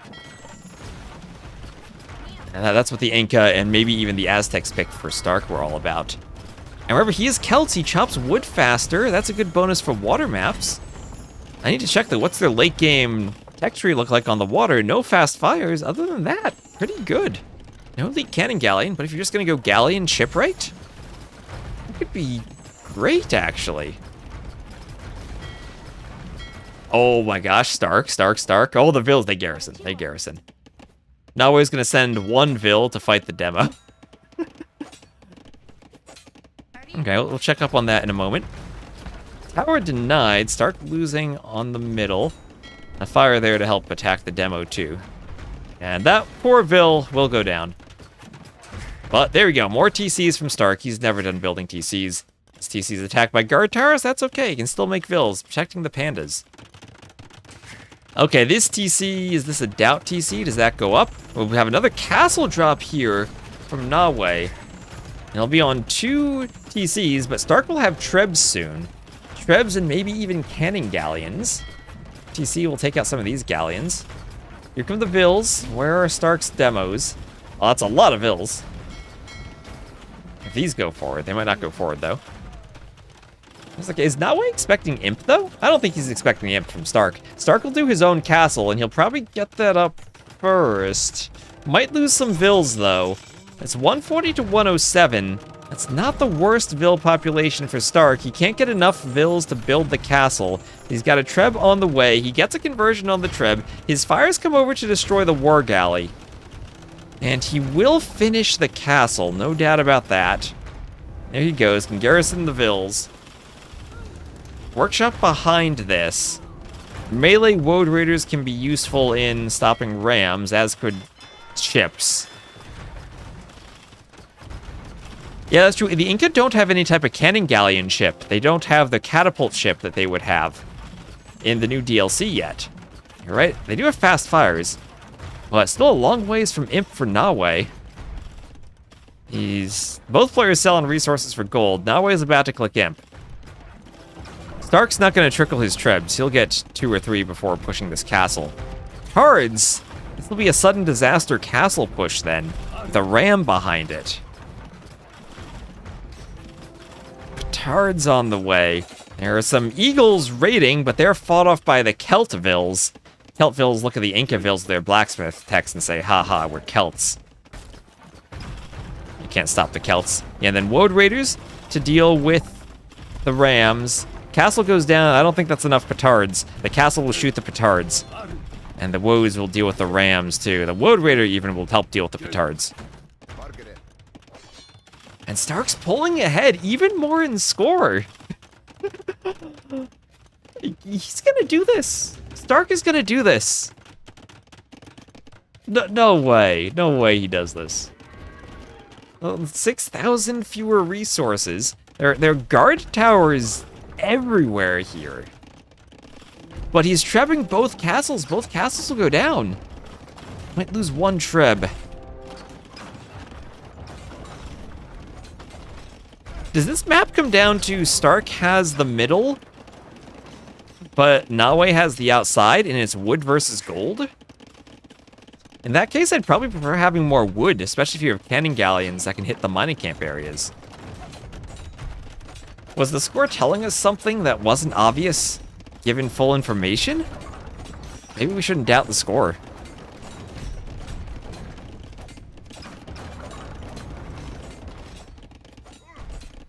Yep, Tetracycline should just be a flat heated shot, extra bonus damage added. It should just be a flat number. Or it might be a multiplier, but it should be, it's to the base damage that it does to ships. Probably it's an addition. I need to check age to see how the tech works. So there's Imp for Nahue. Celt Galleons. They don't have Bracer. Okay, maybe I was a bit overhyped for the Celts on water without Bracer, but they'll still be good. And Stark still with the Woad Raiders. A few slingers on the way over, but not before the Vills are found. Fortunate for them, Stark is literally playing William Wallace and prioritizing destroying the outposts. So the slingers will take out the Woads. Stark wants a mining camp there. Yeah, a bit too much William Wallace for Stark. I know he's played the campaigns.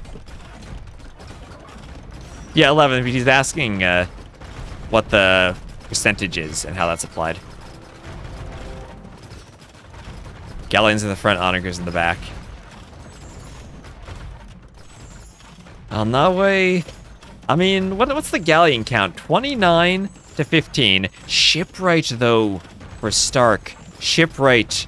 And what does that do? Makes your ships discounted, they cost less wood, and they build 50% faster.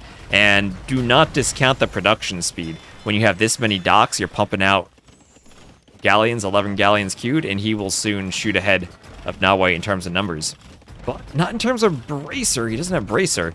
And he also, let's see, he has chemistry. He needs ballistics. Oh, Stark, he's floating res. He needs ballistics, but he's doing it. He's doing ballistics. Some eagles trying to raid him on the side, but Woad Raiders should be a good counter to eagles.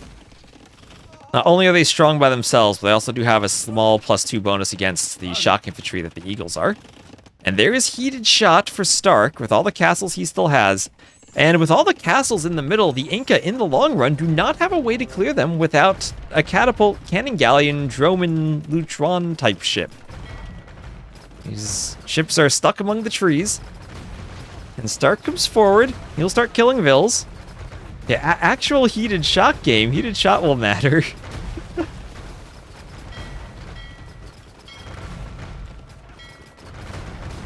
Those galleons were stacked. Infinite galleons almost going down. It's like that guessing game. How many beans are in the jar, only with galleons stacked on one tile. So slingers would like to raid, but the Celt Scorpions are chasing them already. Maybe eagles could help them out. Stark with his market in the corner against the edge of the map. He's getting ready to trade. Looks like it, at least. And here come these galleons. There's a lot of towers over here. The Inca could even need heated shot and keep. As the Woad Raiders can't protect the Treb. And Stark not paying attention to Garrison here. I think the Woads probably still kill these eagles. They're not even elite eagles. So Castle Age Woad should be great. Stark not going to give up the pandas yet. Important to control the pandas. And with, oh my gosh, that's a group of 18 villagers that might all die. 126 to 146 Vils. And Stark pulling ahead in score still. The Woad Raiders raiding on the gold Vils. And as long as Stark secures this, he'll still have gold. The gold on the outside is pretty scarce, as we said earlier.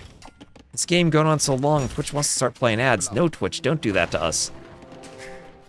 Castle shooting down the TC. And the Vils will run away. Hit by the Woads.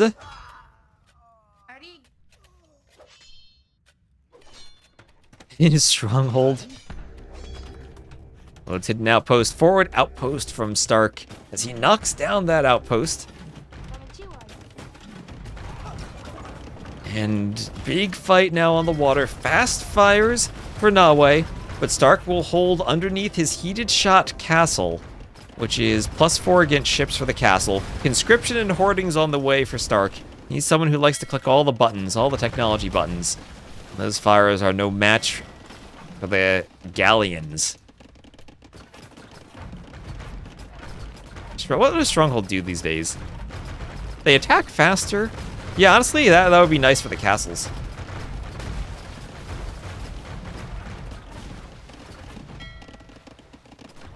Okay, those are some Vils that could be threatened. Stark, 138 to 138. He's tied the Vil count.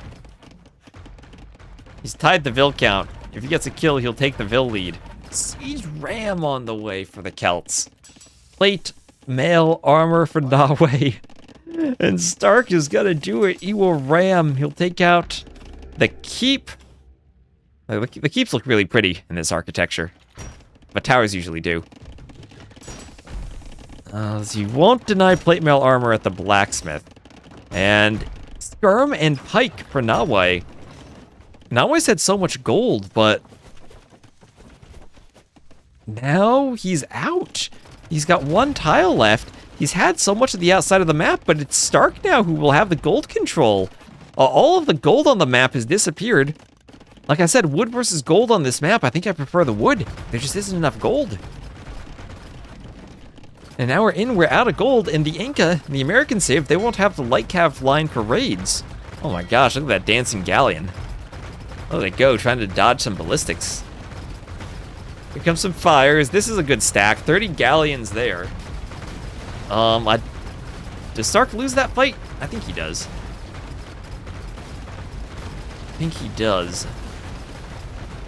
Yeah, he's surrounded. He's surrounded. Oh, he can get out. He can get out somehow. Oh, yeah. Look how many galleons he still has. Thank you, stacking. And heavy scorpion. He's got heavy scorpion. Oh, destroy the TC. Crop rotation for Nahue. Maybe waiting to play a long game, but that's going to be a long game against Stark, who has the wood control.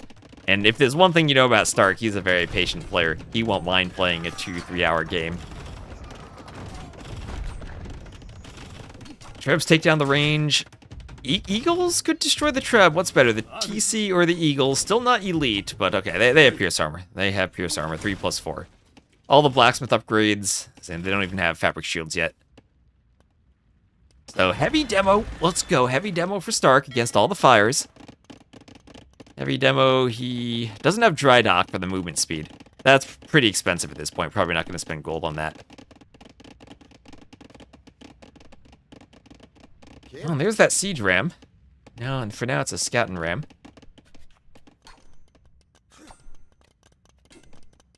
Yeah, Stark still has 18 on gold, but most of those vills are over here. There's 14 of them.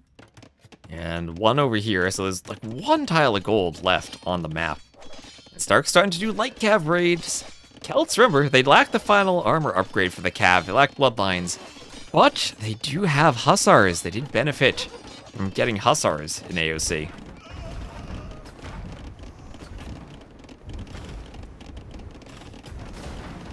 Doing the attack upgrades. Heavy demo. Here comes the demo. Nice demo. And Stark, he has done it. He'll get another demo hit. Or he won't. Okay, almost another demo. And I don't see a way back for Nahue now. Scorpions and Light Cav for dealing with Slinger and Pikes. Hussar on the way for Stark 2. Scorpions starting to slaughter pikemen. Celt heavy scorpions, they fire faster. And he doesn't even have Fur Celtica yet. Still on the menu for him at some point. He's got almost 5k wood. Nahue's got 60 vills on wood, 50 vills on farms because he's got nowhere else to place them. 12 vills on gold. Where does he even have gold? He's running underneath Stark's TC to try to mine gold, and those vills are running to their deaths at the hands of those Woad Raiders. Pikemen killing the Hussars, and there is the GG. And Stark, I don't know how. Nahue wasted a lot of fires under TC fire there and to conversions. Never was able to finish off Stark. He was at 100 plus vills to 60. He had all the map control. He had some gate shenanigans to stop Stark's forward wall attempt. Everything felt like it was going well for Nahue, but Stark, the man, he never stops building TCs. And late game Celts are the better water save than the Inca, turns out. Celt wood bonus? Easy access to galleons? And he does it. Oof. Alright, so that's 364 kills for Stark. For Eco, that's a 3k res collected difference. Nahue's still ahead. He was ahead in Eco the entire game. He was like 6k res collected ahead at one point.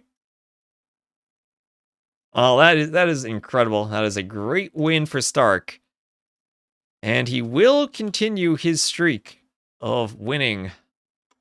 Not often you see a Celt game with so many text research without infantry armor and siege engineers. Not often you see a Celt game on a water map even. But picking the civs for the Drush works out for Stark. Oh man, that game, that was something else. So now both players losing their home maps. And that was the Celts. Win with the Celts over the Inca.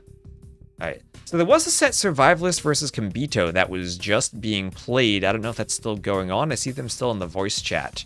We could either join that live, but they started at the same time as this one, so they're probably pretty far into it. or we could cast Rex. And it looks like they're well into game 3, so I think I might start that from the beginning if we take a quick break. So let's take a break, and I'll be right back. And then we'll swap over to that set.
Alright, so this set started at the same time, but is running later, so hopefully it'll be a good one, Survivalist Combito. Let me update this, and I will ask you, again, not to put spoilers in the chat, because, of course, we haven't seen it. Let me just swap the overlay to this scene.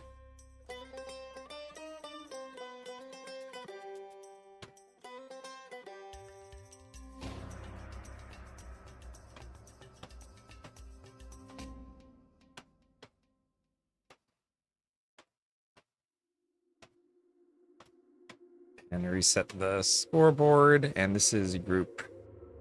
I think I have the group wrong. Is this group A? This is group B, I think. I check Wikipedia. Yeah, this is group B. Sorry, Stark's set was group D. And I won't check Wikipedia because I don't want to see the other set, but I will say Stark now is 11-1, and still, I think he's locked up first place in his group now.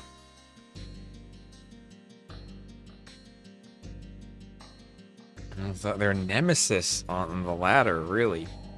Well, they'll be facing each other for real now. Not just on the ladder, but in the TTL. And do I have my YouTube title set up? Let's do this. Stark versus Nahue.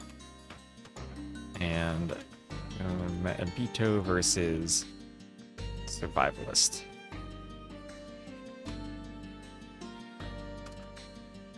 And add this to YouTube.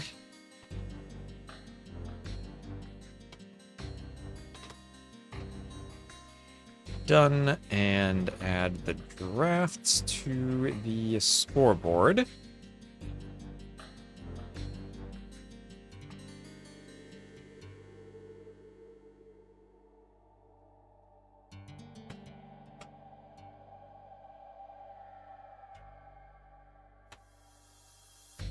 Alright, and there we go. So Combito on the left, We'll have Northern Crossings as game 1.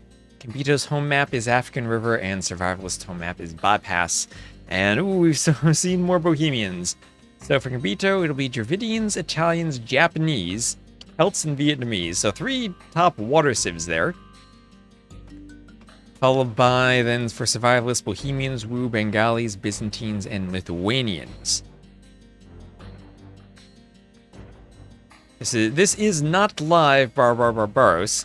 This set started at the same time as our previous set, so I will be casting this set as Rex. You may have just seen it if you watched someone else cast it, but unfortunately I cannot cast 2 games at a time, and I think this one literally just ended? So we're hot on the heels of it. So let me just do Combito Survivalist Game 1. Download all the recs.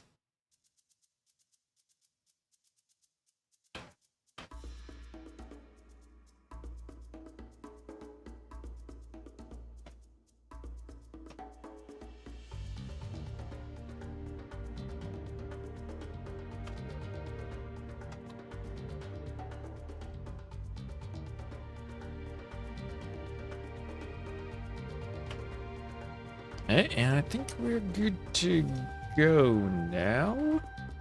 Let me just double check I got everything sorted over here. I do. The score is taking Stark's willpower into consideration last game. Yes, it was. Yes, it was. So it's getting late for me, so I'll probably speed up the Dark Ages. This set looks like it will probably be a while too. We are pretending it is live. I'll pretend it is live then. Oh wait, DE. No, DE, don't do that thing where you don't update the Rex list in-game. Bad DE. I have to load through Capture Age. Let's see. Capture Age, where you're at Capture Age.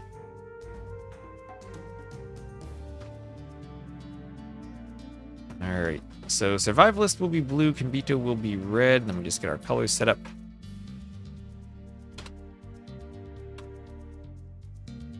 And the first map will be Northern Crossings.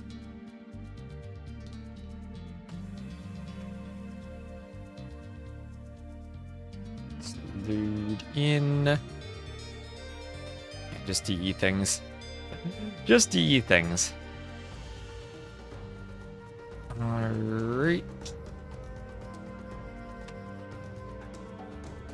And I should write the player elos too. Give me a moment in Capture Age to type values. Survivalist is 2453 and Combito is 2563. I think that'll be everything I need to change my scene and go into Capture Age. Yeah. And again, I don't have a team for Survivalist, so I don't know what to put for him in the UI. But he'll be there. He'll be there. And he will be the Woo, and as the Woo, Survivalist has a build order. He will instantly dock less than 30 seconds into the game, get the extra food from the dock. He will rely on having the hut on the map because of the transport ship, and he'll chop a straggler tree while taking some sheep. And then he'll queue a fishing ship immediately, and he just needs to get the wood to do a house. So that he doesn't get housed. Maybe he can do loom and then go for a lame if he wants to avoid doing a house as early as possible. And he has to drop off the wood and then does the house. So I think he'll be slightly housed. Let's see, this will be close. Oh, actually, he just beats the bill with the house. Not housed at all. Beautiful. Doesn't need loom. Combito, he's just doing a standard Dark Age. He's doing a lumber camp. Hasn't docked yet. Alright, so speeding this up because it's late. So Survivalist with the build order. What's he going to do next? What's now? He's pushing in an Ibex. Ibexes usually are pretty far on this map. He's scouting. Combito already sees the dock. He knows what's going down. Survivalist scouting the back. Doesn't see the back dock. If only there were a Vil to lame the boar. We'll just miss the back dock unless he noticed the Vil himself. Loom on the way for him. Why is he doing looms? Okay, he's housed then. It just needed loom. Needed loom. 1 second of idle time, but he did loom. But he's ahead by a Vil because of the fishing ship, so worth. Definitely worth, even if he had to do loom. I'll chalk this up as a win still. And oh, also lame and a goat. I always love to see a good goat lame. Forward Vil there, presumably house. And then lures it? No, actually, Combito taking the back bore. Still would love to see a bit of a lame there, but Survivalist? Ooh, no loom on the Vil. You can't wall on the rock terrain, but Combito's scout is there. And Survivalist not going to take the fight with the scout. Wants to run away. Don't see any type of sudden quick walls from Combito to stop the scout from running.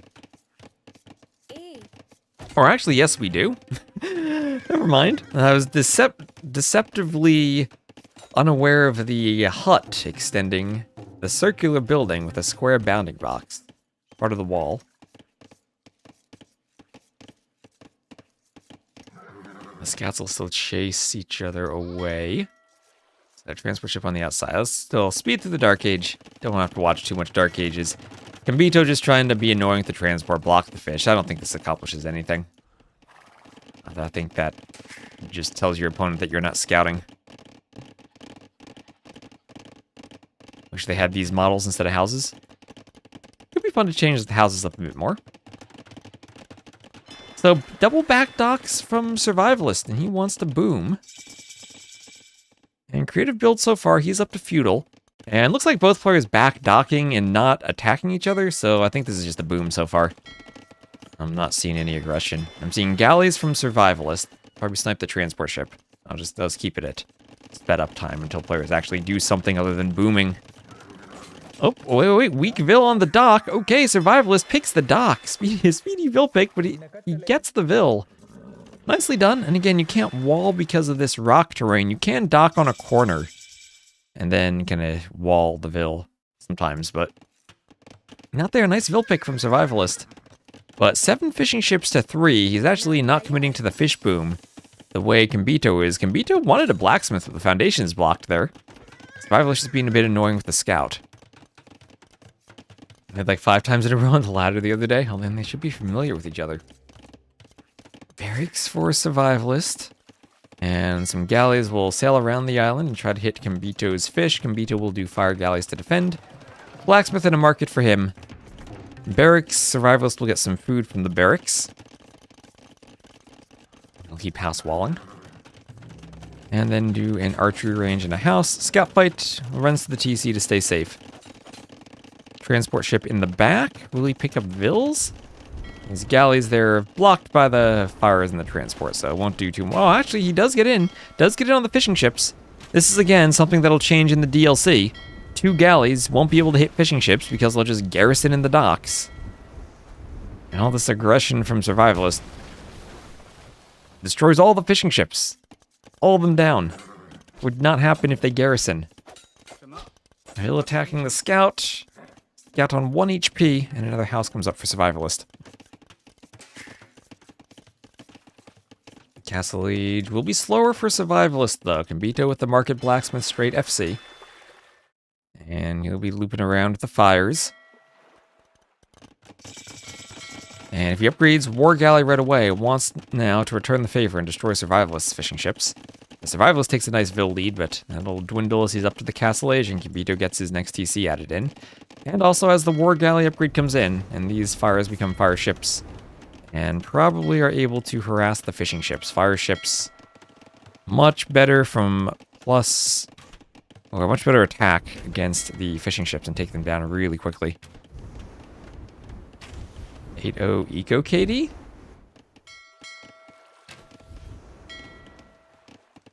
Well, it's a Vil and a few fishing ships, right? Those galleys destroyed a lot of fish. And now Survivalist doing what he can to defend. And again, this is the type of thing you won't be possible in the DLC. Fishing ships would just be hiding in the docks.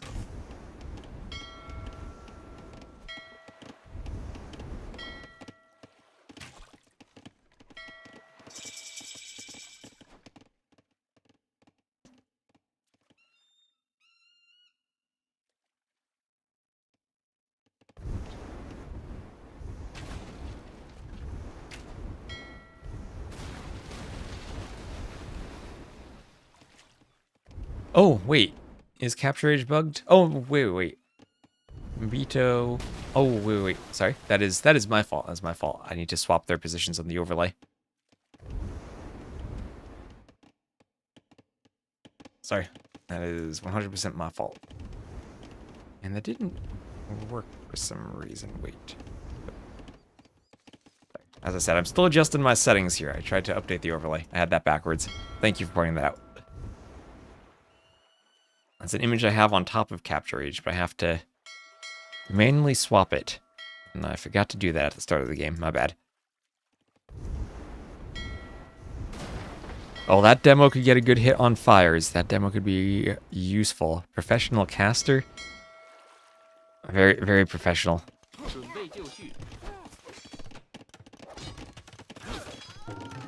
Ooh, Survivalist picks a Vil. How it works is I wrote some code so I can put an image on top of capture age and have some custom UI elements with the flags. But I'm not finished writing the code. I have to type stuff into a text file and run the code. And I set my other settings, but forgot to set that. I also need to fill the UI somehow, because Survivalist isn't on a team. I need to find something to do so it doesn't look so empty. Demo, ooh, nice demo. Nice pair of demos for Combito. Ooh, gets the fires. And Survivalist, as he's trying to run forward and raid with crossbows, he'll still be down in Vils, and a defensive Scorpion for Combito comes out. Pushes the crossbows away, and that'll take the Vils off the wood line. Another TC going up for Survivalist. Press X to doubt. Hello, Baron. Baron, you having a lovely Super Bowl American holiday today.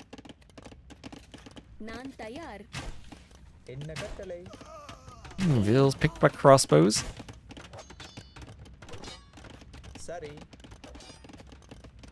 Really, you had work today?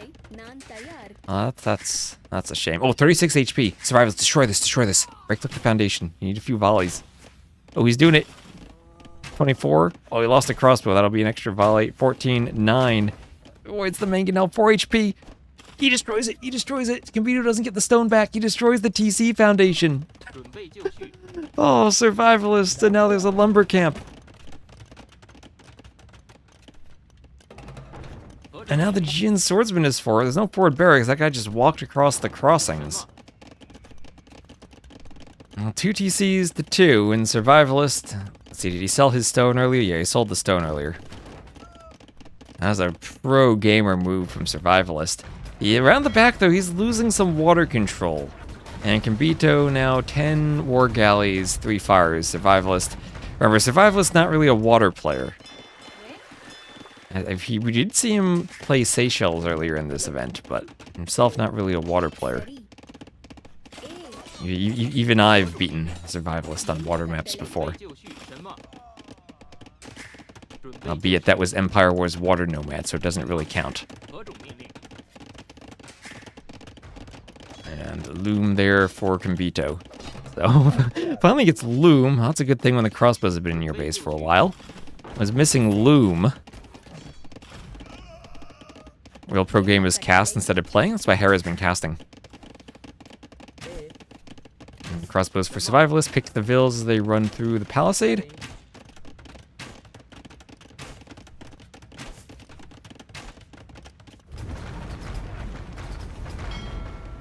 Fires in the back all go down. Oh, demo? Whoa, that demo spins around and gets, like, nothing. Looked like it was going to be a great demo, but then hit nothing. So Survivalist more fires. His fishing ship's pretty exposed, though. Again, can't hide in the docks, so they'll all be running around the edge of the map. Fires attacking the war galleys. Crossbows are hit by the Scorpion, and forward dock for Combito, who despite losing the TC with 10 fishing ships and 64 Vils is up to the 3 fishing ships and 53 Vils of Survivalist. So his eco, 1k, see 800 res collected ahead. Still doing pretty well. Survivalist doing what he can to raid with crossbows. He'll kill a Vil or 2, but without ballistics, it's still rather hard to hit Vils consistently. Same thing for the ships trying to hit the crossbows. Can't hit them without ballistics. No ballistics anywhere. Oh, hello, T-Cone. Why am I not watching the Super Bowl? My New York football Giants are so sad at this point. I need some space from football. That is why. Oh, it's what, Seahawks Patriots? So I'm just gonna hope the Seahawks win there.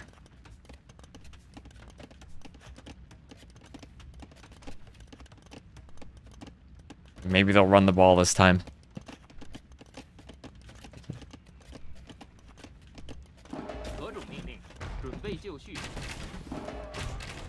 Alright, Scorpion. Let's see, Survivalist Micro, can he hit the repair Vils? Mangonel follows the Scorpion. And Vil goes down, crossbows will flee, and he'll pull back. Now, score's still really close. Survivalist going for gill nets. You have 2 fishing ships, Survivalist. That is maybe questionable. Whether gill nets will pay off. He's chasing away some of Combito's fishing ships. Alright, I don't think that was the right use of resources there. Now, lots of outposts for Combito. He's trying to keep track of Survivalist crossbows. Or outpost foundations. And there's a castle. There's a castle. He sees the forward barracks and he'll immediately do a castle. Survivalist trying to use the crossings for the Jin swordsman, but will be stymied by this castle positioning.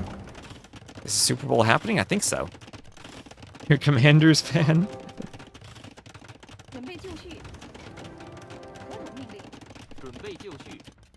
At least your team has a name now. And okay, Mangonel could find some crossbows in the back. Survivalist losing some presence by his docks, and that gill nets is not paying off. Mangonel gets a shot on the crossbows. I'll have to go back and forth a bit, they'll run away. Halftime show? Is that what everyone's coming by for, the halftime show? Just to see some crossbows die to Mangonels? And Survivalist, I think he's gonna struggle now. He's down 30 Vils. Castle's still attacking the barracks.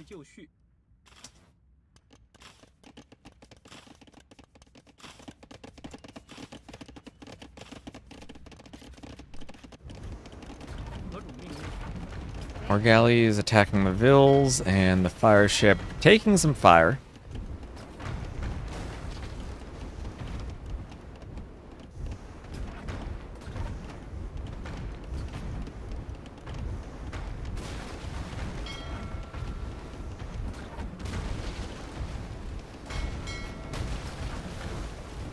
And Survivalist struggling to hold this position by the docks. As more fires keep pouring forward for Combito, and Combito's up to Imp. And down by 1k scored, seeing the defensive castle. Combito gets another TC, and Survivalist might call this when Imp comes in. That was beautiful of him to deny the TC earlier, but he was so far behind at that point anyway, I don't know if it'll matter. He'd need to pull off a Stark-like comeback now. He is taking the middle. He's taking the middle island. He will do a forward castle. Or a middle castle. That Vil trapped until she can garrison. And then we'll do a mining camp.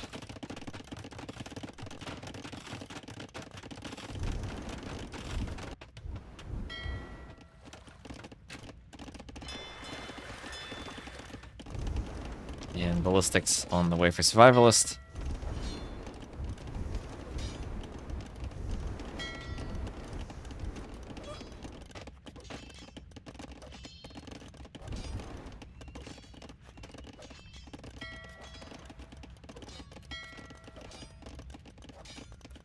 Everything on the map flashing now.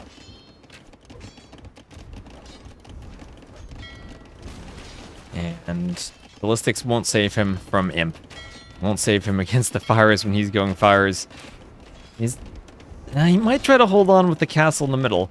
But the Dravidians, they have Cannon Galleon themselves, so it'll be chemistry And then with water control that they'll certainly have, they can do some cannon galleons to start taking down that castle.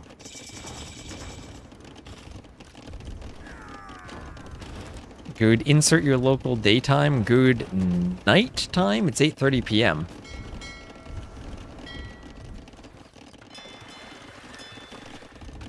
Combito has fast fire ship on the way, and he should win a good fight once that's there. Do the Wu have heated shot? They do have heated shot. Our Three Kingdoms Civ can figure out how to upgrade their cannonballs, apparently, through heating them. It's a castle for Combito. And he's housed, needs more housing space, needs the castle for the housing space. But I feel like there's not much coming back here for a survivalist, as more fire ships are going down.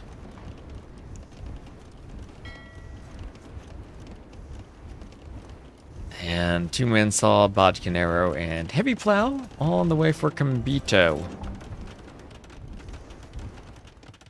And here, the survivalist roundabout water. Waters for quarters.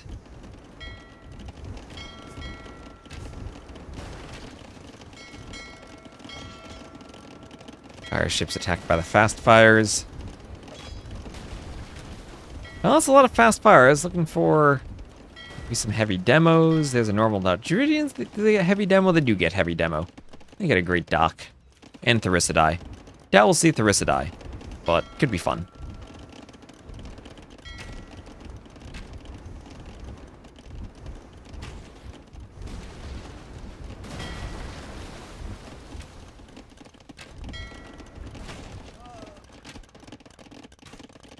Didn't even like playing water when you were 8. You weren't a fan of Galley Micro? Oh, castle drop there from Combito. Oh, will we see the bug? Will we see the bug? There's a bug right now where sometimes your castle foundations can be attacked by the other player. Will Survivalists see this and be able to attack it right away? It's like mixed in with a farm. There's a mining camp there, so Combito doesn't see this. Now he'll see it. And it's blocked. And the Vills shift you to the mining camp that's also blocked. And Survivalist will do his own castle. So imp on the way for him. Alright, he's not giving up right away. And still, see, there's chemistry. Okay, we will see Therissidae. Let's go. Therissidae and a cannon galleon. Alright, this is what we want to see on water. And another castle for Combito, a bit farther away, but will be established for him. And he'll start adding tribs. Survivalist now hoping that the center island's enough to win, but doubtful with the Therissidae. From what I've read, the Therissidae apparently is a made-up ship. But considering all things we have in AoE 2, probably less made up than Mamluks throwing scimitars while riding camels.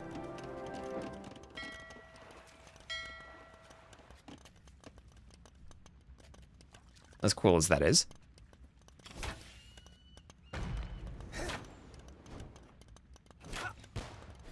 And guild's on the way, so Combito is ready for a long game. But I feel like Survivalist has to call this soon. Maybe after if he loses a few fires, or if he loses a castle and sees the Therissidae. He'll be try and heavy demo himself. Wheelbarrow just coming in for him too. 15k res collected more for Combito.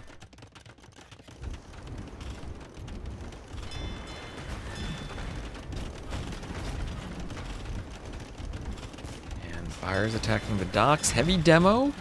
Heavy demo for Combito as the Dravidians too. We could see some heavy demo. Yeah, Mamluks of course are real people. But not the action of throwing scimitars in battle. And ooh, this castle just barely hanging on. But Combito with that forward castle. Oh, just barely. Oh, does this stay up? No, it doesn't. That'll fall. Traction trib, attempting to destroy the normal trib. Vill's going to fight that. Another cannon galleon on the way, but I think this is just about over. As Combito continues pushing, he's climbing in score. And the demo is not even enough for Survivalist here on the water as the Therissidae come forward. Cannon galleons in the back. And they'll go for the workshop. Storming the dog is indeed a real dog. I was gonna say real person, but he's not a person, he was a dog. Just like Joan of Arc. Accurate.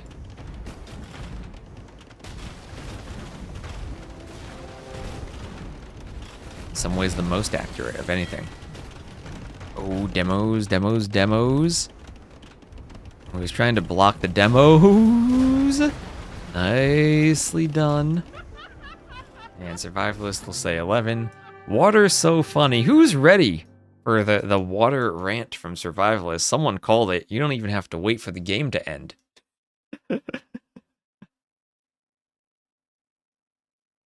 And he didn't like the random pick there. 130 to 96 KD for Combito. Eco, 20k more res collected. And he will win game number 1. That'll be a good win for Combito there. Alright, so these are recs. Let me just make sure. I'll try to play an ad so we don't have them during the games. And then we'll get into the next one when the ad's finished. We can update this. So Northern Crossings won by Combito. Civs, that'll be Dravidians over the Woo. And it looks like the next game, which I still can't view in AoE 2, will be a bypass. Make sure I get my overlay set up properly this time. There's a lot of banned maps. But it's banning to get to the end. So you ban maps after you've picked, and then the last map is random. Maybe we could do more random picks, like each team picks a map, and then, or each player picks a map, then they have 3 bans each, and the last map is random.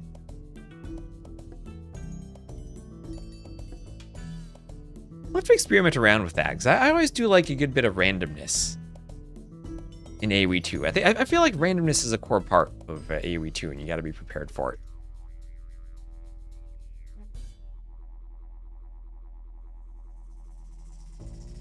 Check my capture age overlay. Combito at the top. I need to get the map. The map is bypass.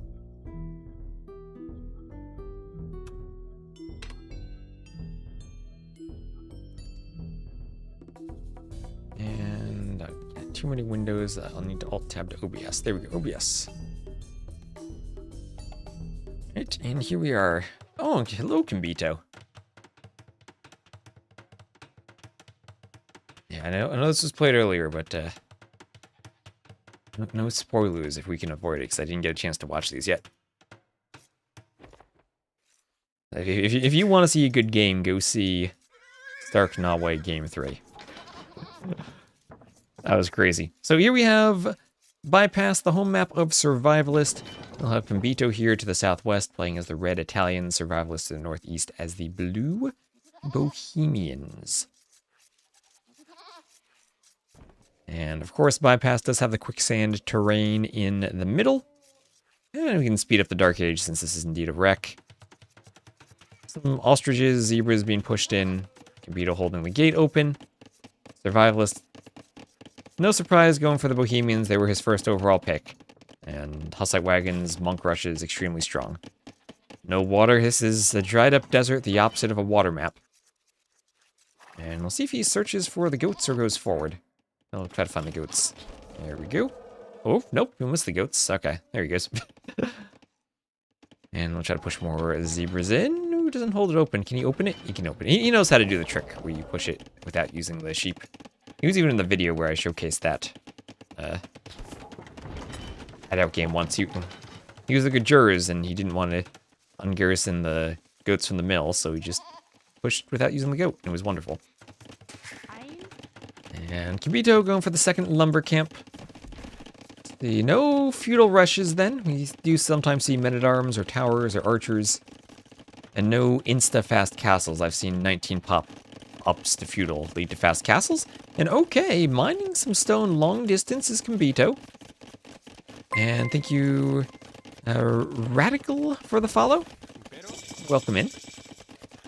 I trust Survivalist to know the tricks. Alright, so Feudal Age there, Market, and Blacksmith there for Combito. Survivalist selling some stone.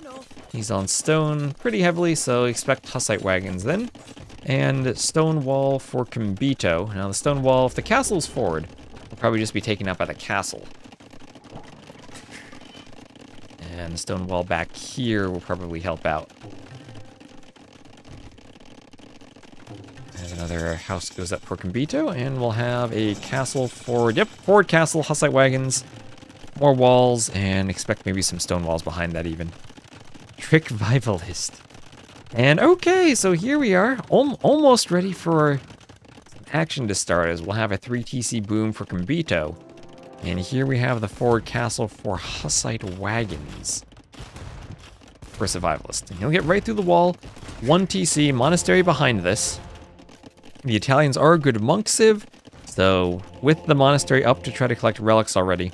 Redemption on the way, so monk defense useful against the Hussite wagons. Stone walls at home. You know, forward stone walls, then maybe more stone walls at home. As here comes the first Hussite wagon.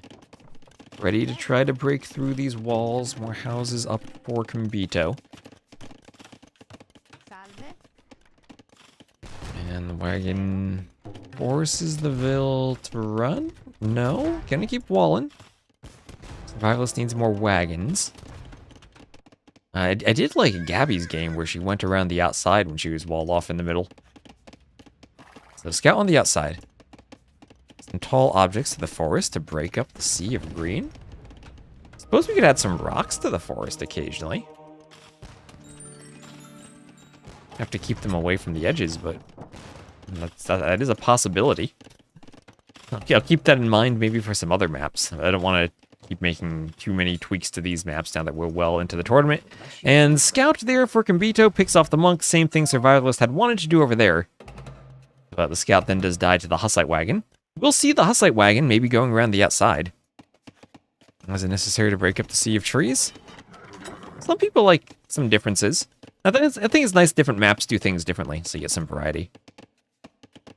The wood lines are smaller. The wood lines, I just cut them back by maybe 2 or 3 tiles to ensure palisade gates always spawn on both sides. Previous versions, sometimes one player would get 2 gates and the other would only get a few tiles of palisade. And you'd have to delete a palisade to send your monk to its death, like Combito just did.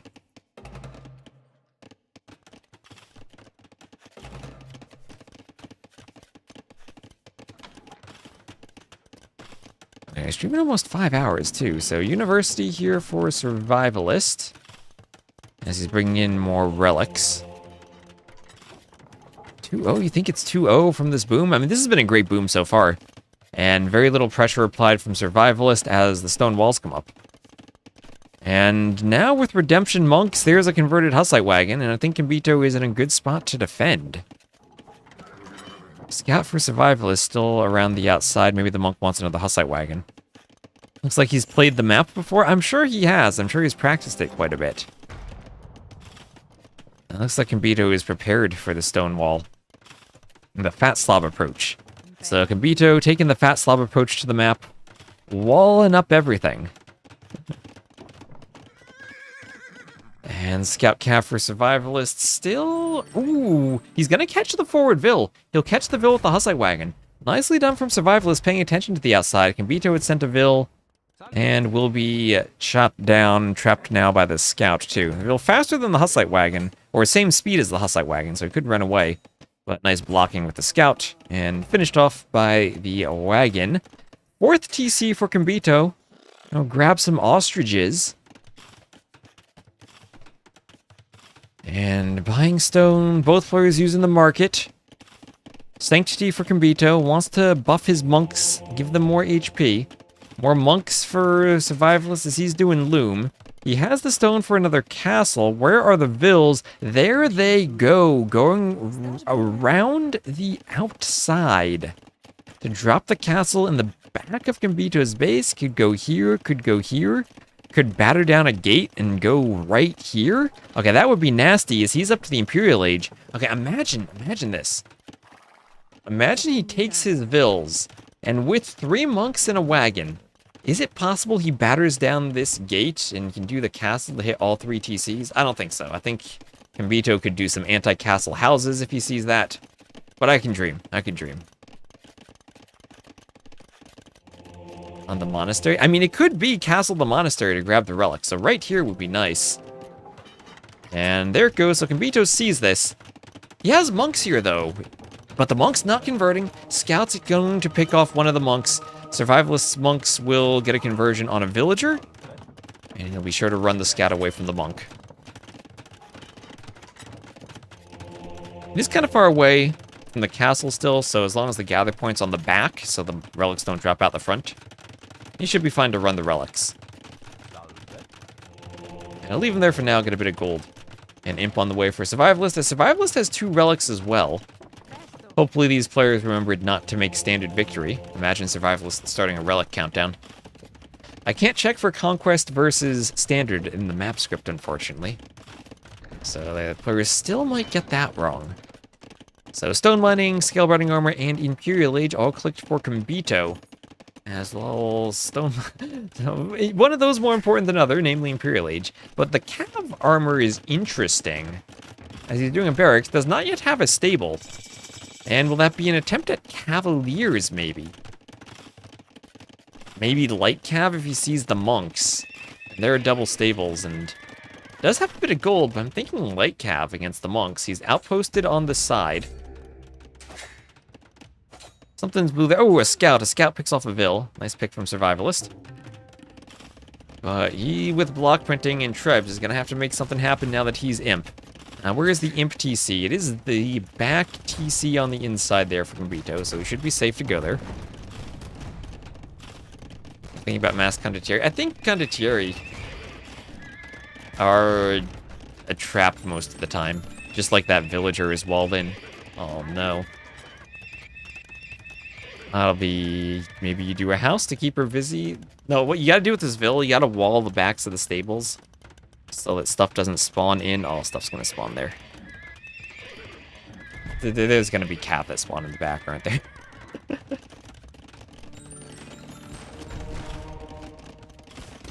If one for the Imp TC. Well, he did go for the middle TC, maybe hoping that would be the Imp one. But it is not. Maybe this would have even been the safer Imp TC. As Combito wants to wall up on the side. Monk still pushing forward. Lion attacking a Vill. We'll try to convert the outpost. Had redemption, then swap to the Vill. Chemistry there for Survivalist. And he could try to hit Combito from both sides. Here comes some Light Cav, though. And Survivalist doesn't have units for stopping them.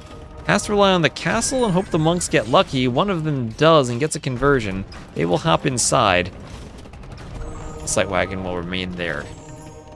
And this will be a second TC down for Combito. Does he really need TCs now? He's got 97 Vills. Yeah, no fletching for Survivalist, too, for the castle, so less damage to those Light Cav. Still has a lot of Light Cav. Bohemians can go Pikemen pretty well and take a good fight, even with just Pikemen with their attack bonus, extra bonus damage against Cav, but even Pikemen feels expensive for Survivalist on this build. He does have the score lead, though, and Combito has to run. He does have to run. So Hussite Wagon's coming in. And the monastery soon will go down. Survivalist would like to grab the relics. Already has 3 monks hoovering nearby. There are a couple of knights, but I think the monks died to the Light Cav and they won't get the relics. And I'm worried the Light Cav pick off both the monks and the Treb. And the monastery down. Oh, maybe they could destroy the Hussite Wagons. They are not underneath the castle. And not having fletching certainly hurting for Survivalist here. You are absolutely right about that. There's Pikemen, but not in time. And Combito trying to find a way to attack the Treb properly. Finally gets there. And lost his relics, but keeps his base as he stops the push. And on the other side, though, we have another push from Survivalist going around, destroying a TC with a Treb. Okay, maybe that wasn't the safe TC. Wait a minute. What if Survivalist... it's just... what if he Treb cuts, like, this is maybe only the Viper would do this. He could Treb cut a passage into the forest, wall it off with some stone walls, and then Treb these TCs with his Treb. Combito does still have a castle for his own Trebs, and he does have chemistry for the cheap Italian bombard cannon. And Survivalist picking up the relics. Okay, he will get 5 relics. Will be a 30 vil difference, but a 7k res collected difference. As the Hussite Wagon still can pick off another monk, probably another vil. Is this open? No, it's not open. Eyesight failing me there. And now Hussars have arrived. They're running around. They're going to be devoted. And Vils going for gold on the outside. They are exposed. Treb keeps pushing the stables. Combito with no map control at all. Losing all of his farms. And he's going to add in barracks himself. Italians, is this now condottieri? Here's armor for them. Is he training? They only have pikemen, so you're probably not going to fight Bohemians with pikemen if they can then go Halv or Hussite Wagon.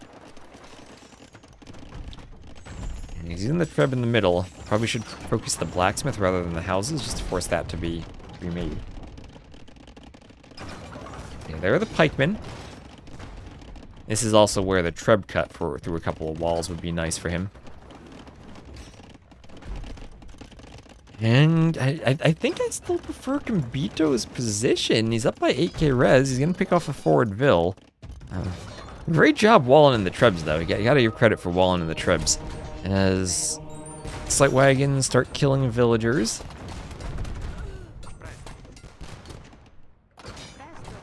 Vils go down.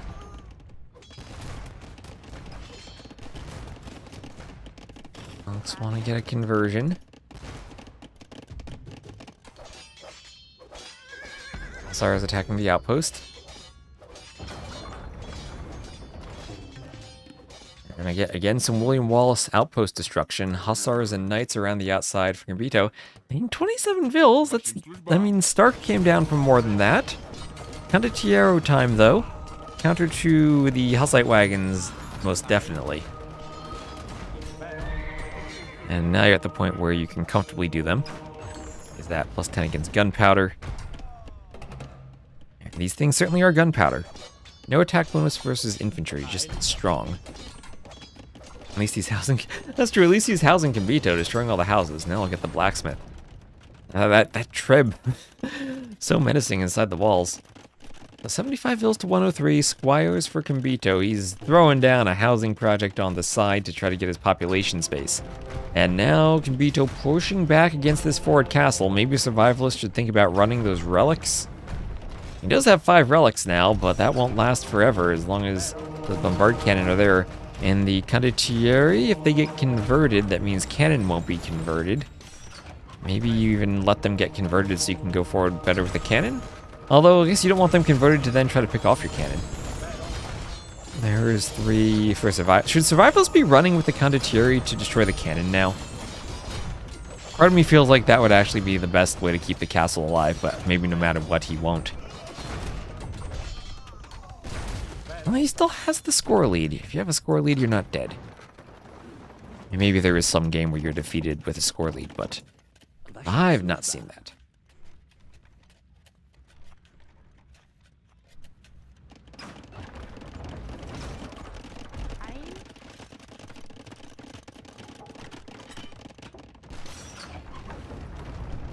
And, oh, nice one-hit kill on the Treb. Poor Castle for Combito, though. Survivalist still here with Halbs. I think I still much prefer Combito's position. It feels like all the 1TC timing pressure has now been survived by Combito. And he's ready to push forward now. And Halbs shouldn't be condottieri. Not a complete stomp, but the condottieri are the better unit. What do Bohemians have against condottieri? That is a great question. They have early imp timing where they could beat them. But when you have a full eco to pump them, I'm not actually sure. I think the Bohemians have to go arbs in that situation. At least you force the Italians then to do all the blacksmith armor upgrades. I was going to say and Pavis, but no, I'm thinking of old Italians. Now they just get the +1 pierce armor for free. Never mind. And Cannoneers still can kill them? Can. Not great. I think arbs would have to be the answer now. But then Italians have good arbs themselves. It looks like Survivalist is maybe being pushed back on both sides as some condottieri start streaming over to the western passage as well. He's in desperation mode trying to build a castle and then hope that late game he would win against the Italians. Bohemian's late game still is strong. And see, 5 relics in name only, as that forward monastery will be destroyed rather quickly. And Combito will then reclaim those 3 relics. Maybe Survivalist should have ran them when he had the chance. More villas will walk over.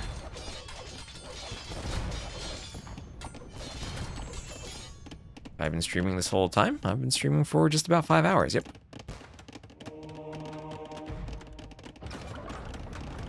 Doing the night shift for TTL.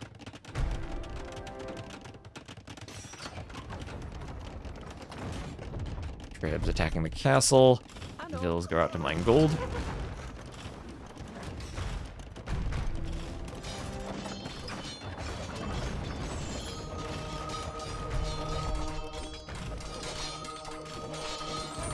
And monks want conversions on the Condottieri. Conscription finished right before castle would die to the Trebs and the cannon. So that's actually more than right before. A couple of volleys before. His blast furnace for the Condottieri and Combito's score lead growing. Still no fletching. GG, my monks randomly stopped converting half the time? Question mark. All right, well, 2-0 Combito. And looking at military, that's 108 to 59 KD for Combito. Better eco for him. And GG. Playing GG's. Remember the good old Viper GG well walled? I remember that. That's a classic.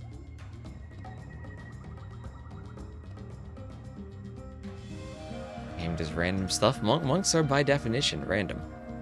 Alright, so I'll just get one more ad out of the way, then we'll get to our final game, game number 3. And looks like that will be on African River, as bypass an unfortunate loss for Survivalist there on his home map. It will be Bohemians losing to Italians. Italians do feel like a good countersave to Bohemians on that map. And I think Combito played it well with the wall down the middle. GG, well picked. Yeah, are you saying that people horse pick or favorite arena and you don't have enough bans? And Bazi Golom, thank you for the follow.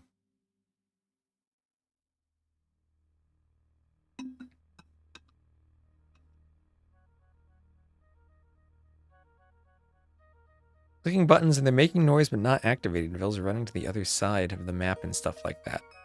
Okay, interesting, interesting. Oh yeah, the Vills running to the other side of the map, the TC gather point, I've had that before. I remember when DE first came out, I played a 1v1 against Ornlu, and I had the TC gather point bug. My Vills were running across the map, and I didn't realize it, and Ornlu had fully walled the map. But by sheer luck, my TC gather point Vill had given me a Vill behind Ornlu's walls, where I did some sneaky shenanigans and won. Still selected, but not showing. That's one I haven't seen. Okay, let me just double check we're in capturage properly. And African River, our final game of the day. Of the night? It's late at night. So, what do we have here? Japanese for Combito and Byzantines for Survivalist. We will probably see this matchup quite a bit. Survivalist will start by pushing in some zebras. There are some shorefish in the middle, and some nice dock spots on the outside. These little acacia woods on the back, and a good, healthy, chunky rhino for your early food eco by the TC. TC start just on the edge of the shallows in the middle, and you will get some shorefish there. The shallows all not having little tile of beach terrain here. Even though actually there's one tile of beach terrain. Some reeds. Are the reeds in the middle of the shallows? I wonder if you could palisade wall there. You might be able to. One of the Byzantines do hear a skirm spear. My worry, though, for Byzantines is very early Japanese men-at-arms. On a map that it's difficult to wall them out, and your golds are pretty far from your TC. But maybe far from the TC is good if you want to have a clandestine economy. Ours is spooky, very spooky. If you get to late game on the water, though, or even just mid-feudal on the water. If you survive the men-at-arms, you can destroy fishing ships with your faster-firing fire galleys. Late game cataphracts should be good against all the infantry, even if halves are pretty cheap. Interesting civ matchup. Depending on the map, I prefer one or the other. If you're a bit farther apart, I usually like Byzantines. If you're this close for the men-at-arms, I think the Japanese are very, very scary early on. Can't remember who wins, Cataphract or Samurai. The Cataphract wins. The Cataphract wins. So, dock on the outside for Survivalist. And he'll be docking a bit later than Combito. Also, this is, again, a water map, and we know how Survivalist likes the water based on his chats after Northern Crossings. So, fishing ships on the way for him. And nice, secure woodline, loom for Combito, and he'll do the barracks after clicking up. Do a mining camp on the gold, too, and so far not seeing a sneaky dock. That's a scout, not a vill. Oop, looks like they had a pause to fix them out. It's out of battery. Hello, Calpit. At least this water is traversable by land units. That does make the demos more useful, if you want to see demos. So, Combito, we'll see how these walls have shaped up. He also will see the loom on the vills.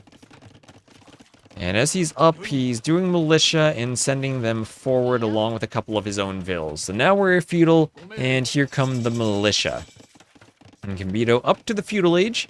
We'll have men-at-arms and double-bit axe. We'll see how quickly arson comes in. Our third men-at-arms will be reinforcing them.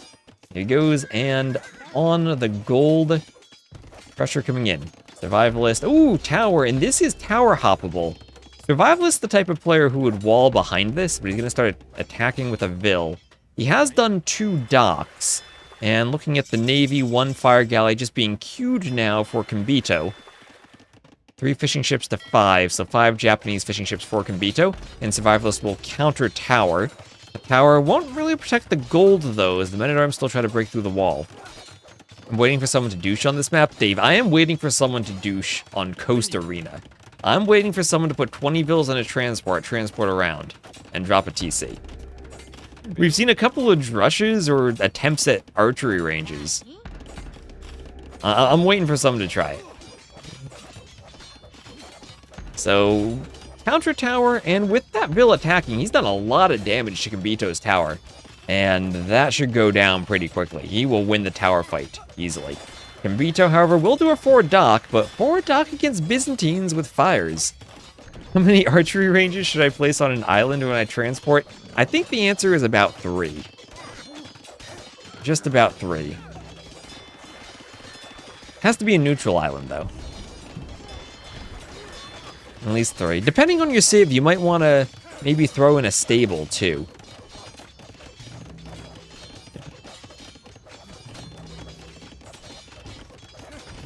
Alright, palisade wall reached by the men-at-arms, but some walls behind for Survivalist, who does still have that tower.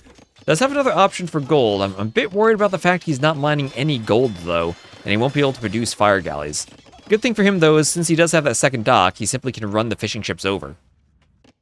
And haven't been any more fishing ships, still only 5 for Combito, not going for a huge fish boom.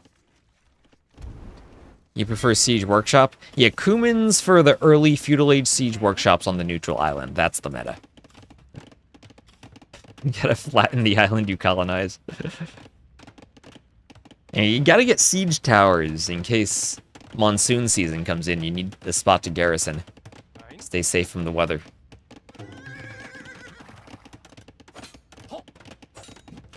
And those men-at-arms just staring those vills down across the gold.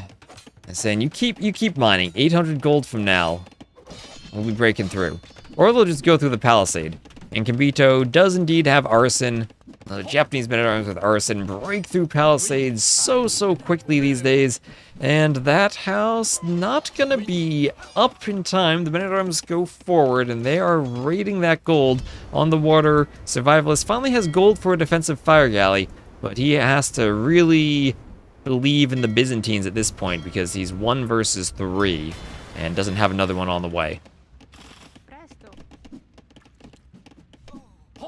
And now he does get some skirms out. If there's one thing Byzantines do indeed do well, it is their skirmishers. Cheap skirms on the way out, and he could even return to his main gold at this point that is freed up since the men-at-arms are in the back.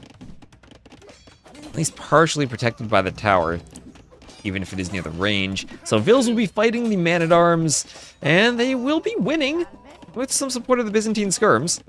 And he's managed to amass quite a few. The fires do leave from the... Oh, actually, never mind. More fires come from the other side, and the dock is completely destroyed. I was like, why are they running away? It's because they've already won. They've already won the water, so Combito taking the water, pressuring with men-at-arms, 33 Vils to 35 and 6 fishing ships. And once again, things looking great for Combito. And Survivalist certainly on the back foot here. Scout trying to kill skirms.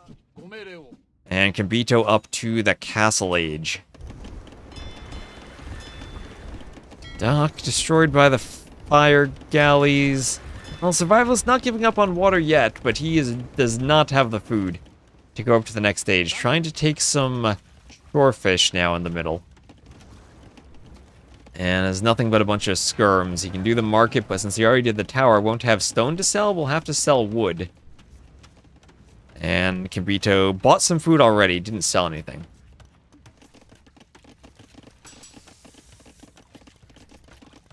And Skirm Raid maybe could deny the blacksmith for a bit. But it's as much as these are Byzantine skirms, they are only skirmishers still. Combito even gonna fight with the Vils. I'll try to get back to the TC. And Vil going down to the skirms, yes. Well, good raid at least in the transition, but 50 seconds away from the Castle Age is Combito, and Survivalist, he's getting closer to clicking up. Getting closer. Hasn't even used the market yet. Okay, there he goes. Up and doesn't use the market, but that's a good 2 minutes behind. And this wood line is open, it's exposed, it's unwalled, overchopped. And Skirm's able to start hitting Vils, doing some damage. But 3, 2, 1, 0 Castle Age for Combito. And will these become long swordsmen? Yes, they will. Long swordsmen. 0 on stone for Survivalist, so maybe I can still hope for a YOLO Cataphract play against the long swordsman, but probably not going to be what we see here.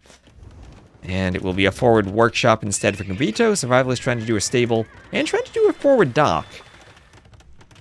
Something that I think could be good on this map just is war galleys in the center pond. You can destroy the TC with them pretty easily.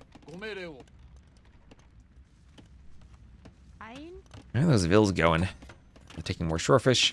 Fletching for Survivalist. And a few houses going up in the back as the long swordsmen keep pushing forward. Push the skirms back. There is Castle Age and a war galley for Combito.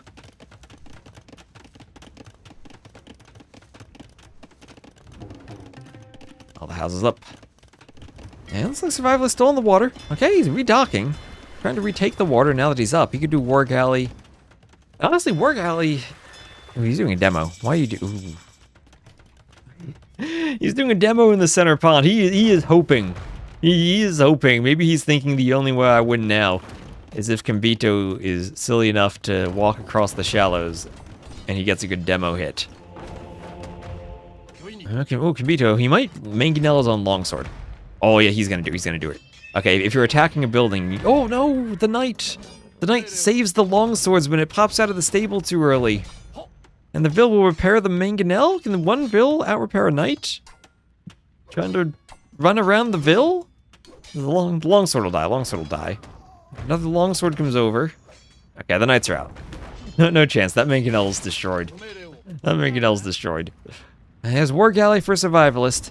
He'll be pushing out from down here. Does he have any fires? He does still have Byzantine fires. And actually, the fire ship is forward. The fire ship is forward, destroying some of these fishing ships. Even Japanese fishing ships go down quickly to the Byzantine fires. The fire from Combito is just passing. That fire ship has 13 HP, and Combito doesn't pick it off Oh, that's huge. That's an extra 4 or 5 fishing ships and a villager that might go down. That fire ship should... The villager could destroy the fire ship at this point.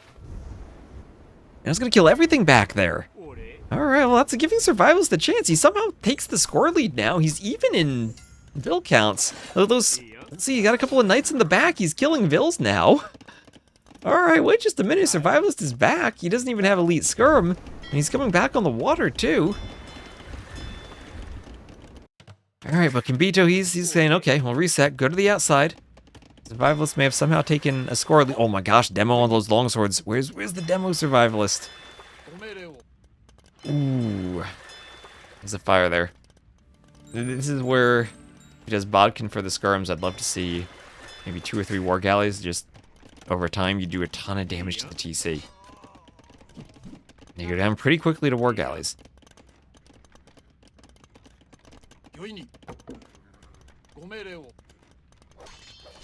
Skirms, ooh, maybe getting trapped by the longswords. That is not what the skirms want to do. So goodbye, skirms. And Combito retakes the score lead. Survivalist looks for a TC on the stone. And he's still thinking, oh my gosh, he might be thinking Cataphract. He might be thinking Cataphract if he's TCing the stone. Longswords might disrupt the fish. Oh, demo. Okay, he's got a demo. Will this be in time? Maybe he should just run the fishing ships and try to get the longswords to chase until the demo comes out. Like you do a loop and get them back. Oh, they're going for the dock. He's got... He needs to group them up. He needs to use the... Ooh, okay. There's the demo. Oh, he only gets 2 of them. Oh, that... Almost. He gets 1. No. Oh, no. That's such a sad demo for what the potential was. Almost. Demo's still in the middle dock. Oh, those longswords have been living life. Oh my gosh. Are those 3 mangonels going to get demoed? Those 3 mangonels going to get demoed. So, 3rd TC for Combito. He's still booming away. Now, you think no? You think no? Oh, he's got a fish. There's no fish in the middle. There's 3 shorefish. Well, those longswords going to get demoed. Okay, they're running towards another demo. The Survivalist doing every ship on the sea. Oh, there's the demo. There's a demo. Ooh, they split? I wouldn't use the demo now. I just let the... Oh, okay, he gets 3 of them. That's 3 of them. Now, you do actually need bodkin, though, if you're going to attack the TC. But you have 7 range. Okay, the mangonels, they don't get demoed. Don't get demoed, but they're attacked by the fire ships. And they don't go down. There are some repairs there. There's some repairs. The Survivalist kind of wasting his demos this game. He hates water and keeps playing hybrid maps and tournaments. To be fair, though, tournaments do tend to have a lot of hybrid maps. So Sanctity and Redemption for Survivalist. I think we did tone it down compared to last TTL, especially the Fire Galley and Small Pond situations. And I think a lot of the hybrid maps at least have alternatives kind of to hybrid gameplay. It's not like Cross or Kawasan where you win the pond and you automatically win. And you automatically win. Like here, this map, there's lots of room for men-at-arms or land aggression. Seychelles kind of is interesting as a water map too. That's the real pure water map we have. So Monk's getting conversions on the fires, and Survivalist probably needs to delete there. He's trying to get the mangonel, but greedily doesn't delete and loses the fire. And he's trying to use his own monks though. Wants some conversions on longswords. Gets the conversions in.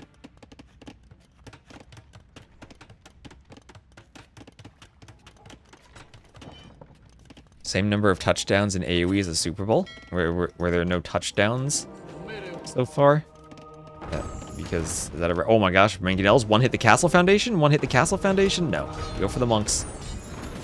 And the monks don't go down. The faster healing Byzantine monks just barely keep each other alive. And the mangonels are converted. This castle looks successful. He wanted the castle for the cataphracts. The vills on the outpost will just supervise for the moment. They had to go take a break and check out the Super Bowl. And this will be a castle. Does the castle hit the TC? It doesn't, but it hits the wood line. It's the thought that counts. Almost hits the TC. He will do bodkin now. And is this cataphract time? Is this cataphract time? He has the knights already. No bloodlines for the Byzantines, and he doesn't have any upgrades. These are unupgraded knights. But he's given us the hope for cataphracts. He's given us hope for cataphracts. You can't see a Byzantine game and not spend the entire game wishing for cataphracts. Defensive watchtower on this TC. That'll help keep mangonels away a bit. Really would need guard tower if he wants that to be effective. And the castle. Is the castle hitting the TC? Wait, what the heck? Okay, Bodkin was enough to hit it, actually. Bodkin was enough. I thought that was 2 tiles away, but that's just my eyesight failing. Alright, so the castle will destroy the TC along with 2 mangonels. Things may be falling apart a bit for Combito. He still does have more villagers. And Survivalist fishing in the middle, because why not? Why not? And he can start mangonelling the starting TC. The 3k res behind, but he's up to Imp. Byzantine's Imperial Age.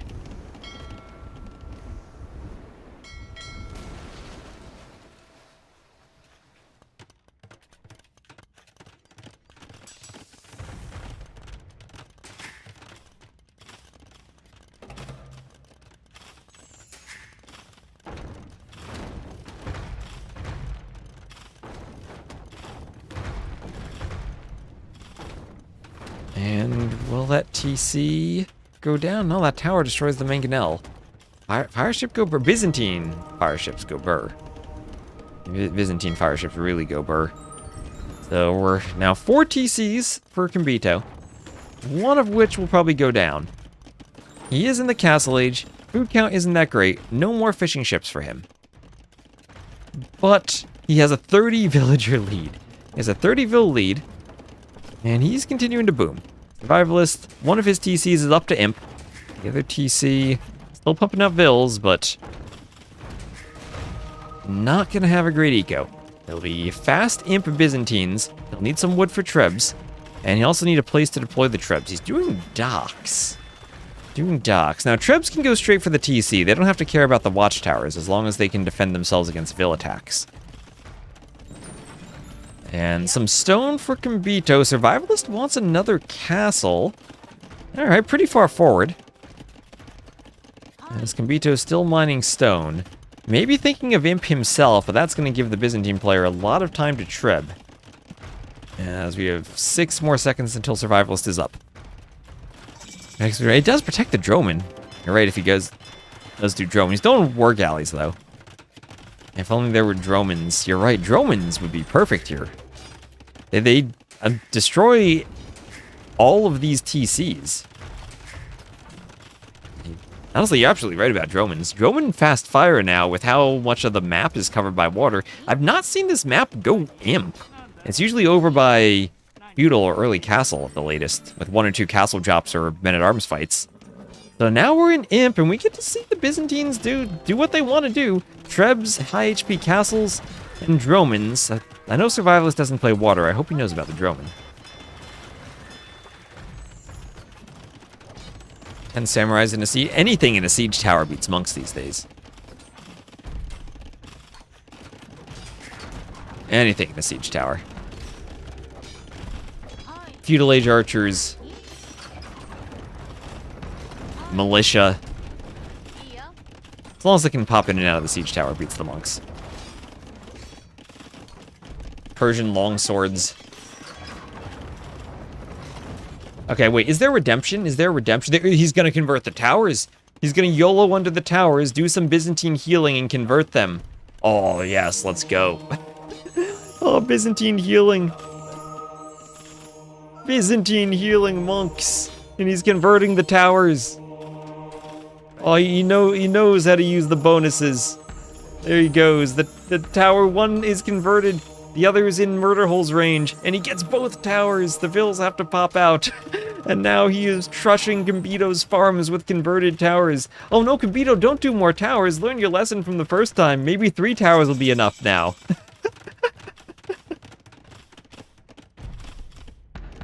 Yeah, Treb's taking care of the other tower.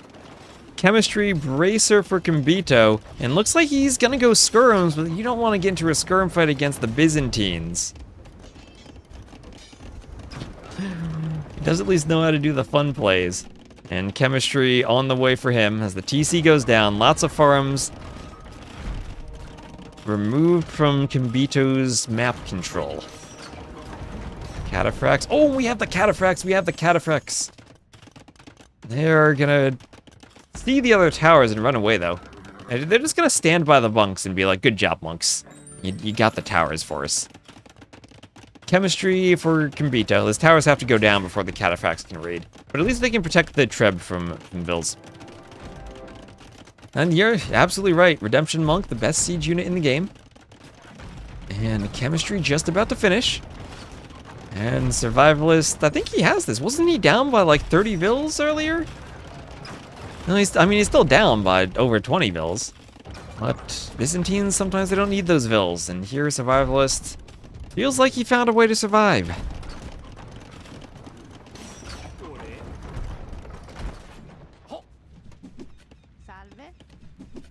And what is that? Yasama Towers for Combito. Castle's unique tech for the towers.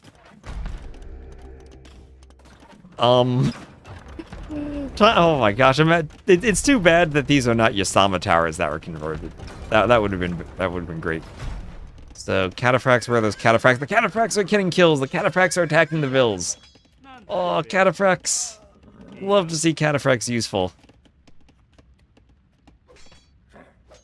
All the Vils will die. Very painful death to the cataphracts. And more armor for the cataphracts now. They're getting their upgrades. Some knights ready.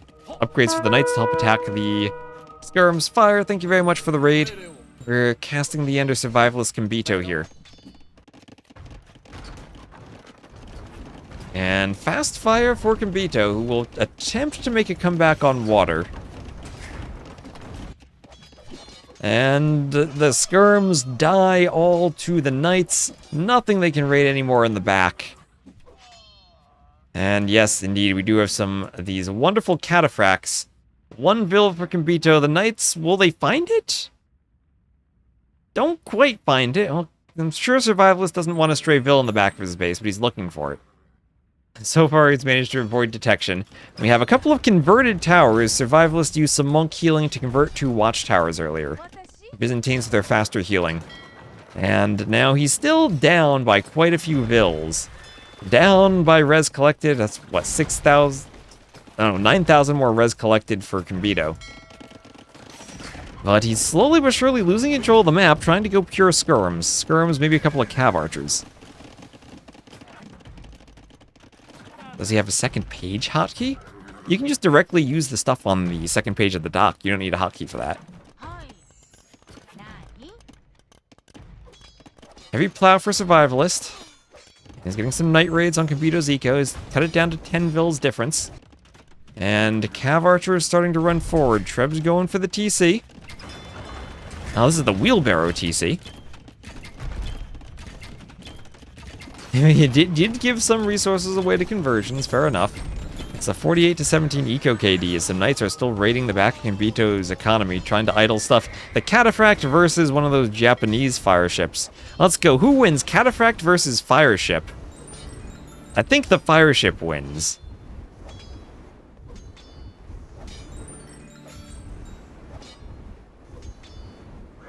Okay, yes it does. Yes it does. Treb attacking the TC.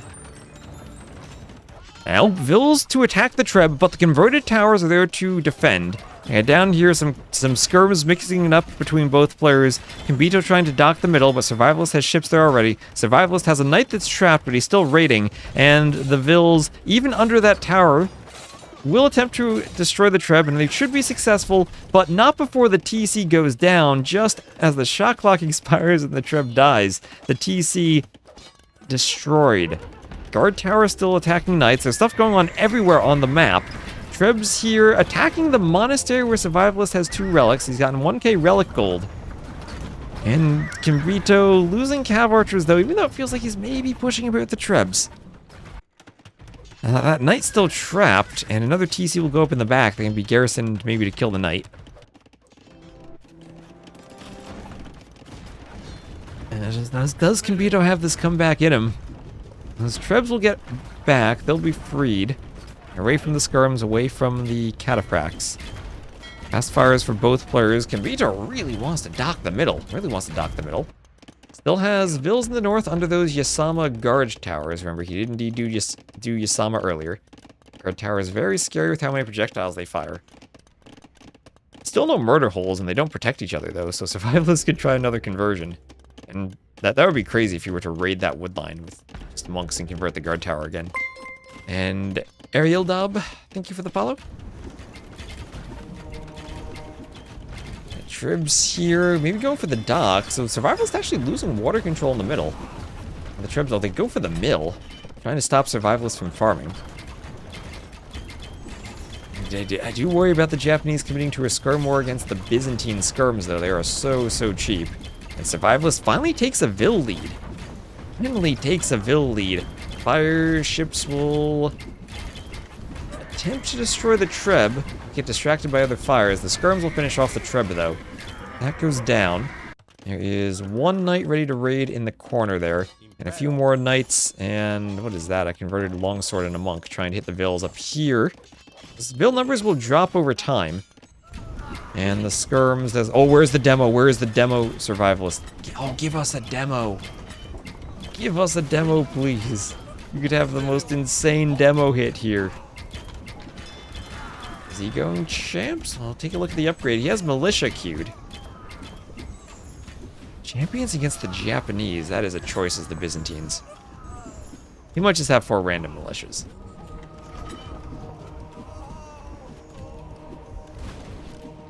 And, okay, his Cav Archer raids, but monks there to fend them off. Both players still getting more Vils. And iron casting for Survivalist.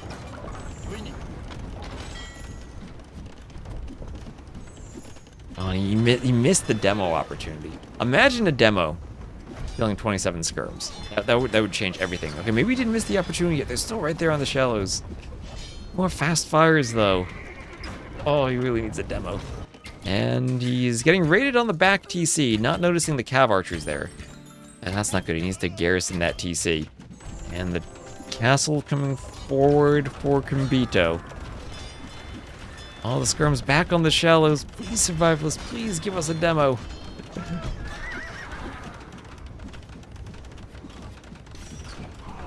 And still, even if it's an even fight, that's good for the Byzantines. They're cheaper skirms. Combito now about 12k more resources collected this game. He still pushes forward for another castle. He still has not been cleaned completely from the north. Vils will try to destroy another Treb. Oh, he's doing heavy demo. The problem is heavy demo needed to be researched out here, and not in this dock. Is he gonna go for it, but too late? He needs to push them back to the shallows. Fires are there for Combito. He's finished heavy demo. Queuing from the dock.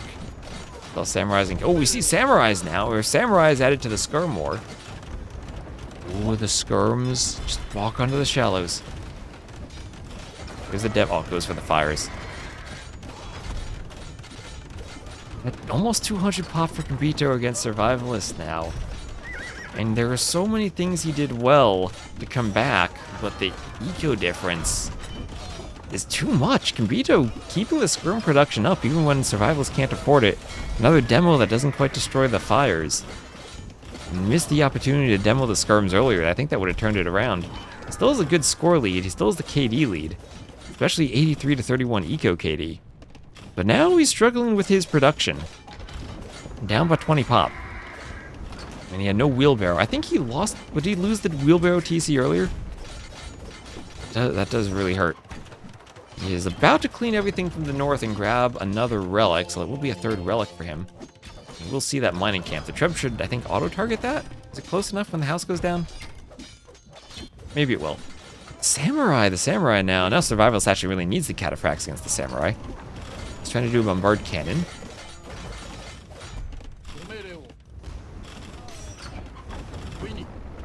Ooh, look at that dodge on the cannon. And no more docks in the middle, no more demos. That heavy demo tech then. Kind of expensive and also feels kind of wasted. He's trying to do another castle. Wants to hold that hill. The hills can't start construction. Oh, yeah, that castle's gonna be denied. I think the castle's gonna be denied. He deletes it. Combito rapidly closing the score difference. And I think this is a comeback from Combito. 56 military to 19. Survivalist is not of the economy to produce anything else. He's desperately mining stone and building more farms in the back. Throughout this push, all of his farms were denied. That is his food eco devastated. He's losing the castles now, those Byzantine castles, the cataphracts, a single one remains, and that will be it. That'll be it, and Survivalist loses, doesn't manage to survive. And Combito wins 3-0. That was an incredible game. I've not seen a 58-minute game on African River. Dang, that was back and forth. I thought Survivalist was dead in feudal, but he held on. Yeah, no Dromans. Maybe that was the moment, right? He hit Imp, he did the docks, but he didn't do Dromans. I mean, yeah, it was nice to convert the towers, but Dromans probably would have been faster. Which metal of TTL? This is silver. This is silver. Group D in silver. So let's look at some stats then. Military, you had the better KD. Look at that military difference in Imp. Had the timing and pushed, but couldn't push enough. And eventually, though, better eco overwhelmed him. So that'll be Combito with the clean sweep.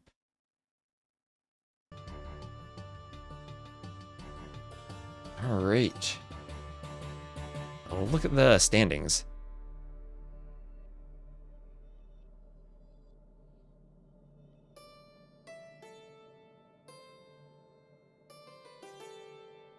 And let's see, bring up Wikipedia. There we go. All right, let's see if this was updated. Is this silver? Yes, it is. So we have this group here. Combito at the top of Group B, holding ahead of Say My Name then, 9-3 because he played one more round. Say My Name will be playing against You Pudding and also Chart and Ozone for round 4.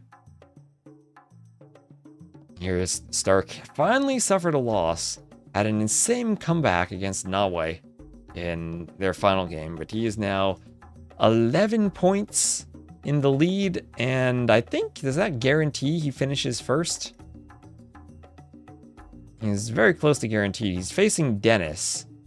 If Dennis sweeps Stark, then he has 9 points, so he can't catch him. Nahue, if he sweeps Bad Koala, he has 9 points and he can't catch Stark. Deeker and Moore are not in a position to catch Stark. And Bad Koala, yeah, so Stark, I think, guarantees first place now. So Stark won his group. Good for Stark. First one to win. Over here in Group C, Gabby Cosmonaut, that got rescheduled. And Husiel will have played round 4. Gabby Cosmonaut, the last set remaining there. Husiel winning 3-0 over Thunderbolt. And that puts some pressure on Gabby, as she'll need to win 3-0 to retake first place. Remember, in the first week, Husiel won 2-1 over Gabby. That was a very close set. But that doesn't mean he will hold the head-to-head tiebreaker. And Manos Husiel, that's a pretty good set too. Gabby has then Lamo, who at the bottom of the group only one win so far. She's going to have to be extra certain to pick up a sweep against Lamo too. And that's the 3-0 there. Alright, so thank you all for watching. Thank you, Fire, for the raid. Now let's see, I'll just update the scoreboard for the heck of it. It's a win for Combito on African River. And for the Civs, that was Japanese over Byzantines in a crazy game. Thank you, salute to Ducks in the chat. Thanks, Fire, for the raid, but we're going to raid someone else on Twitch. So thanks, everyone, for watching over on YouTube. That game was cinema. Game 3 also, Stark and Nahue. Go check that out if you didn't see it already. So, thank you all for watching. We'll end the stream on YouTube. We'll be back tomorrow for some more TTL. Not sure if I'll cast Platinum. T90 and I probably co-cast at some point soon. But if I don't cast Platinum, I'll do what I've been doing, casting the gold and silver around Platinum too. So keep an eye out. I'll figure out the schedule soon, and I'll